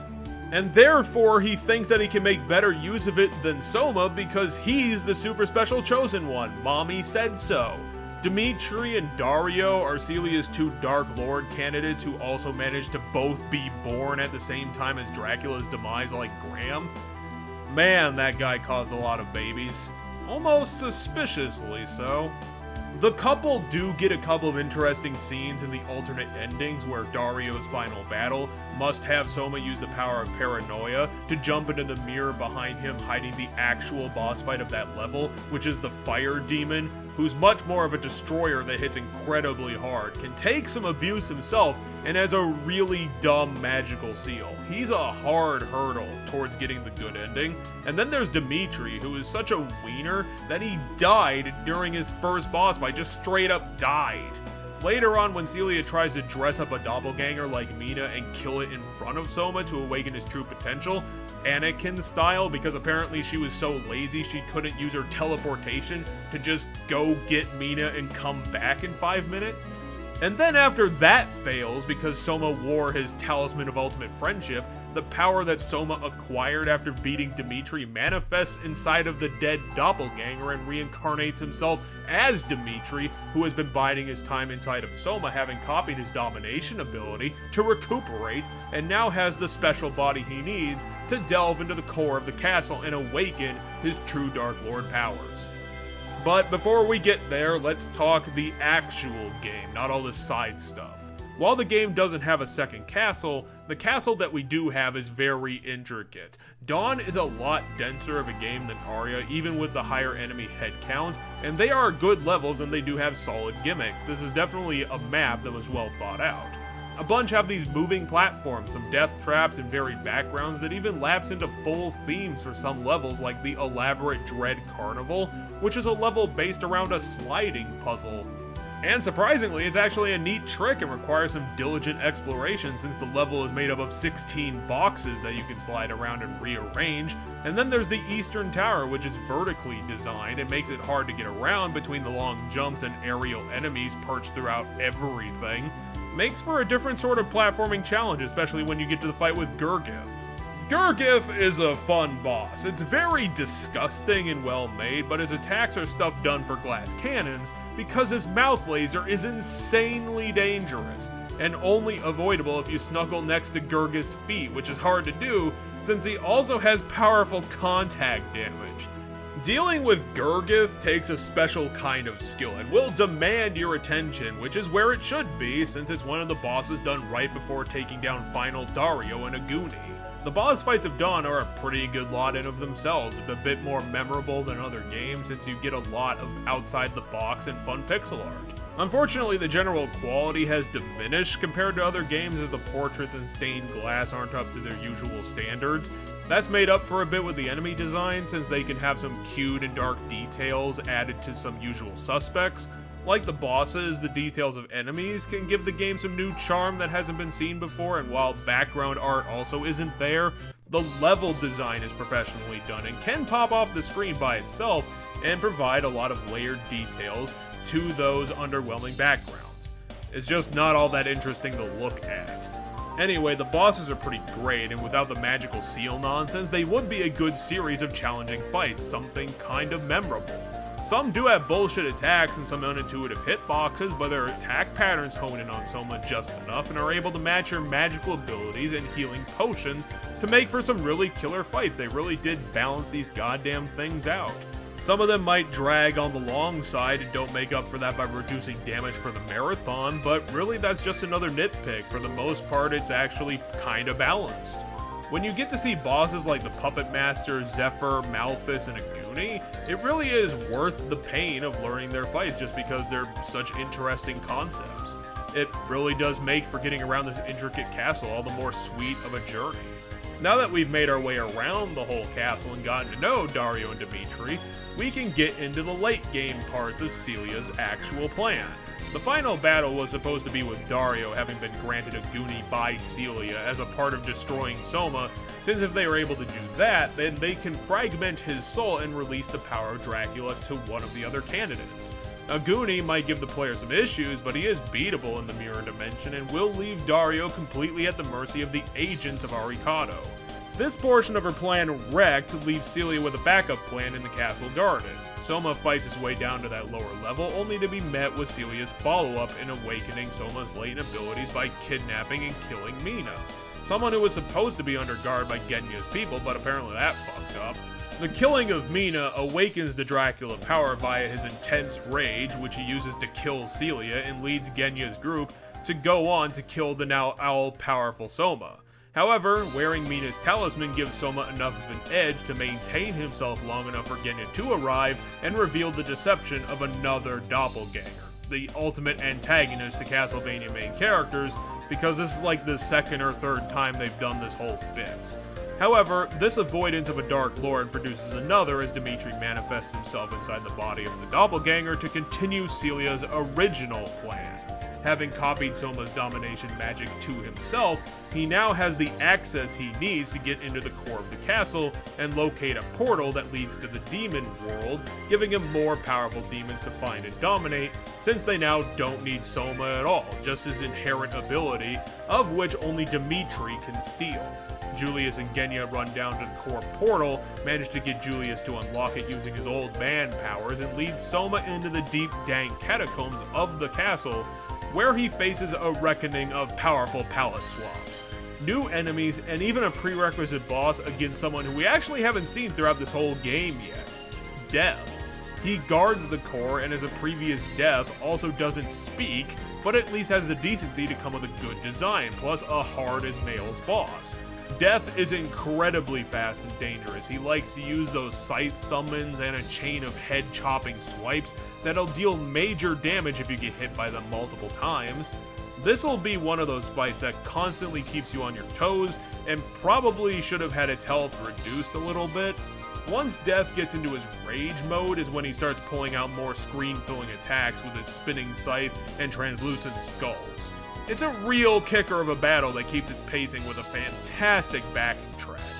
While this Castlevania is its best feature, since it's a very intricate castle, the OST is fantastic and brings about some new sound quality unseen on the previous consoles that produces a new level of soundtrack. Some of these things are pretty fantastic, and while not as universally beloved as Symphony, some of these tracks are what make some levels a blast to get through, and do make a good argument to challenge Symphony for that top spot musically. The composer really just outdid themselves on this project all over the place. Which is good, as we now have to delve into the core, which is like the Dimension of Chaos, a geometrically nonsensical alternate dimension, and unlike the Chaos world, didn't really get the memo about not frustrating the player. While you do have some save points throughout the whole thing, this level is a real skill check, whereas the Chaos world was just this short trip through some harder enemies, and was more just there to look cool. Now, in the core, you have to legitimately try to make it, and it will be a grind to get there due to the consistent teleporting around the level as it's broken out into 4 smaller blocks with no obvious path about where you have to go, which means you just have to explore everywhere. I'm not sure if there's enough good loot down here to justify how big this level is, but considering the path is not laid out for you at all, you're just gonna have to try every door you can find.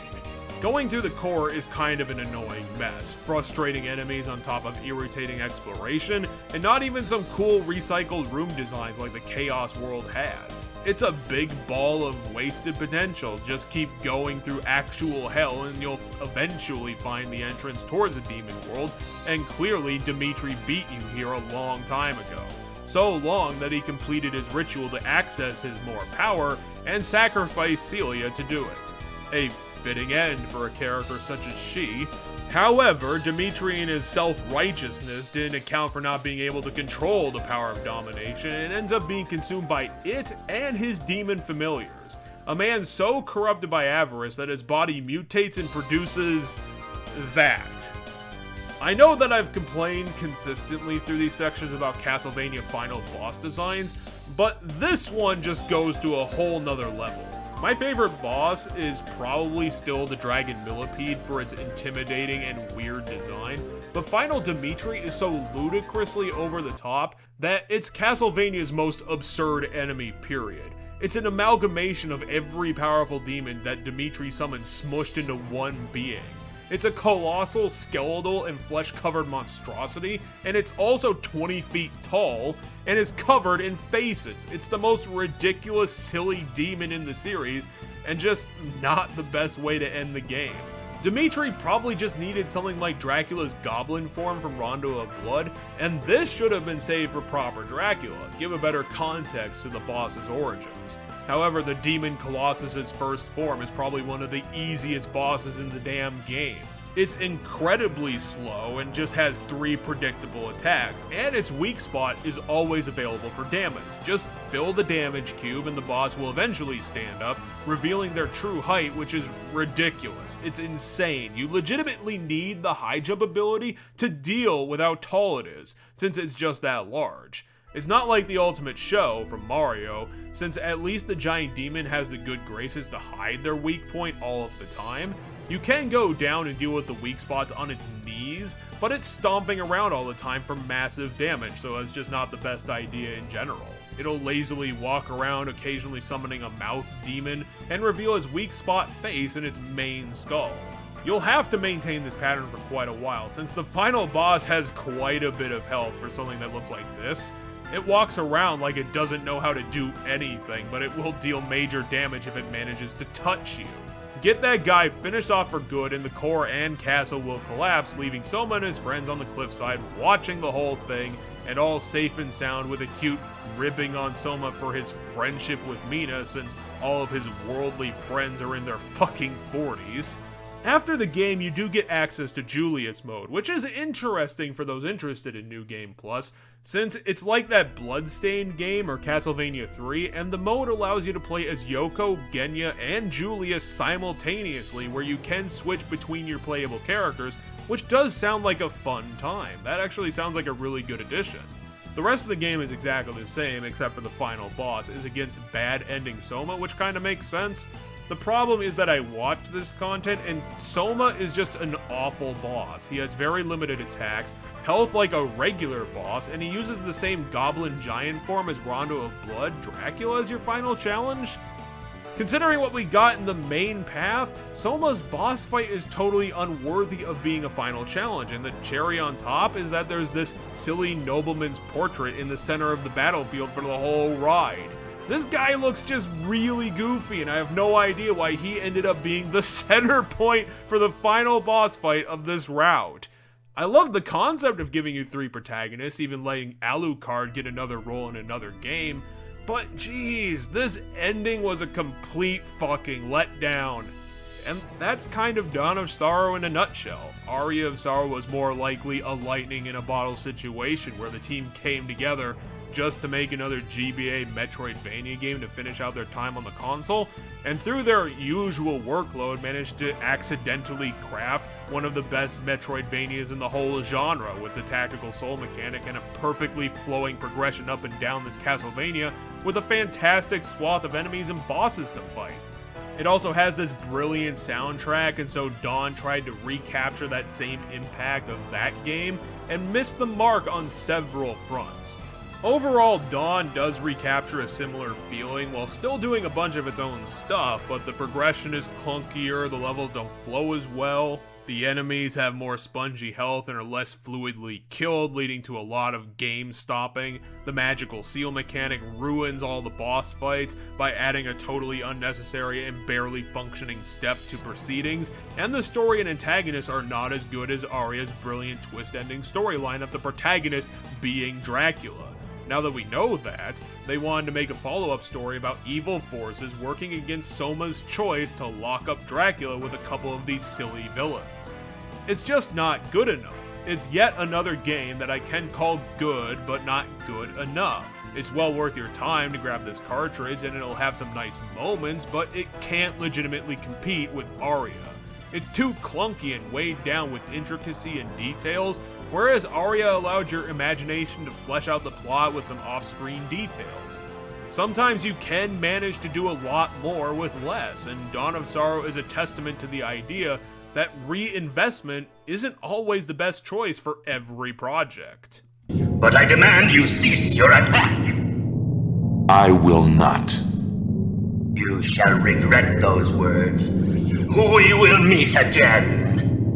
Now, this title is an odd duck in the series, but then again, when has 3D Castlevania never been an odd duck in the franchise? But for some reason, it got the eyes of the little-known adapters of Netflix, and its characters were picked up for their animated show. I have no idea why, since it always seemed like Curse of Darkness was in the background of the series and held little regards from the audience. Probably because, like Legacy, for whatever reason, Konami went back and tried to use their gameplay model of Lament of Innocence another time, trying to make the fourth 3D Castlevania title. Unlike Legacy, where the follow-up game was focused more on improvements than adding new content, Curse of Darkness is just its own game, just using the old Lament mechanics. This game is another mainly melee combat game in third person with a little bit of Metroidvania and puzzling on the side, and in addition, it's almost totally removed platforming from itself as well, since Lament showed how thorny of a problem it was going to be for Konami to figure out how to do what they wanted in a 3D space. It comes up in rare occasions when you need to do something like cross a large gap with a puzzle element, but beyond that, platforming is so rare that it's barely a factor in the review. Curse of Darkness, like Lament, has a very out-of-the-box story to tell, which is fair for a game deliberately not fitting the Castlevania mold. Our story regards Hector. Just Hector, a man running around the future grounds of Castlevania with only revenge on his mind. Revenge against his old comrade named Isaac. Both of them used to be something called Devil Forge Masters, who were able to craft reagents together in order to create demons themselves out of almost anything. These powers were directly drawn from Dracula, who was defeated several years ago by Trevor Belmont. But in doing that, Dracula subjected the land of Europe to one of his most vile curses, the Black Death. Yeah, it's like that other game, where Konami in a silly manner tries to claim that huge world-changing events of the past were caused by their little fictional world of vampires. Isaac issues a challenge to Hector at the start, saying that since he renounced his devilish powers to settle down with Rosalie, his girlfriend who later died off-screen, setting off this revenge quest, he doesn't have the power to face Isaac. So he tells him to go reclaim what he's tossed aside and meet him again in raging conflict. This sets him off in a race around the grounds to acquire power and defeat his lieutenants and other monsters. Remarkably, the combat of Lament was actually improved very substantially. The numbers have been smoothed out, combos have been made easier to do, and there's quite a bit of weapon variety once we get later into the game. For now, you barely have any kit until you run into your first Devil Forge. A small pixie is going to be your first that focuses on healing. If you thought this mechanic seemed a bit weird, there's an easier way to explain what's going on. I don't know what Konami's boys were thinking at the time, but their experiment with Curse of Darkness was to mix Lament of Innocence's mechanics with Pokemon. This is a monster capturing RPG. Well, monster crafting RPG. There are around 10 types of devils in total to create, and a couple of them are almost impossibly difficult to track down, which is fine, since their abilities don't seem to justify the ridiculous trek to find them, and while that seems like nothing, the system does get fleshed out beyond the 10 types. Through fighting with your devils, enemies will frequently drop experience orbs that generate from the type of weapon you're using, and through those choices of orbs, you can train your devils in different skills, and once they level up enough in a particular skill, they will evolve into a form from that category, and those forms are allowed to learn different attacks and abilities. You should delve into a variety of devils, since some paths are only openable by specific devil ability. Fortunately, grinding experience for those devils isn't all that painful and somewhat easy to manage if you trained up the wrong class. Additionally, a lot of devil types are useful in combat across the board, and it'll be up to your preference to pick which devil will end up being your backbone. I leveled up the first 5 or so devils I crafted regularly, and 3 of them served me very well through the game, so don't worry about rolling a bad monster. It's actually kind of unlikely to get a bad roll. Another thing you'll notice pretty quick is that Konami took a look back at Lament and finally came around to fix one of its more obvious problems.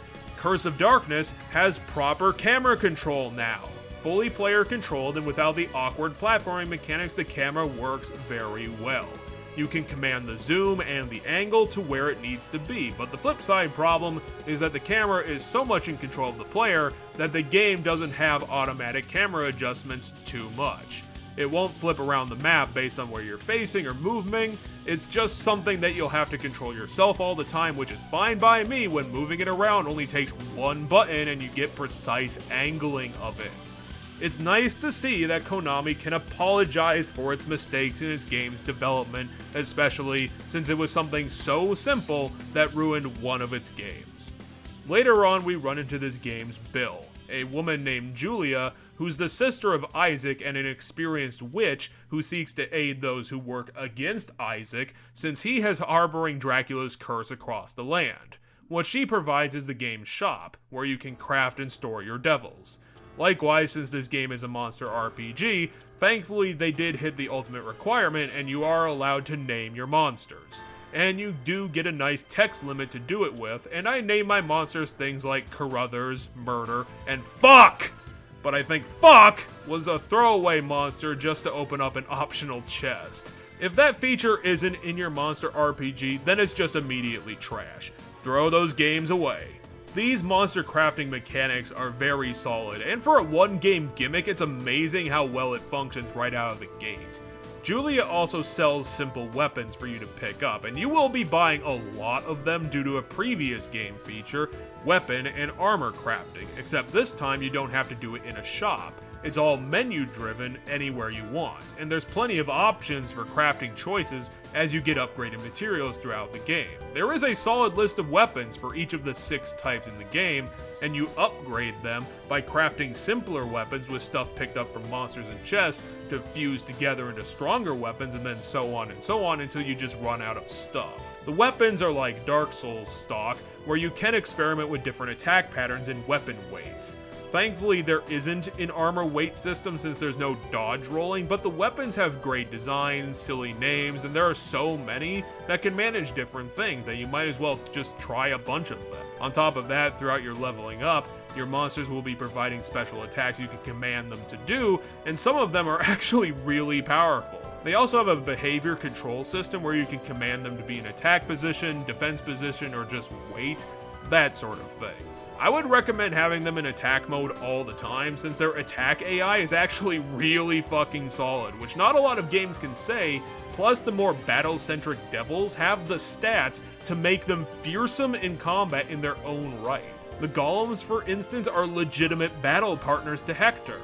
I don't have much bad to say other than I wish I had more battle-centric ones, since the range boys and the magically inclined ones are so squishy in a game of constant fighting that they get overshadowed by the beefy boys really quickly, especially your first monster, whose only role as your healer actually doesn't help all that much.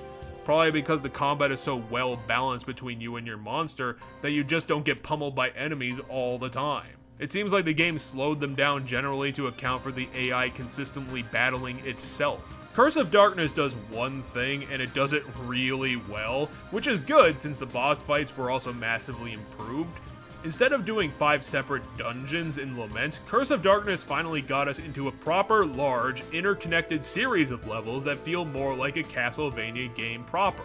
The maps are also ridiculously large and winding, and they sprawl all over the place, so the frequent teleporters you find are really a must for getting everything done, and with so many options for this game, you really will want to do everything in it. The level design is really good, a definite improvement from previous 3D attempts, and it's very colorful and detailed. Not as good as other games' pixel art, but it still feels like a real world worth exploring, from the village to the waterfall ruins to the caves, cliffs, and eventually the castles. But on the subject of the game looking rather well crafted, the one thing that saves the game for me and might have put in the running for Netflix consideration was that subjectively, this game's cutscenes, apples to apples, is one of the best looking game movies I've ever seen. I watched the crumbling of Castlevania at the end of the game, and it's so well done that it could have looked like Dark Souls. You can see the painstaking effort of getting this thing animated to launch on the PS2, and seriously, these cutscenes are so good that they could compete with stuff that was coming out the generation after it. It really does go to show the true power of a good art style with how fantastic these graphics are pulling this game's story.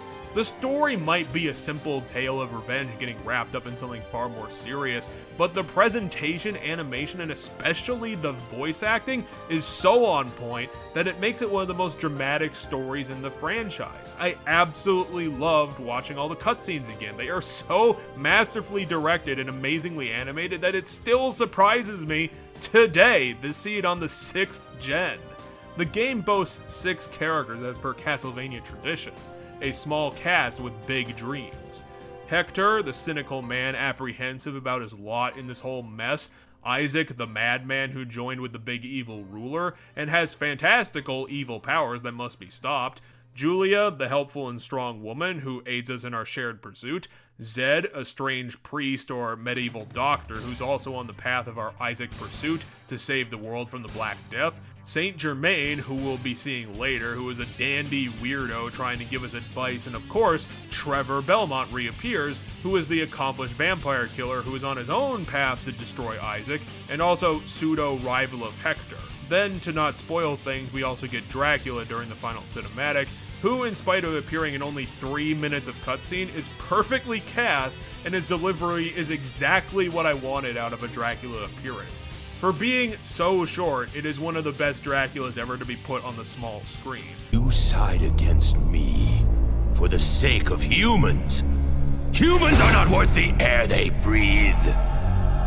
I was simply cleansing the world. These guys' VAs and designs are so full of life that in spite of being barely there in the story, every appearance is full of personality, mystery, and setups that do get payoffs later.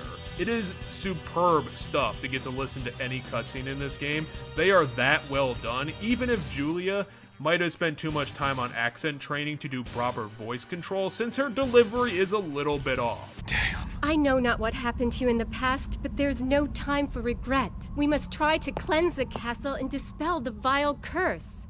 You really get the time to appreciate the emotional performances, since the game focuses more on its story than the other Metroidvanias.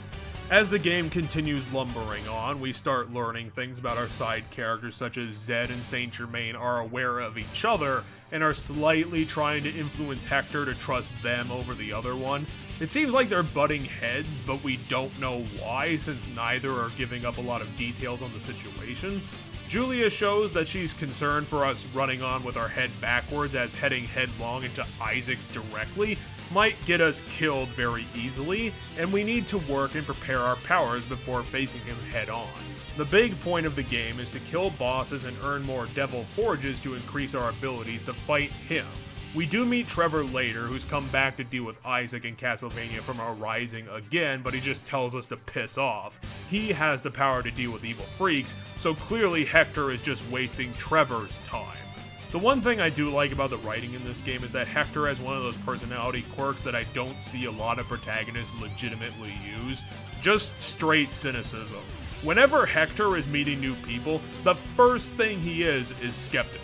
It seems like a lot of people want to help or get something from him, and the first thing he asks after they go through their spiel is, "Why are you helping me?" or "Why should I care?"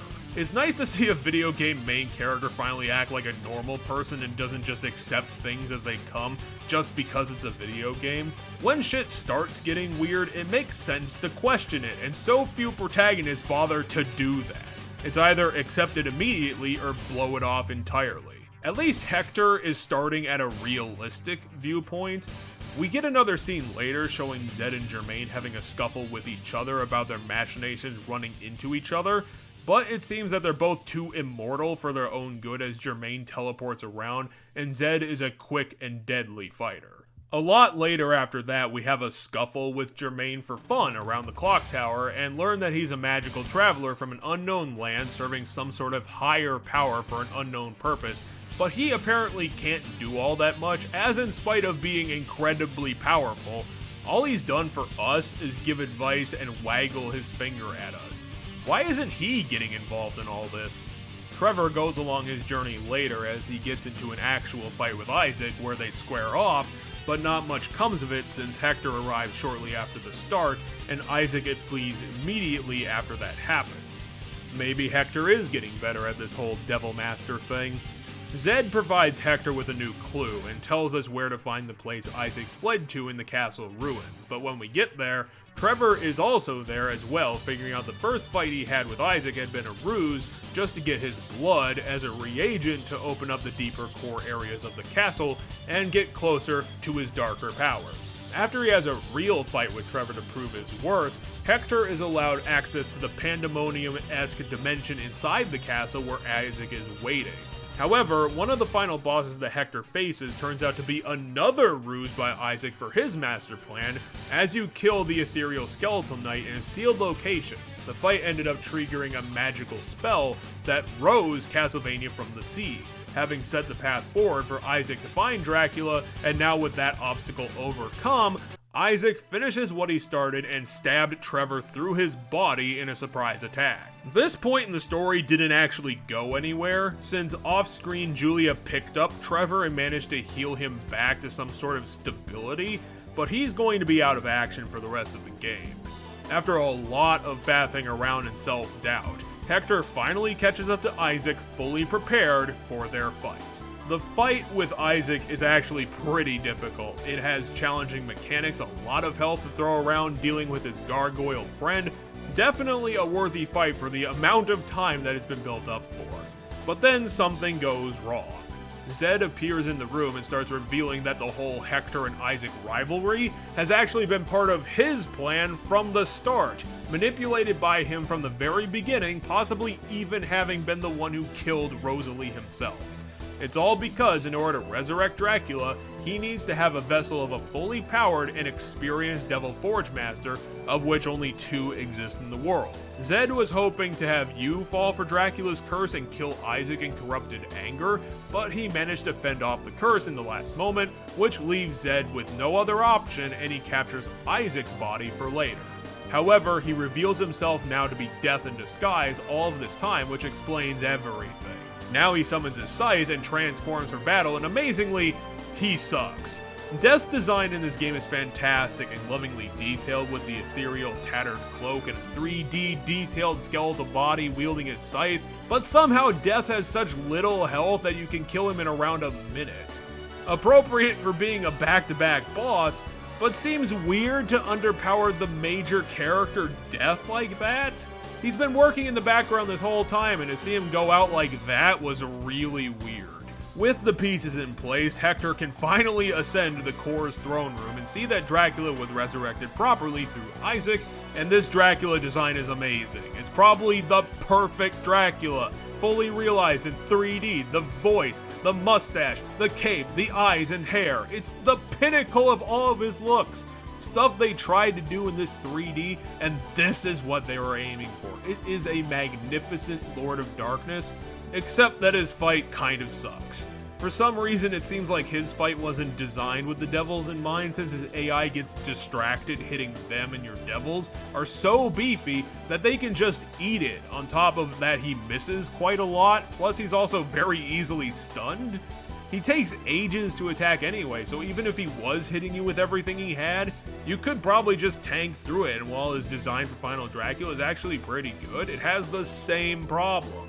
It's too slow, and its attacks don't do enough damage to offset this, so you'll be able to make through this final challenge without so much as a sweat, leaving the world a better place and getting his actual revenge on a man who set out to destroy all of humanity. Dracula's curse is rid of the land, and Hector goes off to the sunset to help Julia around the shop. Since, like other revenge-based protagonists, once it's all over and done, they don't really have any other motivation, so they'll just take what they get. Curse of Darkness is one of those rare examples of why I do the full series of a thing, because there's always that chance, deep in the deep cuts, that something will be the diamond in the rough. And Curse of Darkness was that for Castlevania. It is way too well produced for what it was. A sequel to Lament of Innocence? This melee-only Metroidvania game that seemed doomed to fail, but yet came in with such an amazing story, fantastic cutscenes, and so much combat variety, and it's so well balanced that it plays incredibly well, in spite of having so much ground to cover, such a huge world. Plus, the additional secrets give you a reason to experiment with devil forges that you might as well toss aside, and grinding up your devils is so quick and easy compared to other RPGs that try this sort of thing, that it manages to be surprisingly flexible, especially with how many of the devils you can create being so useful. So you might as well just make 4 golems and see what you get. It took a mediocre game that barely tried to be a part of the canon and reworked everything about it to make a great hidden gem found somewhere deep, deep down in the PS2 library. I say I would recommend it to everybody, but if you don't get into exploring the combat engine, then this game might end up feeling slow and plodding, so I'll recommend it with that discretion. You kinda have to try and a whole bunch of things to really get the most out of it. Check it out. It's definitely a lot better than it seemed on the surface. But I demand you cease your attack. I will not. You shall regret those words. We will meet again. Now we get to one of those games that people haven't seemed to mention so much when talking about the series, the middle game of the DS trilogy, Portrait of Ruin, a game that wears its concept on its sleeve. Oddly enough, the game takes place right smack dab in the middle of World War II. They seem to mention it in the intro crawl as an important part of the story, so I'm intrigued to see how that's going to factor into a Castlevania game. Our story actually begins with a bit of an odd acknowledgement of canon and a new premise for the game. Our main character, Jonathan Morris, shows up outside of Castlevania escorting our comic relief character, Vincent, a cowardly priest of the higher church, to guide us to where we need to go, and also help us out in general, as long as we pay him. Accompanying Jonathan is a stubborn girl named Charlotte, who seems to be some family friend or person who's decided to bind herself to Jonathan's mission. Now, if your ears perked up at our protagonist's name, that's where this gets weird, because Portrait of Ruin decided to be a direct continuation of the events of Bloodlines, that Genesis exclusive game Konami made for a lark. Jonathan is that protag's descendant in a timeline where the Belmonts were forced to give up the vampire killer for destiny reasons. However, it seems like Jonathan is unable to use the vampire killer for an unknown reason, but he still has the self-confidence through the idea that he's never lost a fight against a monster before to continue on to face his destiny. It also sounds like him and Charlotte have been cleaning up evil for quite a while before the events of this game. We don't know why Castlevania has reappeared, so it's time to investigate. Portrait of Ruin does something that previous entries have done, but not so much in the main story. Right out of the gate, Portrait of Ruin is a multiple character game between Jonathan and Charlotte, with no unlocking required, and it is an interesting dynamic open to more types of play, since Jonathan is your traditional melee fighter, but Charlotte is a spell slinger. I pretty much used Jonathan for the whole game. Nothing really against Charlotte, but her combat seemed to work more on some cooldowns and more complicated inputs, so Jonathan was just the more efficient fighter by default. However, the major difference is that whichever character you decide to put on the bench doesn't do nothing for the whole game. Rather, they are switched to AI control and will fight alongside you, and actually really well. A handful of bosses will confuse Charlotte's AI and she basically won't fight bosses like the first form of the final battle one bit, but for a lot of bosses she will get in their face and dish out some damage. However, the problem is that their attack mode doesn't seem to account for self-preservation, so Charlotte gets downed pretty quickly since her AI really won't avoid or dodge attacks. You do have some traditional options to control the AI, such as telling them to wait, defend, or attack, and it is traditionally rudimentary, but at least they have something in there to put in the player's control. Likewise, since this is a true Castlevania game, you do collect weapons and armor throughout the game that you can put into 8 slots, which makes for a lot of items to find, and on top of that, there are plenty of spells that Charlotte can use. This is where they shifted the tactical soul mechanic, since a host of enemies will drop spells that she can use for the same sort of unique attacks that will help you out. On top of this, you'll find a handful of combo moves that the players can do, mostly in boss fights that summon crazy attacks like volcanic eruptions, and the amazing one that you get for beating the optional challenge dungeon, where you summon previous Belmonts to smack demons in the face.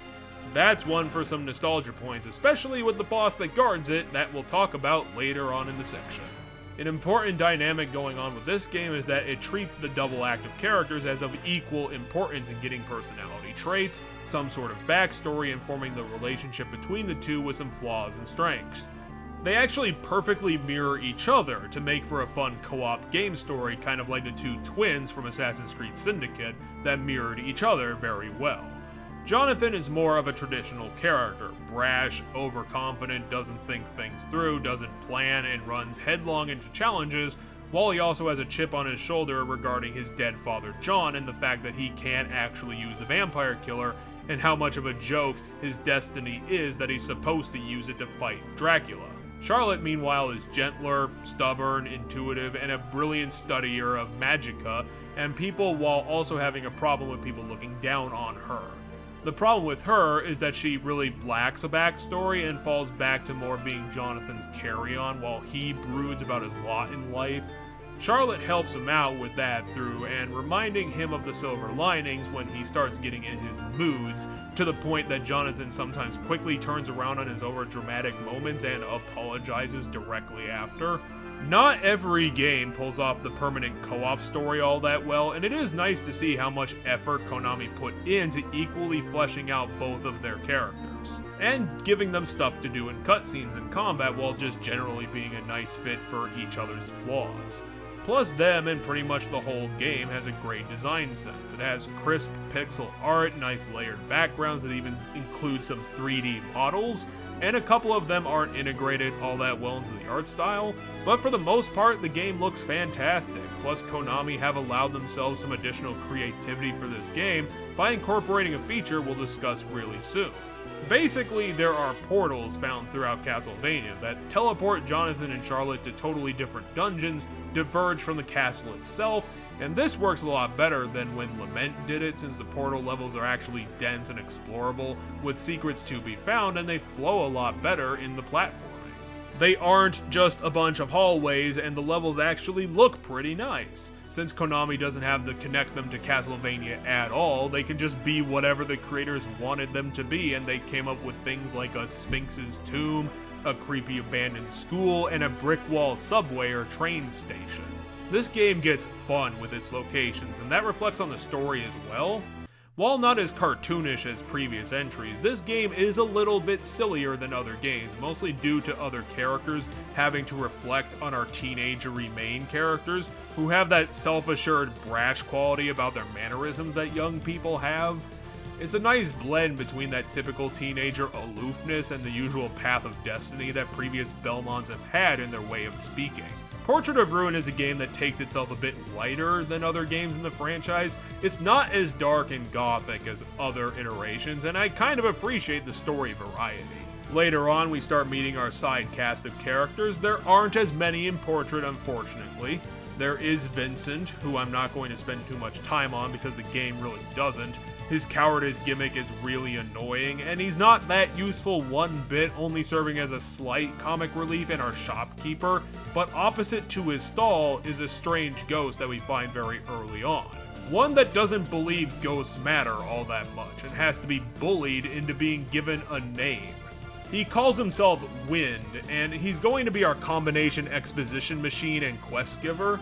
Another new feature added to Portrait is that Wind will give you a large amount of quests throughout the game to kill specific creatures, find unique items, or do something odd with an item in the environment.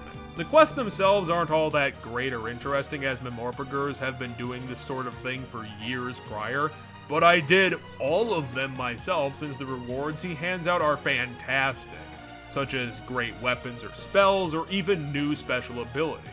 It really is worth it to keep tabs on what Wind wants, and at least it's a nice excuse to continue exploring the map. It's not the most content-rich Castlevania has ever been, but between its great locale choices, art design, and general game flow, it's a good time getting around, even if some enemy mobs can absolutely do a number on your face. Technically, another side character we meet soon enough is surprisingly Death, who seems to be out of sorts. It sounds like he's returned to Castlevania just recently and is trying to figure out what's going on with it. As per Charlotte's research, Death's goal is to resurrect Dracula, who's gone missing ever since being killed by John Morris. He's also having a hard time reconciling Castlevania's return and the current master of it, who managed to do that. He leaves us behind to start forming his master plan. Later on, we learn about Bronner, that guy that Death didn't understand. He's a powerful vampire who, having awakened his power around the turn of World War II, was the one who reincorporated the castle. A little later, we meet our last characters, Stella and Loretta, a couple of classic young women vampires that Bronner brought into his castle and he calls his daughters. There's not much to say about them yet, they're just kinda more interesting bosses for the future. They just want to kill Jonathan and Charlotte because Master doesn't like them. This is where we learn more about Bronner's special powers. He's developed his vampiric abilities into artistry and has managed to craft amazingly effective blood painting techniques to fuel his master plan. He's used it to craft special dimensional paintings that are the main character's throughway to getting to those alternate dimensions that I talked about earlier, and if this sounds familiar, you're not alone. Strangely, in this game, it doesn't seem like there's a lot of locked doors in his castle, and it's more about exploring every corner you can get to and acquiring movement skills. Don't worry, the quest will keep you busy for quite a while. You're collecting your special abilities to get back in the castle, and getting to more levels, and the cycle is born anew. The boss gallery in this game is quite good. They usually give a decent difficulty curve with not being too overbearing or easily pushed over. The designs are good and mostly match either the tone of the castle itself or whatever world you fall into, and you get to see some heavy hitters return like Legion and Doulahan, but also see newbies like Astarte and Karamet the Slime Bucket. It's a good mix of the new with the nostalgic, and with some interesting patterns and cool effects along with great arena design, really makes this a solid Metroidvania runaround, especially with some of the levels being either a bit too long or a bit too much of a brick wall to break down. This is true for most of the game, but there is a hidden area that's open to the more demanding of player, the Nest of Evil. A series of trials by combat stacked one on top of each other, but instead of a later game where you have to do it all in one shot, you get a break after every 5 rooms, which is nice that it's a possible optional area to tear apart. Usually these areas are for the veteran of veteran players, it's so freaking impossible that most people won't bother. Throughout it, you'll mostly be seeing returns of a lot of Dawn of Sorrow bosses since they were easy to port over from that game. A lot of the true bastards of that game, like Aguni, Gurmoth, and Abaddon, return to fuck you over another time, exactly the same as what they were back in the previous game. I would recommend keeping with it since at the bottom of this thing is a real treat to the stubborn of you, kind of like what they did with Bloodborne and its optional boss against Yharnam. If you make it down 6 floors of this combat monolith, you'll get to the secret boss with Trevor, Sifa, and Grant. The 3 heroes of Castlevania 3 being reborn from modern Castlevania, and amazingly, they're somewhat balanced as an encounter, and they pull out their old moves with Trevor running around with his whip, Grant sniping you from the ceiling with his knives, and Sifa destroying you with her elemental spells. This was a really fun bit of nostalgia baiting done as a reward for grinding out the toughest bosses of Dawn of Sorrow, and the proper amount of effort was put in. They didn't just steal them from Castlevania 3, they redrew them in the pixel art style and threw them in the game. I love seeing fan service in long-running franchises that's actually done well, not something that's just a really annoying wink to the audience just to get some fan service points. You know, a boss that doesn't kill you in 10 seconds, or the game spends so much time fawning over them for simply existing and they don't do anything. The game just treats them like any other boss. Hell, they aren't actually the final encounter of the Nest of Evil. That's the doppelganger, where you have to fight the clone of the other character you're not controlling. The problem is that I just tanked through the whole fight, so I didn't give the Charlotte clone any chance to show off interesting moves it has. I basically just sat down and damage raced the boss, which was worth it, for one of the most powerful combo moves of the game. The 5 heroes, where you can summon the spirits of 5 legendary Belmonts to do huge damage against any enemy who's unlikely to be around it. For being an optional area in a Metroidvania, it's crazy to me that it's actually properly balanced to be defeatable by a casual player, since these places are usually only for the top percentile who have the skill or patience to grind through the hardest thing that the game developers could conjure. It's a really nice job they did on its conclusion. I had a great time with it. Now, here is the point where you get your classic obtuse item bad ending. We need to go back to the Sanctuary now that the rest of the castle has been explored, and finally deal with Loretta and Stella. Their boss fight isn't actually all that bad. The attacks aren't too fast, they don't dish out insane damage. However, that's not really the issue with this fight. Of course it's doable. Do this fight the normal way and Bronner will break down in hysterics and be completely vulnerable, which ends the game. After the fight, Castlevania collapses and Wind disappears from the world as the castle was the only thing holding his form together. The pair congratulate themselves and head back home for the bad ending. What you need to do in this fight is more obtuse than usual. It's not just an item this time. You need to head back to an earlier area and pick up the Purification spell for Charlotte, and battle the vampires as Jonathan, most likely. Throughout the fight, you have to pick a good moment to make Charlotte cast the Purification spell, because it takes a fucking long time to resolve for a real-time melee fighting game. You have to control the battle as Jonathan as best you can, because if Charlotte starts taking damage during the casting, then she loses concentration and the spell fails. You need to do this, since accomplishing this will remove the vampire's curse from the pair of them and open up the rest of the game. Loretta and Stella have their own destiny to fulfill that was sidetracked by Bronner, as they're actually descendants of the Lecard family, and through their power, they can unlock the secret center room of the castle where Bronner is hiding. But in order to find him, you need to destroy 4 ceiling portraits that surround his hiding place in order to unlock it. We actually heard about the Lecards earlier, since after our first fight with Stella, the Reckless one, she dropped a locket that she'd been carrying that had a picture of Wind in it alongside them. We confronted him about this, since it doesn't make sense that he'd hang around with the villains. This is when we learned his real name is Eric Lecard, the man who helped John all those years ago fight Dracula, and another key to the puzzle of unlocking Vampire Killer's true power. Alongside this revelation, Eric also has a sit down with Jonathan about his father, who he's hated for many years, after he died, since he was such a selfish man to the family. Apparently, John's distance to his son because it wasn't the battle with Dracula that ended up killing him.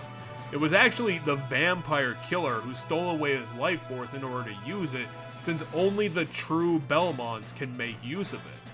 The Morrises and Lecards have found a workaround, but it still corrupts the user into an early grave. Eric and his daughters have a ritual in mind to acquire the destined weapon, but Jonathan will have to face a trial alone to do it. The Lecard sisters must reincarnate a magic memory imprinted onto Vampire Killer as a fighter that Jonathan will have to defeat. So yay, we get some more nostalgia. We get to have a Belmont boss battle. But who is it gonna be? Who was the last to use the Vampire Killer in this timeline? Well, apparently it was Richter. Now, Richter is no slouch and will absolutely clean your clock if you come into this unprepared. It's not impossible, just a bit of a gear change without Charlotte to back you up.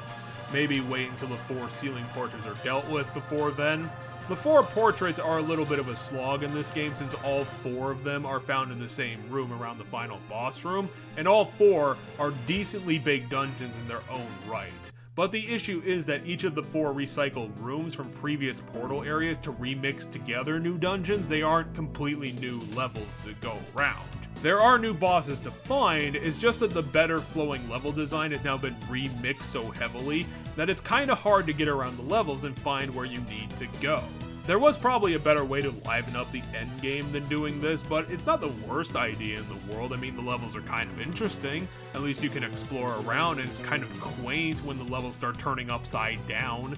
Complete the Richter battle and unseal the studio painting, and we finally get our chance to battle Bronner, who after all of those additional boss battles, is actually not all that bad difficulty-wise. He has a couple cool painting attacks that he can throw around the screen, but he can't do enough damage to be a life-ending threat, and you can probably get it done in just several attempts at the most.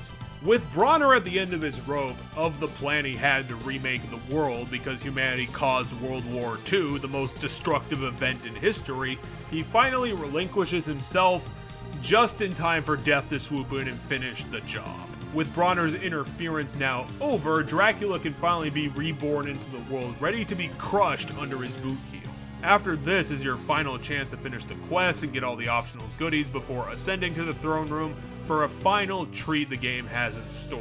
The Dracula in this game is fairly bad, kind of like Curse of Darkness. He just appears in his final boss battle, and while his design is one of the better ones and his true form is somewhat unremarkable, just being another variant of his giant goblin form, Portrait of Ruin does something special that we experienced before when we fought Loretta and Stella simultaneously, since the game wants to make more use out of its co-op character idea.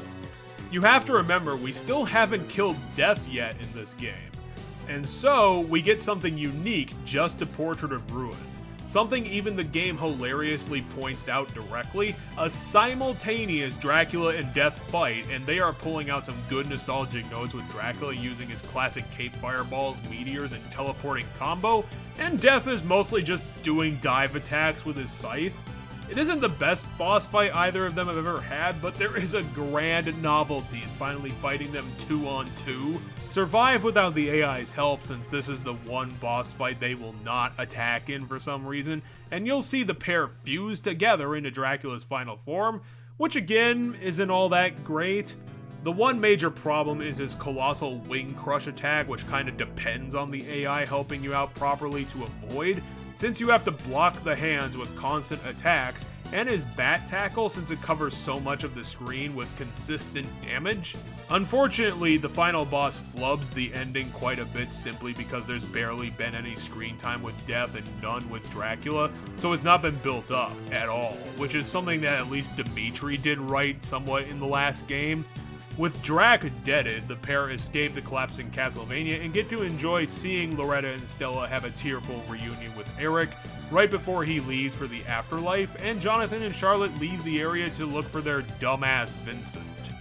For being the game that no one talked about, Portrait of Ruin is a damn solid title with some creative levels, an interesting combat idea, and a surprisingly good AI co-op partner, along with a good character dynamic between our two leads, which in a game like this isn't always a given, and they both have flaws which are covered by the other character. It's kind of silly that the background reason for this game was World War II, but it didn't overshadow the simpler and more interesting story about a man having lost his family and turned to absolute evil in order to get them back, even managing to temporarily subvert Dracula in order to make that a possibility. The quests in this game had great rewards as a reason to do all of them, and made exploring through Castlevania and its portals something to do and investigate all of its weird corners. The enemies were well designed, the boss gallery was full of variety, and it even manages to do the nostalgic callback with some grace and restraint, in the way that fans will actually appreciate for the right reasons. There really is nothing like the novelty of getting to fight Dracula and Death for the one time in the franchise as an ending. I'd heartily recommend it for the Metroidvania fans, since I'm sure some of you have probably skipped it. I mean, if you made it through Dawn's stupid magical seals, you can easily get through this one, even if it is a bit of a sillier time than Dawn's brooding time with Soma. But I demand you cease your attack! I will not. You shall regret those words. We will meet again. And now we move on to the hardest game to pronounce in the franchise and the end of the DS trilogy, Order of Ecclesia, and is the most direct of the subtitles. Like the other DS games, Ecclesia serves as a bit of an oddball in the Castlevania group and seems to have rebounded from the slight goofiness of Portrait to probably being the most gothic and dour game in the franchise outside of maybe Lords of Shadow. It's also the second game in the series to have a fully female protagonist outside of Legends, which you may not count since it's now non-canon for whatever stupid reason, and continuing our DS tradition, this is also another non-Belmont character. Shanoa, who's too good for a last name, presents a good example of why Ecclesia is an odd game in the bundle. Her character comes in with a lot of potential that the game didn't capitalize on, and likewise Ecclesia had plenty of good ideas, and yet it seems mishandled and a bit unbalanced in what it tried to do. On paper, this absolutely should be a slam dunk, more focus on the characters and a more tight-knit story, reinvestment in graphical horsepower, and bringing back Castlevania's amazing pixel art design, tons of places to explore, and more player freedom. A whole Castlevania on top of a dozen additional areas to battle and collect your way through. Collectibles abound everywhere and some new features. A game that combines melee and spell slinging together in one system. But there's something off about it. Ecclesia starts with a continuation of a timeline in which the Belmonts fucked up and their lineage managed to dwindle in the later parts of the 20th century, so others of a like-minded faith had to start researching their own ideas on how to beat Dracula should his resurrection ever come to pass. The Order of Ecclesia was formed as one such endeavor and managed to develop the glyph writing ability as their attempt to cast Dracula into the bowels of hell forever. Shanoa is one of their most promising acolytes, being ordained with the skill to be inscribed with glyphs and use their ability. While it sounds at first that this is going to be a faction-based story, this is actually more of a throwback to the GBA era and becomes mainly a three-character story again, about Shanoa, Lord Barlow, and Albus. At the beginning of the game, Shanoa is being granted Dominus, the glyph of ultimate destruction in order to destroy Dracula, and during the ritual of transference, Albus decided to burst in and steal its 3 pieces for himself, jealous that Shanoa was selected for the task and that Barlow lied to him. He then bolts for parts unknown, and Shanoa is tasked to track him down using her special abilities. The glyph system is this game's weapon and spell system where you can collect glyphs dropped from enemies throughout the game and use them to summon regular weapons like swords or halberds, or you can use them to cast Arya-like soul spells as additional attacks. There are 3 slots available, where 2 are for regular weapons or spells, depending on what you like to use, and then there are passive souls that allow you to buff stats or walk through water. Some glyphs also allow you to do a glyph union for more powerful attacks if you stack the correct ones together.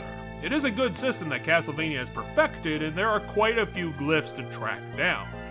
The upgrades in this game are pretty good. Tracking down Albus is going to be the name of the game for a while as you go through the levels. Ecclesia's world is a bit different than others for exploration. It's what Portrait of Ruin tried to do, but a lot more so since the world isn't interconnected. The world is made up of around a dozen or more separate locations that can comprise a large explorable area or simple corridors connecting 2 larger places together. Once you run through an area once, you are allowed to teleport between all of them freely, and with the smaller map size, it makes backtracking a lot more efficient. It seems like a nice balance, and the variety of locations is really nice, especially since Ecclesia is one of the Castlevania's most detailed map designs in general. There's a pirate ship, an abandoned mansion, and an island prison.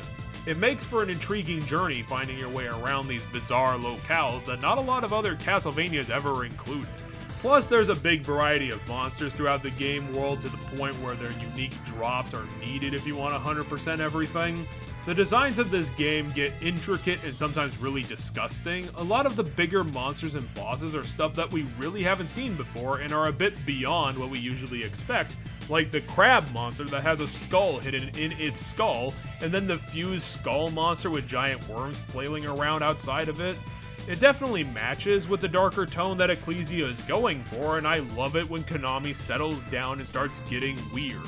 Another great addition of this new attitude was that the portraits done for cutscenes were completely redesigned in the focus on being more gothic. Instead of pixel art, the portraits are designed to look more like painted artwork, and they articulate the game's tone a lot better and are able to show better reactions and more emotion. There's a lot more detail you can see on a person's face using these painted art than the pixel art, as it can have layers of personality, whereas the pixel art is more stark and one-dimensional. It took some real effort to draw multiple portraits of that quality, and I appreciate the need for that level of authenticity in the story. Our early meetings with Albus are a bit different than expectation, with a couple of them where he even gives us 2 pieces of Dominus back for free, seemingly as just friendly gifts. His manner makes it seem like something a bit more complicated is happening under the surface, especially when we start reporting back to Barlow and he seems to be dodging some questions even when we aren't asking any. The way he speaks about Dominus is getting a little suspicious, but our mission remains clear. For the good of humanity, we need Dominus back as the only way to slay Dracula. This is the kind of problem with the 3-character story, is that there's not a bunch of side stories that can support the main plot, and so after that and a little bit more exploring, rescuing some villagers that Albus decided to kidnap seemingly for no reason. But Albus is a smart guy. There has to be a reason he sealed a bunch of random strangers and crystals around the world. The villagers are actually an extension of a previous feature in Portrait. There is another series of quests that you can access from the people you're saving in Weigall in order to get some pretty amazing rewards, just like Portrait, but unfortunately the quests are just slightly worse. There's less cool environmental ones to go track down, and they seem to lean more on the enemy drop collection, which is a real pain in the ass, since some of these later quests have items that drop absurdly low percentages. I remember having multiple stretches of like 5 to 10 minutes straight of reloading the same creature an absurdly high number of times to get all the drops I needed. Like Portrait, I also did all of these missions. Hell, I cheated just to finish the last one because the game suddenly dropped a lot of bullshit on me for that one alone. But really, the final rewards are worth it, since pretty much every quest reward is something dropped in the shop for you to buy, and these are amazing armor, some accessories and rings. A couple of the female villagers continually try to pigeonhole Shanoa into the typical female role at the time, and keep trying to get her to try on dresses and earrings, and Shanoa just keeps shutting them down as complete weirdos, since she's a proper goth who's not going to be taking others' fashion advice.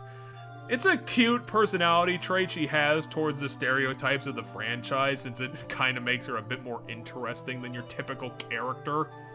Like Portrait, the quests give good rewards, and it's satisfying to get them done and explore parts of the map that you would normally never bother with. Speaking of the time I cheated, the difficulty of Ecclesia is getting closer to that of the early days of the series, where the bosses hit hard, they have hardy health, and they cover a lot of the screen pretty fast. If you wanted a challenge in your Metroidvania, then Ecclesia has you covered. The difficulty curve rises a little faster than usual, and it can be annoying at times, but I think the creative new designs done for this game usually makes the bosses cool looking enough to make up for how well they can kick your ass, even with the best spells you have available. I would reserve a lot of ire for that lighthouse crab thing that limits your combat horribly and is way too scripted to be fun. That one was just a bad idea, but the other bosses are pretty good as per usual for great Metroidvanias. Interesting designs, gothic themes, and hard-hitting enough to get you closer to the seat edge. So after grinding your way through village rescues, villager quests, and a bunch of area bosses, we finally track down Albus after he managed to absorb the last piece of Dominus. Apparently the reason he gave us those earlier gifts was to try and learn from experience and use those run-ins to help train himself to attain the power to inscribe glyphs. But because Dominus was crafted from the power of Dracula's relics, as we learned earlier from Barlow, Albus doesn't take the new power all that well, showing signs of being corrupted before fleeing to another location that we somewhat quickly find. It was kind of hard getting through the abandoned manor, since the enemies are leveling up at the halfway point. This is where we get to Albus's boss fight, and it's an odd duck to say the least because his weapon of choice is an enchanted flintlock pistol that can fire shadow magic, moon projectiles, or just a bullet. Ironically, just a bullet being one of his most accurate and hard-hitting attacks. He has a lot of health, but you can cheese him somewhat by taking advantage of the fact that he has to announce his attack and get behind him right at that moment. He can also crystallize the floor, but that's all of his attacks. It is an interesting boss fight made whole by the extra effort that Konami did to put in flavor voice lines throughout the game, and they gave their 3 characters well-casted actors and really gave them some personality through these short clips. Dodge this! Dodge this! Take this! Shinoa! I love the addition, and plus Ecclesia has an interesting soundtrack where they lean into making the pieces slightly more intense and somewhat aggressive, while keeping a faster beat. Some of these pieces can really drive the pacing and are joys to listen to when exploring those levels that rise above the rest. It is a really well done and unique OST, and I would Google them in the future if I were the one listening.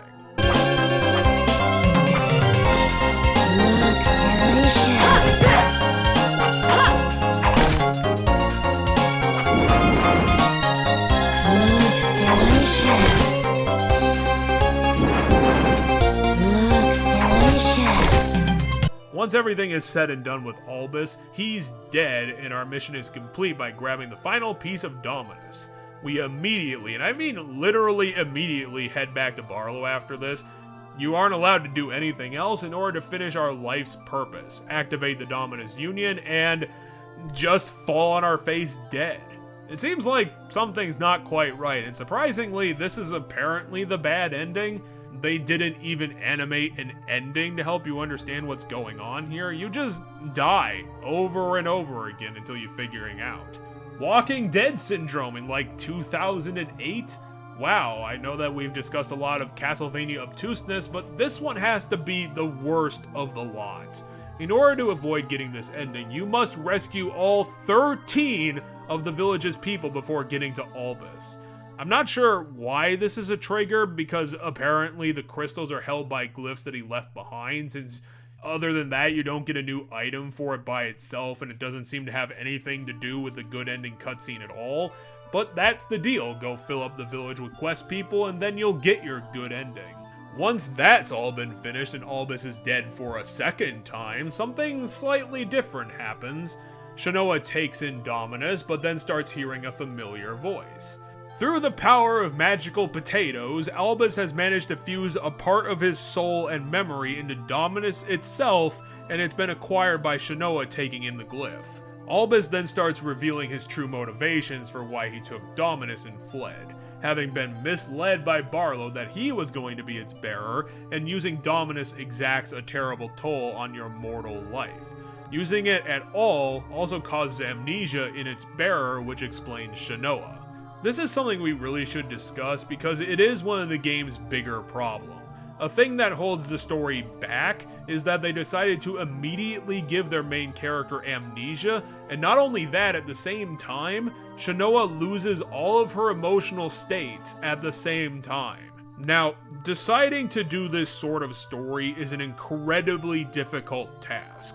One that shouldn't have been taken lightly, since trying to have a permanently unemotional character interesting takes a lot of expert writing that Ecclesia does not have.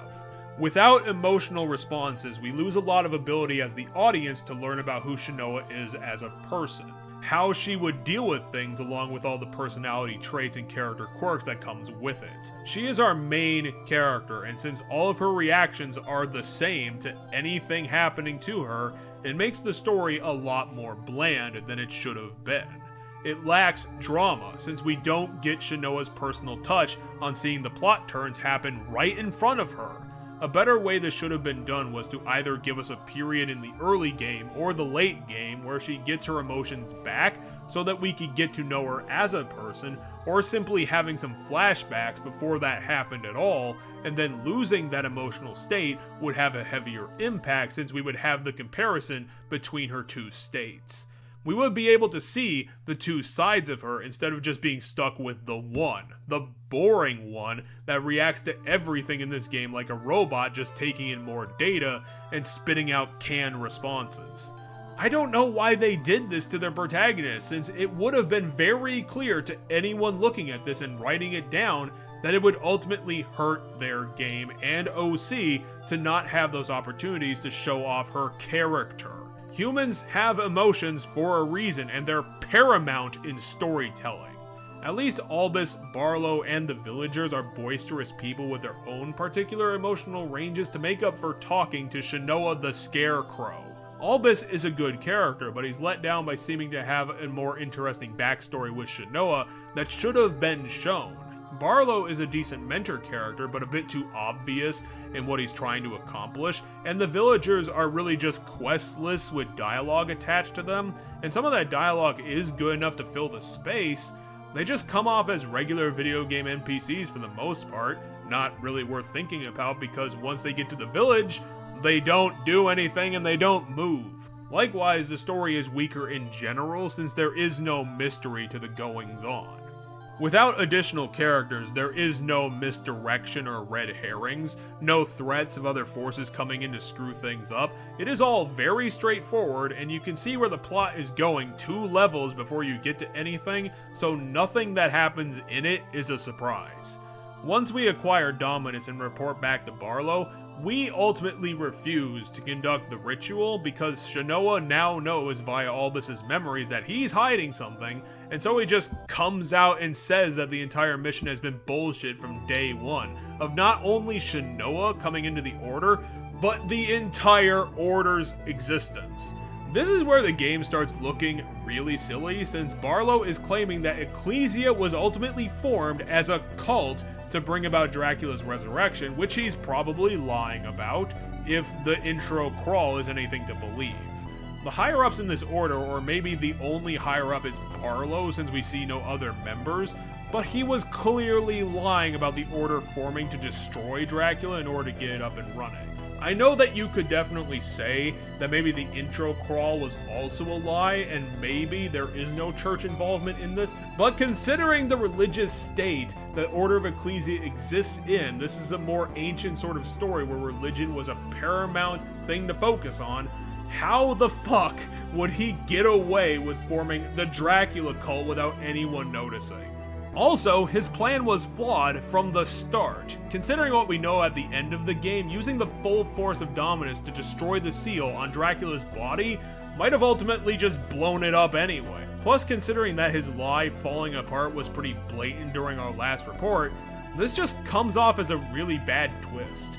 The boss fight was actually kinda decent since Barlow can bring down a lot of magical hurt on Shanoa, and he's got a light of vitality for an old man. Stick with it and Barlow shouldn't be much of a problem, he's just kind of an interesting over-the-top boss. And yet, after all that, he manages to still remain alive. With no other options, he gets a Hail Mary from imprisoned Dracula, granting Barlow some of his power that he uses to break the seal using his own powered-up life force, freeing the Lord of Darkness and, surprisingly, summoning Castlevania back to the land.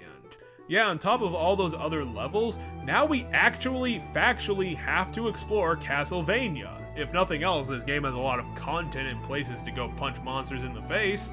Being the final level of the game, Castlevania is a hard box of nails to get through. Obviously, this Castlevania is nowhere as big as other versions, but you still have a large amount of corridors to slice your way through, and the enemies are leveled up to endgame status. There's a lot of demons here that can kick your ass, between platforming and just shoving them into hallways. Plus, there's a nice handful of bosses to deal with here, and some of them really take the cake, like the Shadow Boxer, but then there's the silly Wall Traveler that you defeat by stealing its magical power for yourself to use later, and he ends up dying stuck in a wall. The ability you get is a required one to walk through portals found in walls. He also gets to have a brutal showdown with death as per usual, and Ecclesia's has a fantastic design. Very threatening and able to follow up on it with a devastating series of site destruction. I loved his new fashion design as he kept cutting me in half. It was just really interesting to see before I died.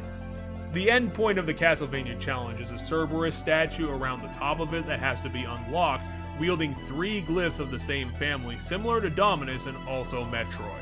Another point of interest is the optional challenge dungeon deep underground that is absolute bullshit. unlike Portrait of Ruin's version, this smaller dungeon gives you no breaks and backs you with rooms full of the most powerful enemies this game has to offer. Some of them unique to here and right here. After the first several rooms, I ran out of all of my resources since it's that damned difficult and decided to cheat my way through just to see what's on the bottom of this. Not much, as it turned out. One of the final challenges is a cool boss against Jiangshi, an eastern version of a vampire that you need to defeat, as it's immortal with a paper seal, the only proper technique it'll recognize. What killed me is that I didn't accept the last quest to defeat that monster, so I had to do the whole run around a second time. At least I got the winged boots in the deal, but goddamn, what a letdown of a challenge room after Portrait of Ruin. Once you're done with another vibrant, detail-rich, and horrifying Castlevania, where we finally got back Konami's expert portrait artists and stained glass creators, you can activate the lift above the Cerberus statue and get into the final leg of your journey, which is another series of corridors stuffed with enemies that are a little softer than the version of this thing down in the basement. Like I said, Ecclesia is more akin to the games of old, where you had to actually be good at them. So after all of the frustration has been put to bed, we finally get to the throne room and get to see this game's take on Dracula again, not having seen him until his final battle. This Dracula is actually pretty similar to Curse of Darkness, almost flawless in his portrait and sprite art. I'm actually quite impressed with this design compared to everything else. His boss fight, however, seems to have been an effort in getting it rebalanced, since he's not as immediately murdery as Death happened to be. Some of his attacks can be eliminated with Shanoa's attacks, which was a good feature that at least gave you something to fend off all the other bosses with. His first form isn't that much to worry about, since he pulls out the classics, Cape Fireball, Meteors, and a rain of missiles. It shouldn't prove too much of a problem until he gets to his Rage form, which he maintains for quite a long time. He starts pulling out devastating kicks, summoning wolves and bat swarms, and also the most hellish of all boss attacks, a vampiric self-healing move, which frankly barely does anything if you've been grabbing good weapons, since you can negate the healing pretty much instantly. This is going to take you some attempts, since these attacks deal crazy damage and can clock you out very fast, especially since dodging his self-heal is actually pretty difficult when his charge-up is invisible. Amazingly, he doesn't get a mutated form afterwards. When he is taken down, he actually laughs it off until Shanoa reminds herself that she still has the Dominus, the last resort which she does take. Dracula is instantly evaporated under its weight, and Shanoa is down for the count as predicted. However, someone decides to throw her a bone in that specific moment. Albus's soul returns to finish the job that he started as Shanoa's older brother, something that was barely mentioned as per Shanoa's amnesia, but it seems like they were both orphaned and taken in by Ecclesia, and basically were put together during their childhood years, and having developed that relationship over all that time. Albus's soul is going to bite this bullet as the required sacrifice, and through his time in Dominus, managed to return her emotions to her for the final cutscene of the game, and we get to see some tearful reactions, and the only time in the game you get to see Shanoa smile. It's a nice farewell to Albus, who was a character trying to do their best under their own flaw of thinking. They need to solve everyone's problems with no help. Shanoa lives and probably goes out into the world to protect the weak from the forces of evil. While Ecclesia is still going to be a remarkably well-made game, one that Konami's team put a lot of time and thought into crafting from the top down, probably giving us some of the highest boss count and level numbers in the franchise, the exploration is fantastic, the combat is varied and intuitive, and the whole thing has good weight and punch to the effects. The story is still a weak point of the game that makes it lose points in comparison to its peers. The expectations are just a lot higher now this late into the series, and going back to a simpler three-person narrative was the start of the bad ideas. Giving your main character no emotions throughout the game is a hard task to manage, kinda like Final Fantasy's Lightning, since it gives the audience no reactions to the plot twists and no ability to see a character in action and develop. It removes a lot of opportunities to expand and flesh out your character arcs, so I still have no idea why they went with that idea. It's so limiting to a story to remove emotional impacts entirely. The plot turns are too obvious, the story hits the same note for way too long, and when we get close to endgame, the entire plot falls away from the game as all the characters are dead, and the only one left is sitting on his throne waiting for us to show up. I can see that this game has a lot of potential under its belt and could have gone to amazing places with the right vision, but Ecclesia was bungled. It didn't hit those video game highs that the previous entries managed, and at its best, it can only manage a well-designed world and a couple of cool moments of storytelling depth. I really wish I could like this game a lot more, but it simply had problems that should have been retooled when it was on the drawing board. And so with this ends the greatness that was the DS trilogy. But I demand you cease your attack! I will not. You shall regret those words. We will meet again! Yeah, I'm not sure why I decided to cover this game either. There are certain genres that I flat don't cover on the channel since I disregard most of them for likely not having stuff in those games that I want to cover, such as racing, fighting, and sports games. They're just not my bag. Castlevania Judgment was a bit different when I put it on the list since it was promising to have some new stories for classic Castlevania characters, and I figured that would be good enough to cover. That turned out to be incorrect, and Judgment is more of what it said on the tin. A new 3D fighting game with a Castlevania coat of paint. Now, this title, for obvious reasons, is a bit of an oddball in of itself, since while all Castlevania games have combat, that doesn't mean they've had fighting game mechanics. So, this one had to pull a lot of weight to get this sort of thing hammered out, and for what they were given, they did a pretty fair job. It's not going to challenge any of the prominent members of the genre, but it's decently well made. It's definitely pseudo AAA effort. For a first time out from a studio that doesn't do these things, we did get a decent lineup of characters, around like 12 to 15 of them pulled from all over the franchise. Trevor and Simon, but not Richter for some reason.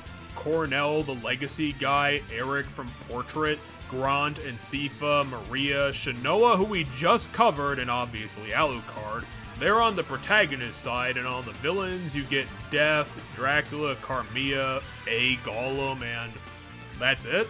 The game doesn't have an equal distribution like I thought it would. It's an odd selection since Richter gets snubbed like that, but a colorful bunch of oddballs to be sure. I'm sure the issue for fighting game fans is that mechanically the game is incredibly simple, as the main focus of most fights is going to be building and catching people in your super move, since for all characters, the super move deals 50% health bar damage. So it's an incredibly vital part of the combat, and the better characters are going to be the ones with easier paths to the super move. That's why Aeon, Judgment's OC, is probably one of the worst ones, since his super move is insanely easy to whiff. Beyond that, you get your classic heavy and light attacks, a bunch of combo moves, and hypothetically some of them work. A block and a dodge, also some aerial combat as well, are among your options. You can also use sub-weapons in Judgment matches, and there are around a dozen of them to work with, and you can also level them up like in the original game to make them more effective, but throughout my playtime they seemed of suspect usage in general, so I don't know how much you can build off of using them, since they do limited damage. All characters have the same sort of moveset, so this isn't going to be elaborate like Smash Brothers, where characters get their entirely own gimmicks, but their similar movesets will be designed around their character traits and will differ from across the board, again making some characters work well with your playstyle and some just don't. However, a couple of characters are going to be more gimmicky, like Gollum, who is difficult to get to grips with since he's huge and slow, very, very vulnerable to all attacks, but he can theoretically dish out damage. Shanoa is an agile character with oddly long-range spells at her disposal, which makes her technical to use, but if you get it right, she's incredibly effective. And then there's Aeon, who has a couple of special moves that work around building like time credits. The problem with Aeon is that they gave him a gimmick that takes too long to build, and some of his attacks, again, are just too easy to whiff. So he's fairly useless as a character. But then there's Dracula, the playable final boss, who's blatantly broken. He has lots of super armor, and his regular attacks have damage bonuses across the board as well compared to everyone else. He's not invincible, just overpowered from the word go. Let's just say that Judgment is not a game too worried about having a meta or balancing itself. They balanced it enough and then just put it out onto the Wii. You're probably not going to be getting any patches to fix it anytime soon. Oh, we should probably get to the elephant in the room. If you've been watching the matches I have accompanied my VO with, then you might be asking yourself, what the fuck is going on here? While the information available from this game is understandably threadbare, it seems like what happened was that Igarashi's team were asked to make a game like this that they had little experience with, didn't have a cohesive vision for it, and somehow the team ended up with a special guest creative, Takeshi Obata, who was given a large responsibility for totally redesigning the game's roster, and I'm guessing the reason was that they wanted the designs to reflect the usual ridiculousness and absurdity that fighting games are known for. If you don't know that name, Obata is an artist who has been in manga for a long time and has worked on Death Note and the Bakugan series, so at least they found someone with actual talent. Maybe not with Castlevania, but I can't fault him for having ideas. So that's why Death looks like this, Carmilla looks like that, and I'm guessing this is what Obata thinks of Gollum and Grant Dynasty look like. Likewise, the game does have jiggle physics for the girls, obviously not Maria, and I'm pretty sure Shinoa also doesn't have them, but the boobs reveal another problem coming into this game. It was obviously a half-assed project. The boob jiggle is such a repetitive animation that it's something they're drag and dropping. It makes the game look fucking cheap in the financial sense. I'm not sure that the new redesign sapped away a lot of energy from the project, but the other bits of it, such as effects, arena designs, and even some of the menus are not up to proper standard. The animation for cutscenes is terrible, where all the characters will deliver their dialogue completely still, and the creators only animated their mouths, and pretty badly. It's amazing the little amount of effort that is directly in front of the screen. The presentation of this game is pretty mediocre, and it's clear that no one was bringing their A game to this. Maybe Obata was the only one, but the most obvious sign of this are the voice actors that worked on it. The cast is bland, not being properly cast, and they don't bring a lot of verve and inflections to their characters, who again have the most flamboyant designs that Death Note Boy could come up with. My whip? Are you of House Belmont? I am Simon Belmont. That whip. You can't be... Trevor, yes. Time rift, eh? Fascinating. I shall fight you in the name of all my oppressed sisters. Little girl in a place like this? This little girl beat Dracula, you know. You defeated Dracula? Yep, it's true. I beat him with Richter. We did it together. If that's true, I ask you grant me a battle. I guess that'd be okay. Well, whenever you're ready. At least they had some restraint with Trevor and Shinoa, since those designs are iconic for a reason. Even if Trevor looks slightly too much like a cowboy, it definitely didn't help with the game and feeling repetitive and hobbled. Hell, I don't even remember Dracula having much to say, and he's supposed to be the Lord of Darkness in the room. Ridiculous. And you would stop them with this contemptible farce? My name is Aeon. Shall we begin the first trial? The one exception is the guy doing Grant Dynasty, since he is perfectly on point somehow. His delivery is amazing and perfectly in line with how silly Grant looks. Someone aloof and doesn't give a shit, but will put some time out of his busy day to cut you in half. Ugly freak. Good thing my blades don't discriminate. It's staggering the difference between Grant and literally any other character. And speaking of such, I do not agree with some of these redesigns that went way too far in the direction they picked, since Maria's character is so obnoxious with how bubbly and clumsy she is in Judgment, and Eric has this constant chip on his shoulder about being a 13-year-old boy. I'm not sure why they turned him into a petulant child, but again, it's a terrible redesign. If I were uncharitable, I'd also say Judgment is spitting on these legacy characters. Death's design is so wonky and absurd that it's stupefying, but I'm giving him a pass, since like Dracula, he's also an amazingly effective fighter, so I don't really mind all that much that his design has fucking his feet ending in spikes. So, the reason why I bothered with this game in the first place. There is a proper story mode, and like other fighting games, each fighter gets their own story told in the campaign mode, and the game does require you to do all 12 of them before reaching the climax of the ending. The gist of Judgment is that the Strings of Time have pulled in all of these characters from their respective timelines to face off against a terrible darkness. Each of the characters have their own reasons to go on fighting this way, but in order to give Aeon access to the dozen soul keys that he needs, each fighter has to go up a ladder fighting the other characters for little to no reason. It really is just a bunch of random fights randomly assembled, but in between the fights they might say something relating to the mission that they're on. Again, it's just a completely half-assed story and I probably should have just skipped the game entirely, but I kept with it. After the 12 keys are collected, Aeon appears as an unlockable character, and a 13th key can also be accessed. Once Aeon has all of the soul keys from all of the characters, we can finish the campaign by doing the last objective. The balances of fate have brought all of these characters together to help Aeon fight off a being threatening to rend the threads of time itself.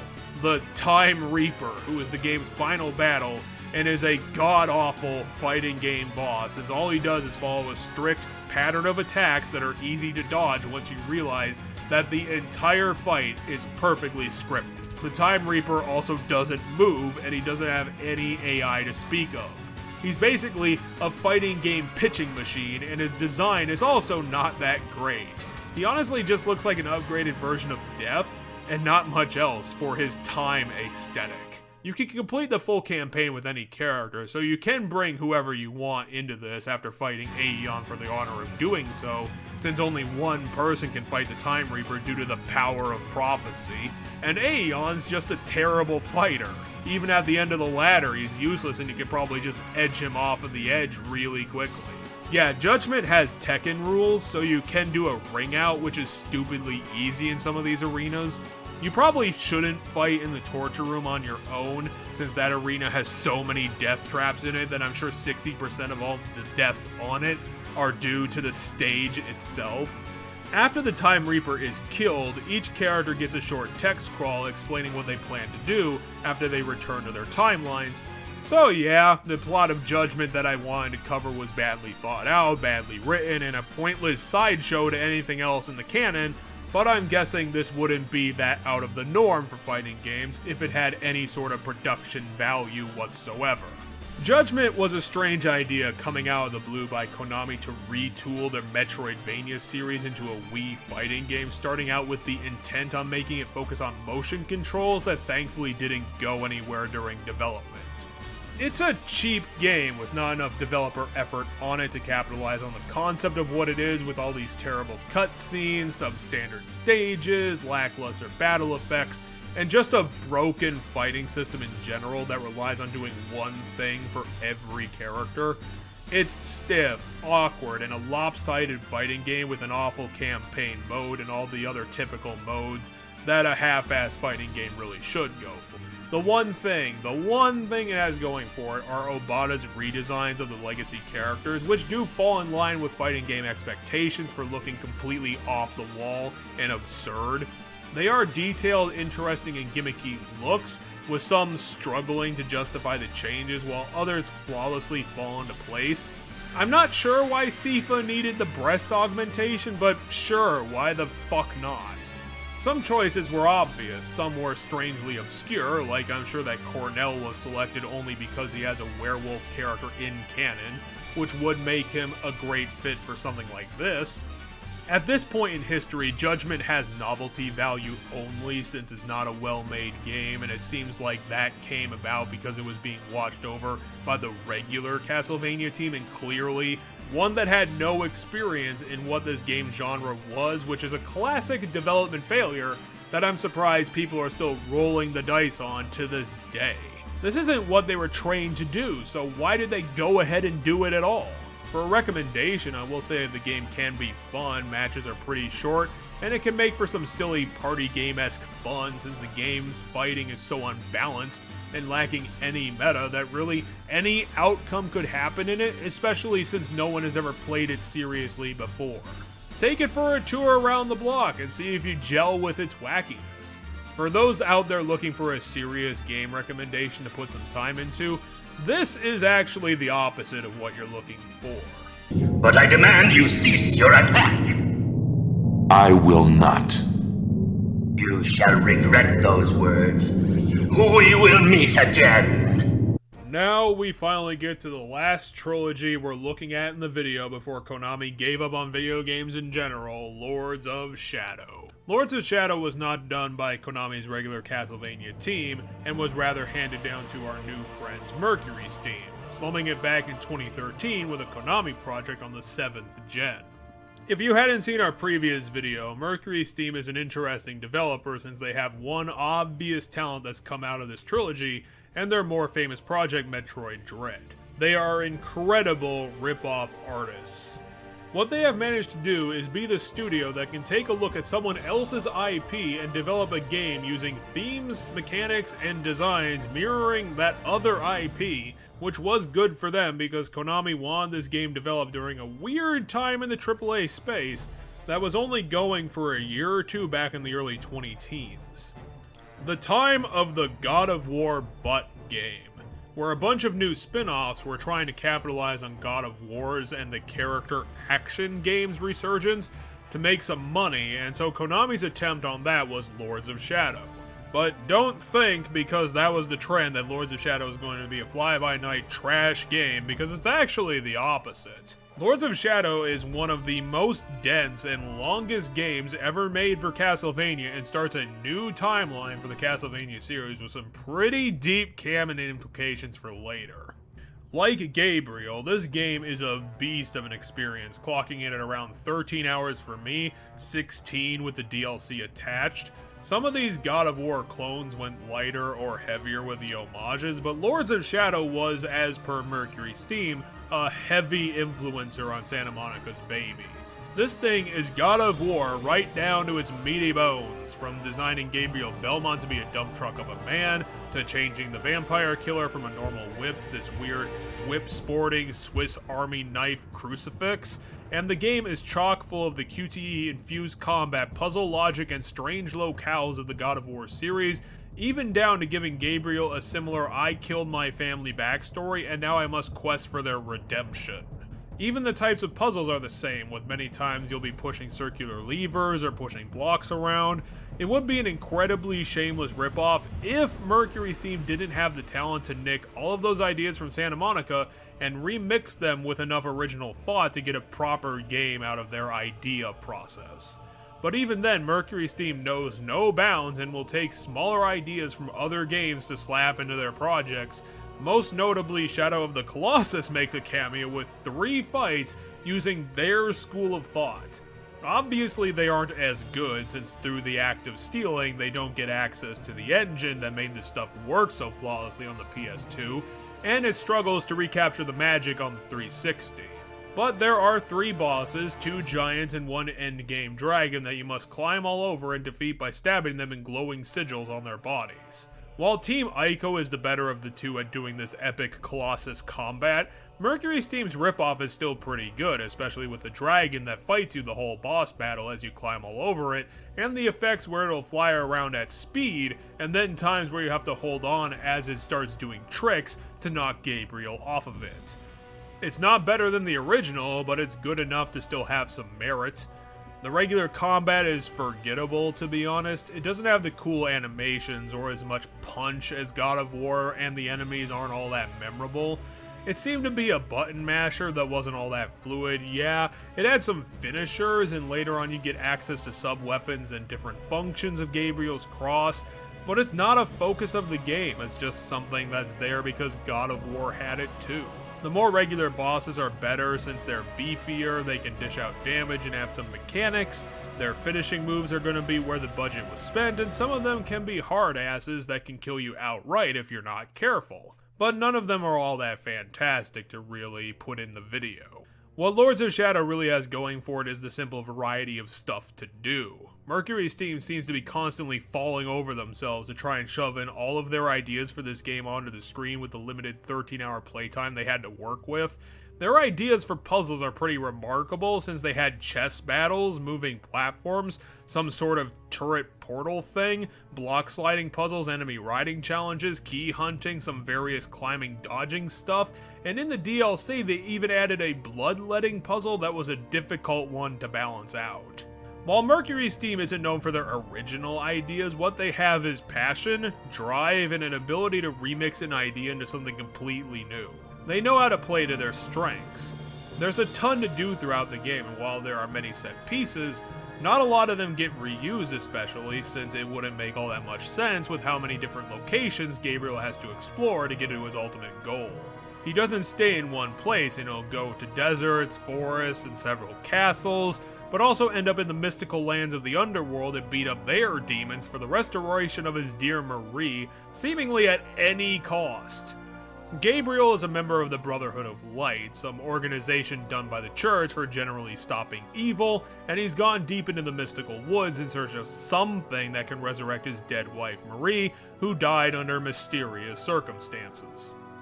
Shortly, he learns of 3 spirits that can help him in his quest. The founders of the Brotherhood of Light know of the power of the Lords of Shadow that can accomplish this task, and he must seek them out across vast stretches of land that he must traverse on his quest for redemption. The one big criticism of this game is that it's clearly not a Metroidvania, even slightly. They try to put in a slight nod to that idea by having locked areas become accessible by power-ups that you'll find later in the game, but the rewards are too lackluster to run back to, especially since this was a rare 7th gen game to sometimes be released on multiple CDs. So there's also a meta reason why no one would bother exploring this game: disc swapping. Additionally, this game has so much content in it and so many levels that the player is going to have a hard time remembering what optional stuff is remaining and where it is, further disincentivizing any reason to go after that stuff, since it's most likely just health or rage upgrades. Later on, Gabriel shortly meets an interesting pair of friends called Claudia and the Black Knight, who are wandering about the Mystic Lands. Claudia is a magical seer that has the ability to read minds and telepathically communicate since she was possibly become mute. She travels with a huge armored colossus called the Black Knight that was crafted by her late father as her bodyguard. They seem nice, but shortly after their first meeting, Gabriel wakes up with a start and looks over to realize that Claudia has been murdered, and he must battle the Black Knight for the obvious reason, which is a tough boss fight with tons of health. For Gabriel's trouble, he acquires a magical gauntlet from the Fallen Knight and continues on to the location of the First Lord, Cornell of the Werewolf. This is where we learn the secrets of the Brotherhood's spirits. In order to further ascend in their holiness and acquire new abilities, the spirits decided to split apart their mortal bodies from any evil or bad influences and cast them aside when they ascended to heaven. The problem with that was that the traits that they shedded manifested themselves back onto the earth and became the Lords of Shadow, the embodiment of all the evil forces remaining from the Brotherhood's spirits. Now they just kind of hang around, having dominion over the world's evil forces. Gabriel has to kill them in order to acquire the God Mask, an artifact that has the power to save Marie. It takes another trip, but he also tracks down classic God of War sexy character Carmilla, who doesn't understand how shirts work. Surprisingly, there is nudity in this game for a brief moment, but I believe it's only found in the cutscene for Gabriel's Rage mode since a succubus unlocks that power for him, and she's topless. Carmilla isn't topless, but you get to see most of it anyway. Anywho, lots of ads in that fight, not as strict as Cornell, and the mask is finally put all back together. Throughout our journey, we've actually had a very special friend hanging around with us the whole journey. Zobek, who's been assigned to aid in our mission for the God Mask and saving the world from the evil forces from the Brotherhood of Light, and he's your standard secondary character, occasionally helping Gabriel off screen, giving him advice and pointers, and helping him figure out where his objectives are, occasionally fighting with Gabriel in several places. But the real reason why Zobek is a special character in Lords of Shadow is because he's voiced by Patrick Stewart. And he was actually utilized properly, being a character throughout the whole game and even going into the sequel. Only that the founders of the Order seem to be using the dead to communicate with us. The prophecy has been secret for many centuries. It is known only to a select few. There is no way she could have known of it unless they managed to tell her somehow. Praise be to God. He also brings his A game to the table as well. He really is putting the effort forth on this project, and it's such a good performance that it makes any cutscene with Zobek just pop off the screen. I always love it when he arrives, plus he's even the game's narrator. The narration dialogue is pretty awful since it just reiterates things we already know with no new information, but hearing Stewart do it helps me stick around to listen to the pointless paragraphs between every chapter. Thankfully, he has actually a lot to do throughout the game. Tired and exhausted, they rest but this night. Fate once again comes calling, and I fear my friend will never be the same again. With the two halves of the God Mask reacquired, it's time for Gabriel to venture into the underworld. It is in order to find the place to resurrect Marie. When he does get down there, Gabriel ends up in a fated battle with the Guardian Goat Man that has been helping us as well in the game, telling us where to go, and giving us information about this weird mystical place that we've been traveling through.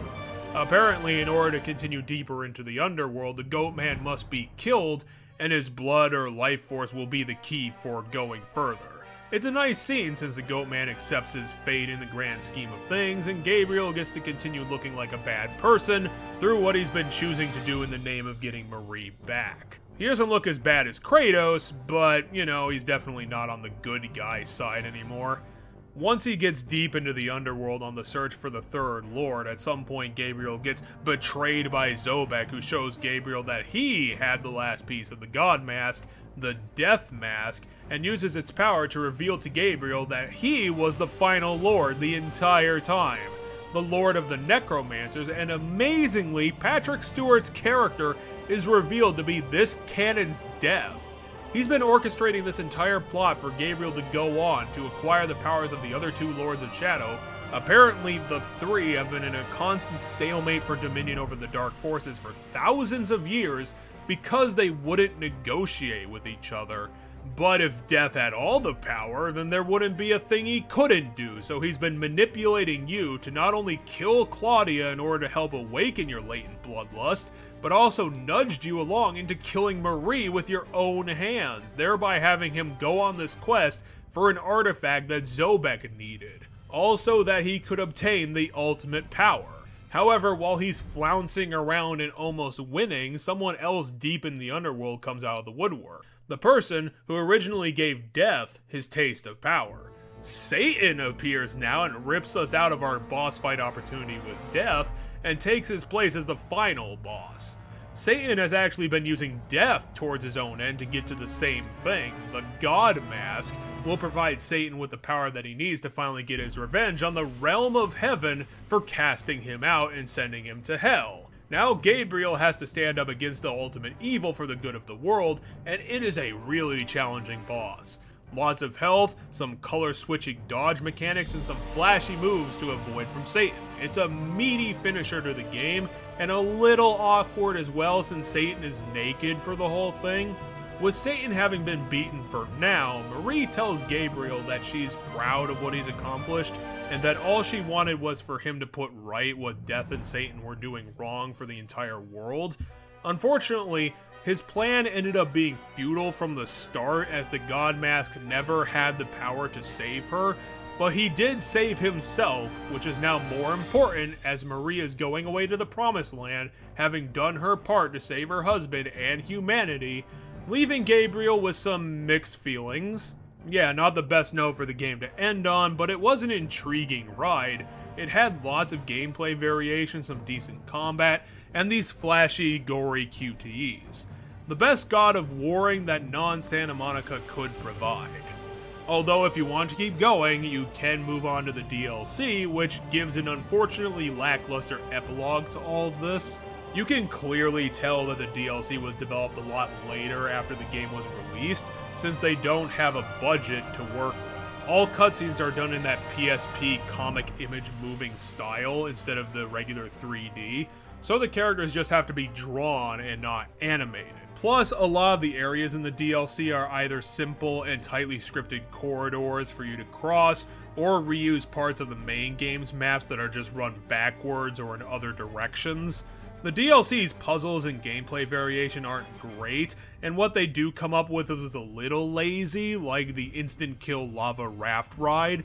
On the flip side, the first half of the DLC does give us Laura as a playable character. She was a side character in the main game who was a young girl vampire who dicked Gabriel around with a silly chess puzzle. In other games, she had him play to pass her castle and find Carmilla. It's good that she found the time, since in order to face the newly rising evil, Gabriel himself must become a vampire in order to access that other dimension. The bloodletting puzzle in this game for Laura was a hard section, since you had to trade your health away into a bowl enough times for the filled bowl to give you access to other parts of her castle. What didn't help is that Laura, being more of a technical spell-based character, means that she's less hardy and her attacks are more complicated to deal with. Aside from that change, it's another series of various puzzles for the pair to complete on their quest. The second half of the DLC regards the mediocre new evil guy called the Forgotten One, who is just the most powerful evil force in the universe. He's the baddest bad guy with a bland, dour voice actor and a design that's just a guy covered in armor and wings. Nothing about this dude is interesting. He's exactly the sort of villain that a 2-bit DLC afterthought would be with. No screen presence and no unique quirks. His boss fights are pretty fucking bad as well, since being the most evil thing gives him tons of ass-kicking ability and too much health. You need to be closer to perfect with his boss fights than a lot of what came before. I probably spent 40 to 60 minutes just on the third showdown with him, and it definitely was not worth it. All you gotta do is learn the moves and you'll eventually get it, and after that victory, Gabriel manages to stop the Forgotten One from getting access to Earth, and somehow Gabriel acquires power enough to slay the Forgotten One himself, and he also shatters the combat cross. Something is definitely very wrong with Gabriel Belmont when we leave off. Technically, we learn about this in the main game after the credits roll, where it fast forwards to the modern day, and in a forgotten church in New York City sits Gabriel Belmont in a spider web throne staring out of a stained glass window. After the events of Lords of Shadow, Gabriel has acquired power enough to become the one and only Dracula, and being a pretty good twist. I definitely didn't see a Belmont becoming the one to become Dracula. It's kind of hilarious in retrospect that Konami wanted to reboot their series another time with this game, but then stop development entirely after this game's sequel. Wait for that to not go goddamn anywhere.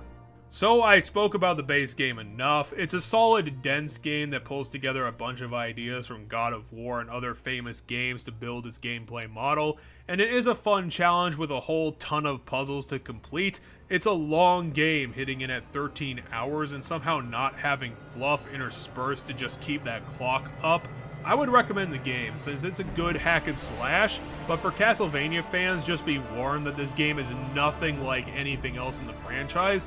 This game was not made for the fans. This was something done to capitalize on a video game trend that was happening at the time, and is just using the Castlevania name to try and sell more units. The connections to the classic parts of the franchise are just done in passing at best. It's well presented, well crafted, and a good example of what Mercury Steam does best. It was a nice surprise to find in the 360's library after all this time. However, skip the DLC. That was clearly done on the cheap and is not worth dealing with its doldrums unless you pick up the Ultimate Edition for cheap on Steam, then maybe because it's free. The DLC is just pretty bad altogether, and time is of the essence in this day and age, so you'll just have to make that decision for yourself. But I demand you cease your attack! I will not.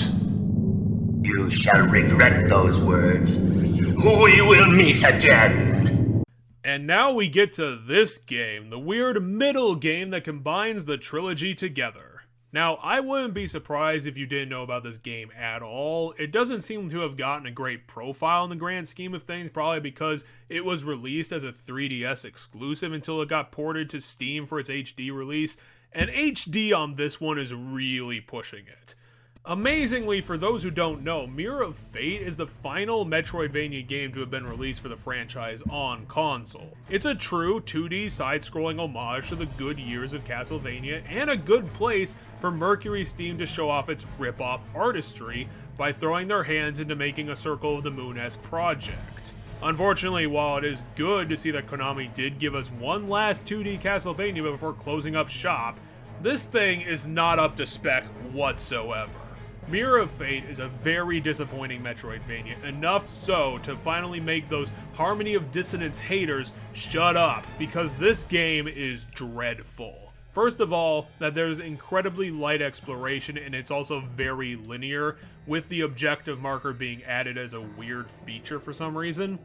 This Castlevania feels more like a bunch of hallways stapled together rather than an interweaved labyrinth of interesting rooms and wings like it should be. Plus, the art style of this game is strangely subpar. This Castlevania is very dark across the board. Not tone-wise, just regular darkness. There's so much darkness throughout the entire map that it makes it hard to see the backgrounds, and I'm guessing from looking at some of the other assets that it was done to cover up the bad job they did. Or Mercury Steam didn't understand the importance of location variety, because with so much darkness in this game, all the rooms just end up looking similar to everything else. You can't appreciate the details of anything in this game if it's all covered in impenetrable shadow. The change to a 3D art style for this game was a simple mistake, because everything about it looks cheap and mediocre quality at best. The character models don't have a lot of animation, the textures on them are not intricate, and it just looks wrong, uncanny throughout everything. Even when Mercury Steam starts flexing with their boss fights, they don't fare a lot better either. Their designs look cut down and smoothed out to fit on a lesser console, which is why I don't take the HD moniker of this game seriously. This was clearly done as a hacked out port rather than a true remaster of their game. I'm sure that Konami didn't hand them any sort of budget to work with to make that happen, but then why even call it HD at all? It's terrible marketing to your audience, and it makes all those involved look cheap and lazy when you equate this game with what a remaster is supposed to be called. And that's all on Konami for just lying about the work that was allowed to be done on this port. What doesn't help the weirdness is the consistent switching from 3D gameplay to 2D cutscenes, which makes an incredibly odd choice. The two assets they use do not fit together at all. The 3D models try to make it match, but the visuals just throw the whole transition off kilter. The 2D art for those sections also looks cheap and done with lesser quality models, but at least the cutscenes have some sort of style, some sort of vision to back it up. But what really saves it are that Mercury Steam did get some production value in the cutscenes. Once again, the voice acting really saves this part of the game, since they got a few really good ones to work on it. The characters are all overly dramatic throughout the story, and it does kind of work since it offsets the lacking animation that the models themselves have by conveying emotion through just the voice work. Don't come any closer. You helped me once before, and now you do so again. Why? Who are you? Answer me. Did you know my father? No. This I promise. The models do have some basic animations to match the dramatic dialogue, but it all comes together to look a bit too stiff, and without the other effects to carry the production that aren't there, that would simply make the cutscenes look slow and plodding without it. It must be me, Cypher. It can be no other. You understand that, don't you? For the honor of my own family, I cannot live with this shame. I must protect you and Simon from this. I must avenge my mother. Overall, the story of Mirror of Fate is really simple. Stories of going to kill Dracula for killing the main character's parents, having to reacquire the combat cross to do it since it's this trilogy's vampire killer. But throughout the events of the game, we tie together the stories between Lords 1 and Lords 2, since some things were left up in the air and unexplained. Thankfully, throughout the game, we get introduced to another brilliant character, the Shade, as it's officially called, but you can call him Buckethead or Skullface or whatever, since it only ever gets one voiced line in the game. For being one line, again, the actor for it does fantastic. Mercury Steam does have a knack for getting voice talent, since they had the brilliant idea to cast Patrick Stewart for their entire game previously. As you wish. However, your fate has already been sealed and there is nothing you can do to change it. I am sorry to say that you will not achieve your objective, and your wife and your son will suffer the consequences of your fate. I do love Simon and Trevor, since they have that perfect blend of pissed off and Scottish Baroque that works extremely well together, plus with having some passion behind their delivery. You are an abomination upon this earth. I know who and what you are, and this day I claim vengeance for my mother's murder. Most of the narrative weight of the game gets placed on the ending, since that's the only time that Dracula makes an appearance, and his antagonism drives the story home. Although a couple of the boss fights get great cutscene work, such as the Mummy Reaper, that alludes to Zobek having some power in the underworld, and the multiple fights with the Chimera or Hippogriff, that has a lot of limbs cut off and eventually becomes a cyborg to deal with Trevor and Alucard. The unfortunate part about this game is that it loses a lot of momentum and pacing due to the decision to tell the story in 3 acts. Each act being its own leg of this story, and the problem is that when we start reaching the climax at the end of Act 1 and it looks like denouements are coming and the plot is ready to be turned, we transition to Act 2 and immediately all of that gets thrown out the window as another story begins before the events of the end of the previous act, now making us go through more dull Castlevania-ing to get back to the point we already were in that previous act. At the very least, Mercury Steam doesn't do the dumb thing about making us repeat the stuff we already did. There are new paths, bosses, and puzzles to be solved along the way of the 3 acts, and some new toys for each character to play with. That's another problem. Each act is completed by a different character, which wrecks the pacing even further of what they're trying to tell in the story. The structure is not set up correctly for keeping the drama going. During the end of Act 2, when we get back to the showdown between Alucard, Simon, and Dracula, we start learning about our characters. Gabriel has seriously never taken off his garb from the time he was a Brotherhood warrior, making it pretty damned obvious who he used to be, and Simon wants to kill Dracula to avenge his father who died fighting him. We learn that Alucard was turned into a vampire by Dracula when he killed him and is furious that he decided to turn him into the sort of monster that he used to fight against, just to make him like Dracula, and after the pair eliminate him once again, Alucard cautions Simon to give his memento amulet to the Shade when it asks, since it's a piece of the Mirror of Fate, a self-describing artifact, and warns that looking into it could have other forces manipulate his destiny. It's not for him to gaze into, and Simon does give it back. The pair split up onto different paths, only for the game to then go into Act 3, starting with Trevor this time. Trevor decides to go to Castlevania and slay Dracula in order to avenge Marie's death. Cue more Metroidvania-ing and dealing with that damned Chimera again. And we eventually get to see the moment that Dracula realizes that Trevor was his son that Marie had in secret raised by the Brotherhood in order to protect Trevor, and we learn that the Mirror of Fate is what's pulling all of this together, since Alucard saw his ties in it, and now Dracula is seeing the same thing. This brings him to despair to the point that he forces his blood on Trevor after having killed him with the combat cross, and he will later resurrect as Alucard, and this whole thing finally ties the story together and gives us some interesting canon implications now that we learn that the ancestry is Gabriel Belmont, who is Dracula, and therefore in Alucard needed to be his son, which would end up being Trevor Belmont at the same time, and later on his son would be Simon. Some of the most famous characters of the series now being descended directly from the Lord of Darkness. It makes for an intriguing predicament and an interesting question. Outside of the family quarrels, the actual plot of this game is incredibly dull. Dracula gets killed with the combat cross because he's a bad person, and the Mirror of Fate ends up recompleted and will never be seen again after Simon gives up his shard of it. Another funny detail is that in Act 3 we learn why the Shade never speaks. It's because after his one voiced line, Trevor decides to break the Shade's face, which apparently also made it mute.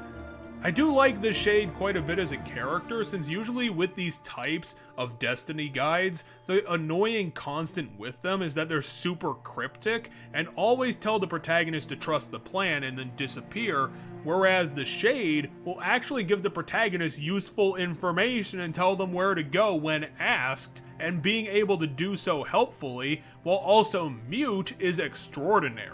It's nice to see one of the all-knowing characters finally being of help to the main guys, and it does it all with nods or head shakes.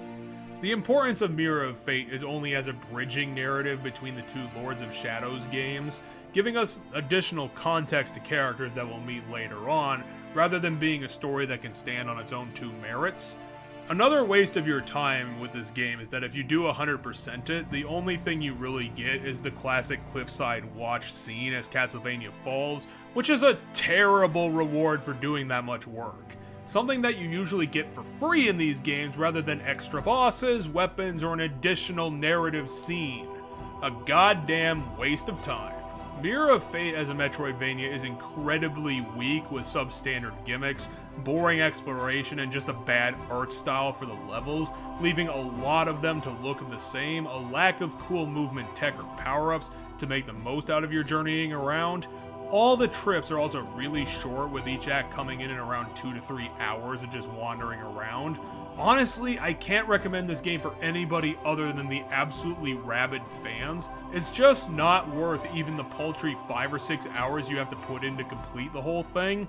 If its good qualities were spread out evenly on the entire game, then sure. But when several good things are in a sea of boring gameplay, just give it a pass. This was definitely a half-baked project just to flesh out the trilogy and or get something on a portable quick to set up the series a lot better. It's such a waste of Mercury Steam's development time, and it's a shame they had to be forced to do it. But I demand you cease your attack!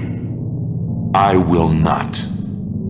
You shall regret those words. We will meet again! And so this Konami train has finally hit the end of its line, here at the end of Lords of Shadow 2. Well, technically it's DLC after you finish the game if you're one of those people. After going through the intro on this game, having heard almost nothing about it, I was on its side almost immediately, since it seemed to be promising a story in which Dracula and Death start screwing around in a modern-day city.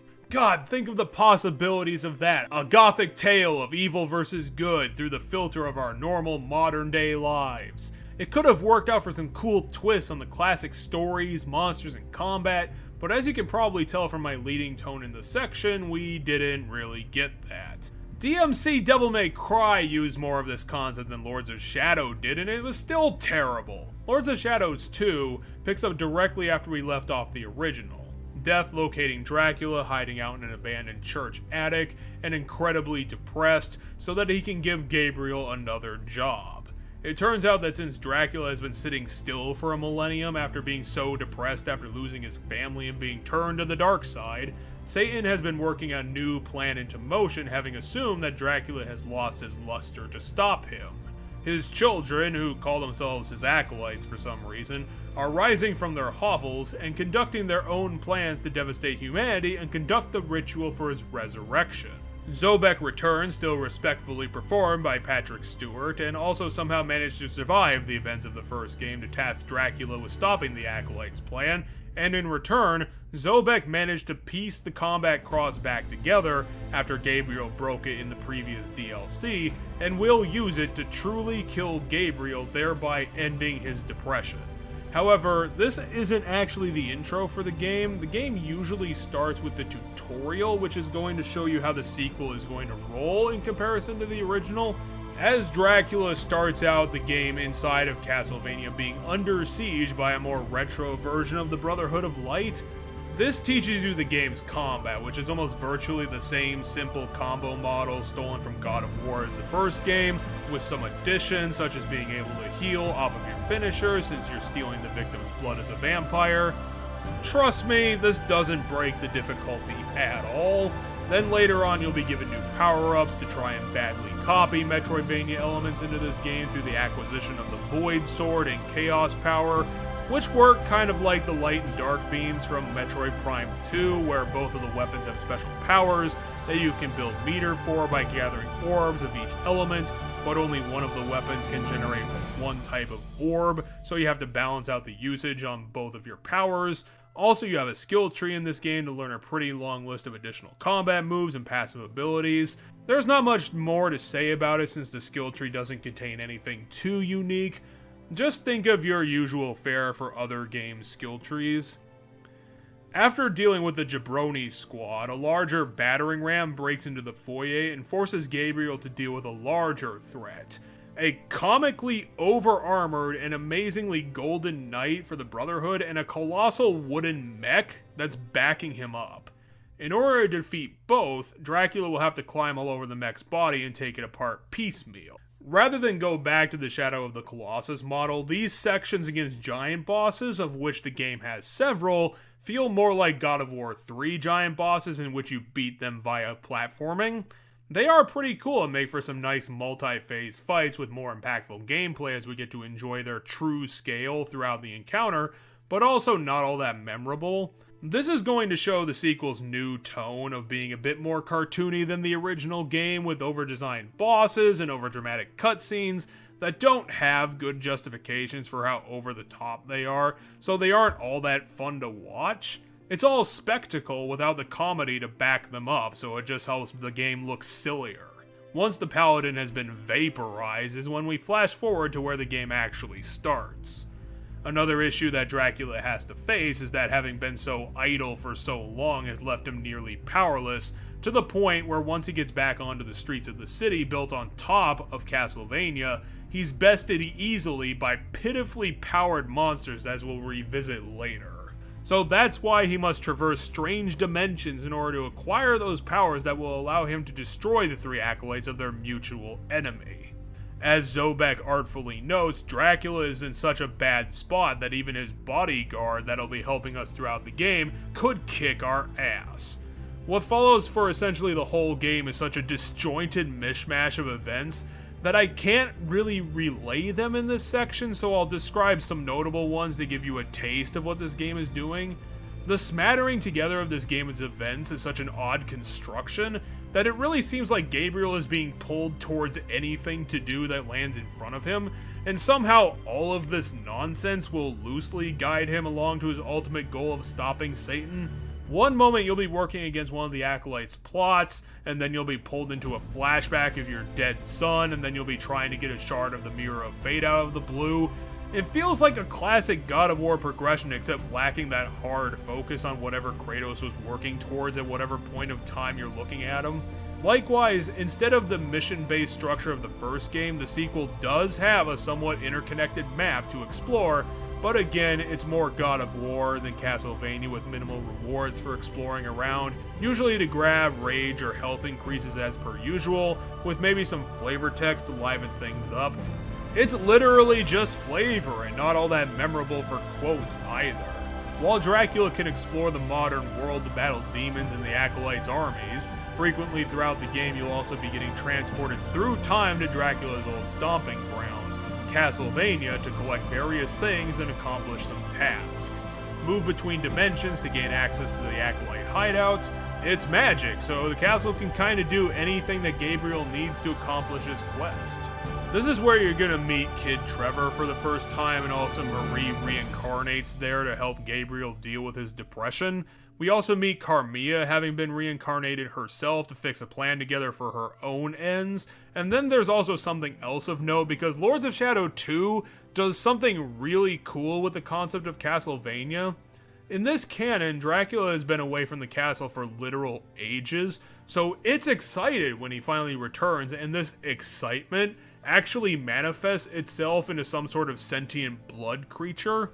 This creature, manifesting from the castle itself, becomes one of your antagonists, as its machinations are doing everything in its power to keep Dracula in Castlevania, and this is because all of the creatures and the castle itself draws its power directly from him, so if he leaves it behind permanently, the castle will crumble and all of the monsters inside of it will die. So frequently, the castle will possess enemies in it, give them new powers, or just create its own lieutenants to fight Dracula and keep him in the castle. It will also try and kill Dracula, and as he himself notes, since Dracula is immortal, the castle won't actually kill its master, and through doing so, will continue to trap it inside its walls. It's an interesting spin on the core Castlevania concept we're familiar with, and it makes for a unique antagonist when Dracula's castle managed to become sentient.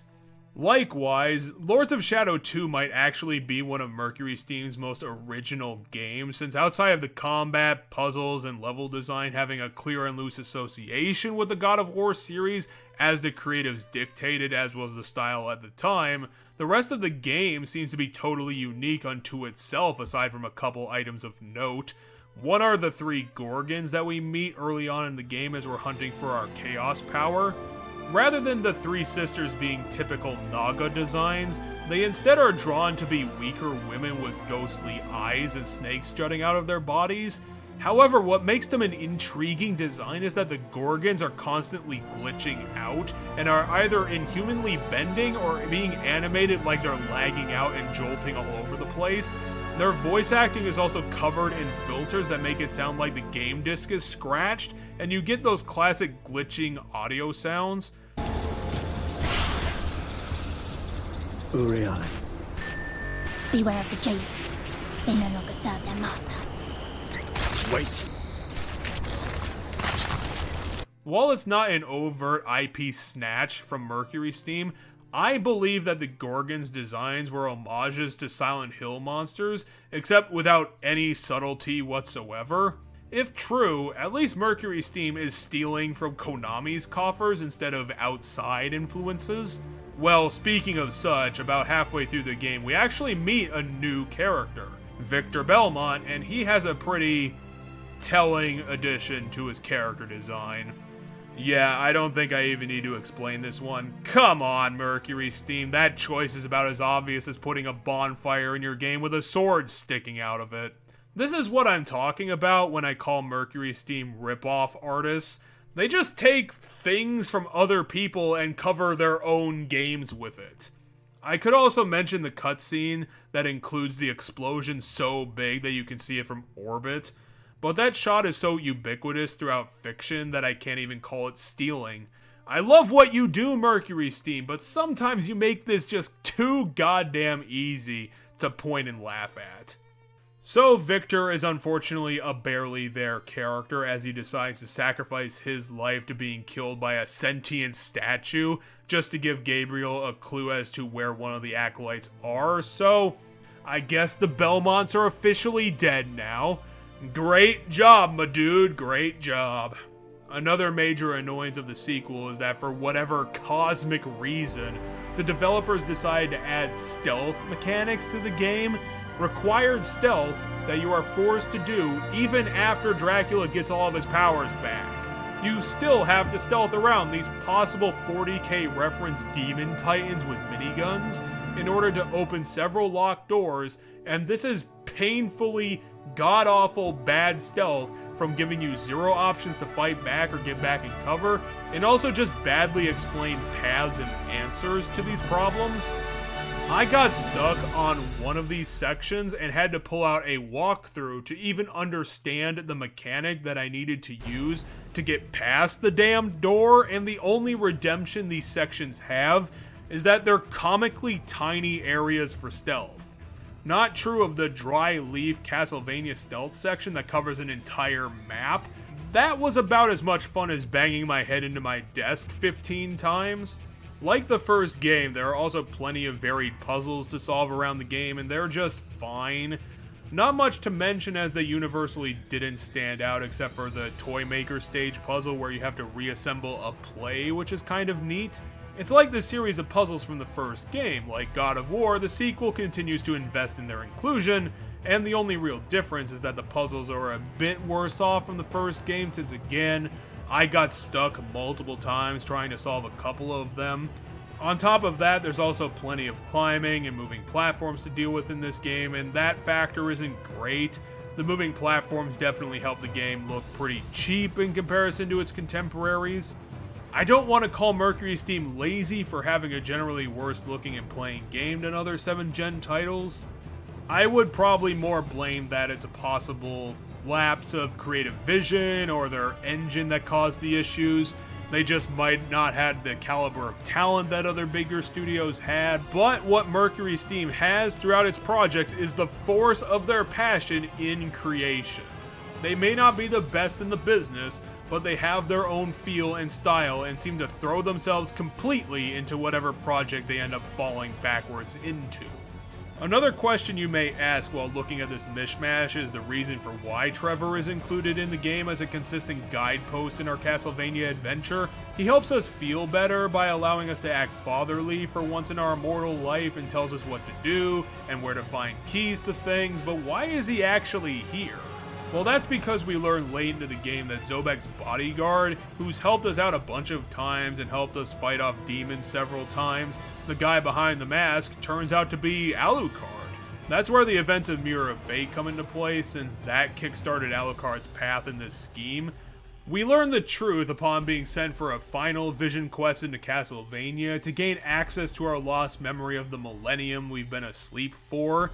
It turns out that after the Paladin was defeated in the tutorial, Alucard appeared to Dracula and offered him an alternative plan for vanquishing Satan once and for all. Having managed to craft a deep-cut reference to older Castlevania games, Alucard has created a Chrysigram, a longsword forged with a shard of Kamiya's soul that he managed to get his hands on after the castle collapsed, and with this weapon he can stab Dracula with it and put him into a centuries-long coma to fool Satan's minions into preparing for his return, since without Dracula, Satan has no one else to fear coming to kill him. However, the coma will remove Dracula's abilities from his body along with his memories after Alucard reappears in the present to remove the sword from his body. This sort of magical removal will fool Zobek enough to make him believe that they're working for the same goal, stopping Satan's return instead of killing Satan outright. It's the perfect convenience. When Alucard's plan is revealed, Zobek gets cross with them and finally breaks out the death fight for the first time. And yeah, death is a pretty bad design with a dumb looking skull sitting on top of a jagged hunk of crystal, plus a bunch of over-designed scythe worms rippling about itself. It's such a shame that one of the coolest deaths had to end up looking like this guy. Satan's last acolyte manages to escape, we track him down inside of a half hour, and have our final battle with Satan's dragon, which is a big God of War 3-esque set-piece boss fight with climbing, fighting ads, and QTEs with Satan himself. It's a nice homage and a decent flashy ending to the game, but like the other times Mercury Steam presents its copied homework, it just makes me think of how the game they're copying from is inherently superior to what they're doing. Make it through the multi-phase battle and you'll take Satan for a death dive, plummeting to the actual earth and finish him off once and for good after dealing with his possession of Alucard. That battle was intense and had some good voice lines with Satan toying with Dracula through Alucard's body, and it's a cool concept since even in regular Bible lore, Satan has the ability to possess and use people as vessels to corrupt humanity, so that's a cool touch as well to his character.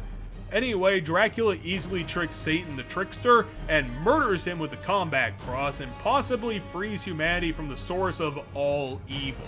Dracula continues to walk the earth for the rest of his immortality since his character arc was dealing with acquiring not only his powers, but his reason to continue living outside of pure spite. But I'm also sorry that I didn't go over all that much in Lords of Shadow 2, and that's one of the game's ultimate failings. Its design sense is so schizophrenic and all over the damn shop that whatever passes for its progression is so terrible that I can barely tell if we're even moving towards a greater objective or a plan in general. It seems more like Dracula is just put into a bunch of accidental objectives and has to deal with them as they come, and they just happen to sync up with his ultimate goal over time. There was the thing where one of the acolytes started spreading a plague among the humans that transform people into monsters, and that leads Victor and the Brotherhood to start leading people underground to get away from all of that. There's the inner battle that we have with the manifestation of Castlevania that didn't seem to do anything other than make Gabriel feel better.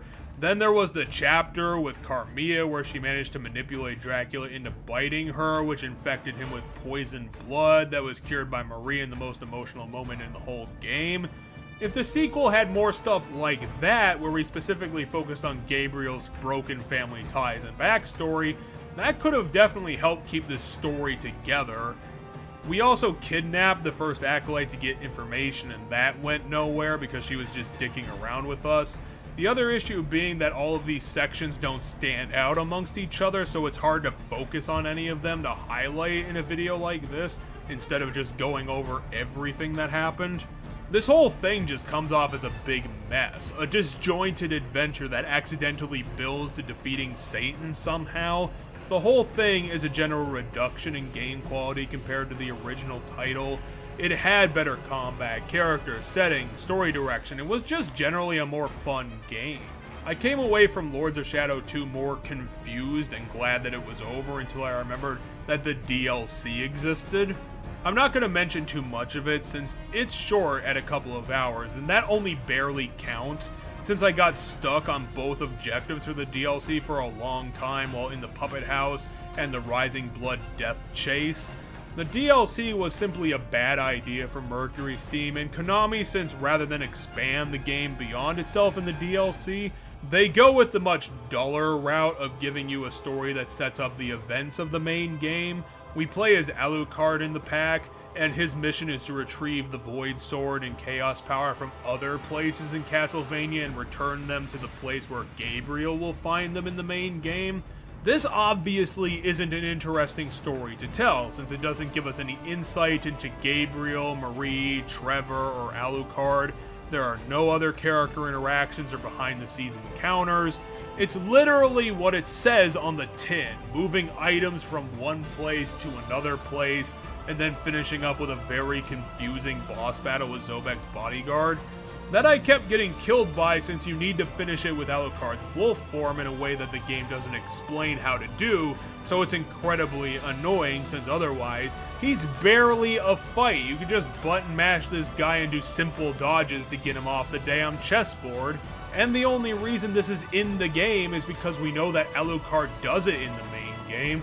We just have to show him donning his disguise armor to flesh this DLC out. Don't deal with this content. It's a really damned bad of a project. Lords of Shadow 2, on the other hand, is just disappointing. Something that had some promise and some premises that could have been cool, but split its attention in way too many directions that just ended up confusing me. The gameplay was weak and shallow with a lot less to highlight throughout my playthrough. The boss fights had some wacky designs that were a little fun to battle since they were so bizarre, such as Victor somehow gaining an enlargement spell during his final phase, which was kind of a cool idea. The finishers were good to get in there, but like the first game, they lack the animation and the weight and the effects to make them truly shine, and overall, I struggle to recommend it as the last console Castlevania game.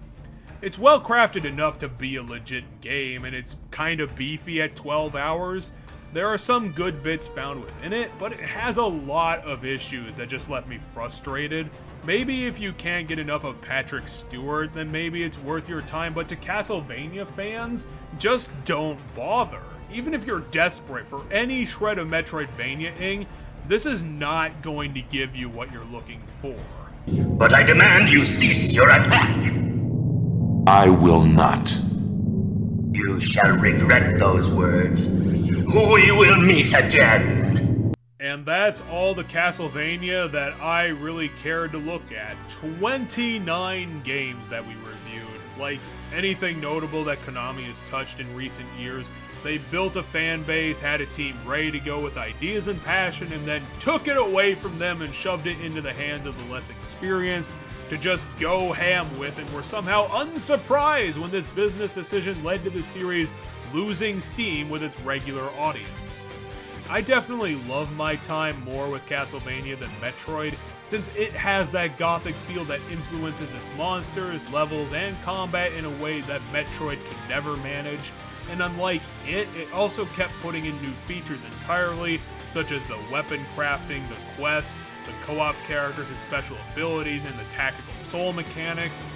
It's also the series that invested in stories done through character arcs, bringing us some flamboyant and interesting characters that make for some of the most memorable of the classics. Plus, something that Castlevania had unto itself was its brilliant pixel artists. I haven't seen many games at all that had level design so intricately done that I could remember just the portraits hung up on the virtual walls of the video game. It was a rare occurrence when we did get it, but it makes for some of the best details throughout the series just because it is so weird and rare to see something that expertly done for such a little detail. This whole thing couldn't have been kept on its tracks better if it wasn't for the vision of IGA, the big name behind a lot of the best years in the series, and clearly he has an eye for getting talent involved, since games like this are only possible through pointed dedication from everybody. You need to know what you're doing to get bizarre creatures and creepy landscapes to work this well, and also the willingness to try out new things that hadn't been seen before. The ingenuity that Castlevania used in its development helps it stand far apart from the comparatively static Metroid. I had a blast going through this since Castlevania has been through a major genre change that redefined itself in expert fashion. The best games on the GBA to some of the worst handheld titles, and ultimately led it to just falling apart in general.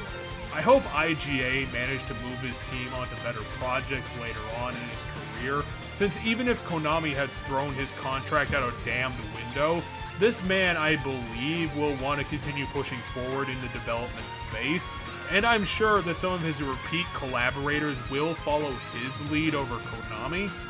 I wish him the best, since he helped make the handheld market a more interesting place to be, and also forming one of my favorite genres in all of video games. Can't forget to give him that. He's done a lot for gaming in his career, and he should be remembered for his contributions. Even if he can't give him full credit for doing Symphony of the Night, maybe it was just that second pair of eyeballs that helped IGA's team form the Metroidvania concept back in the day. I'm sure we'll never know as the audience, and I'm damn sure Konami never will.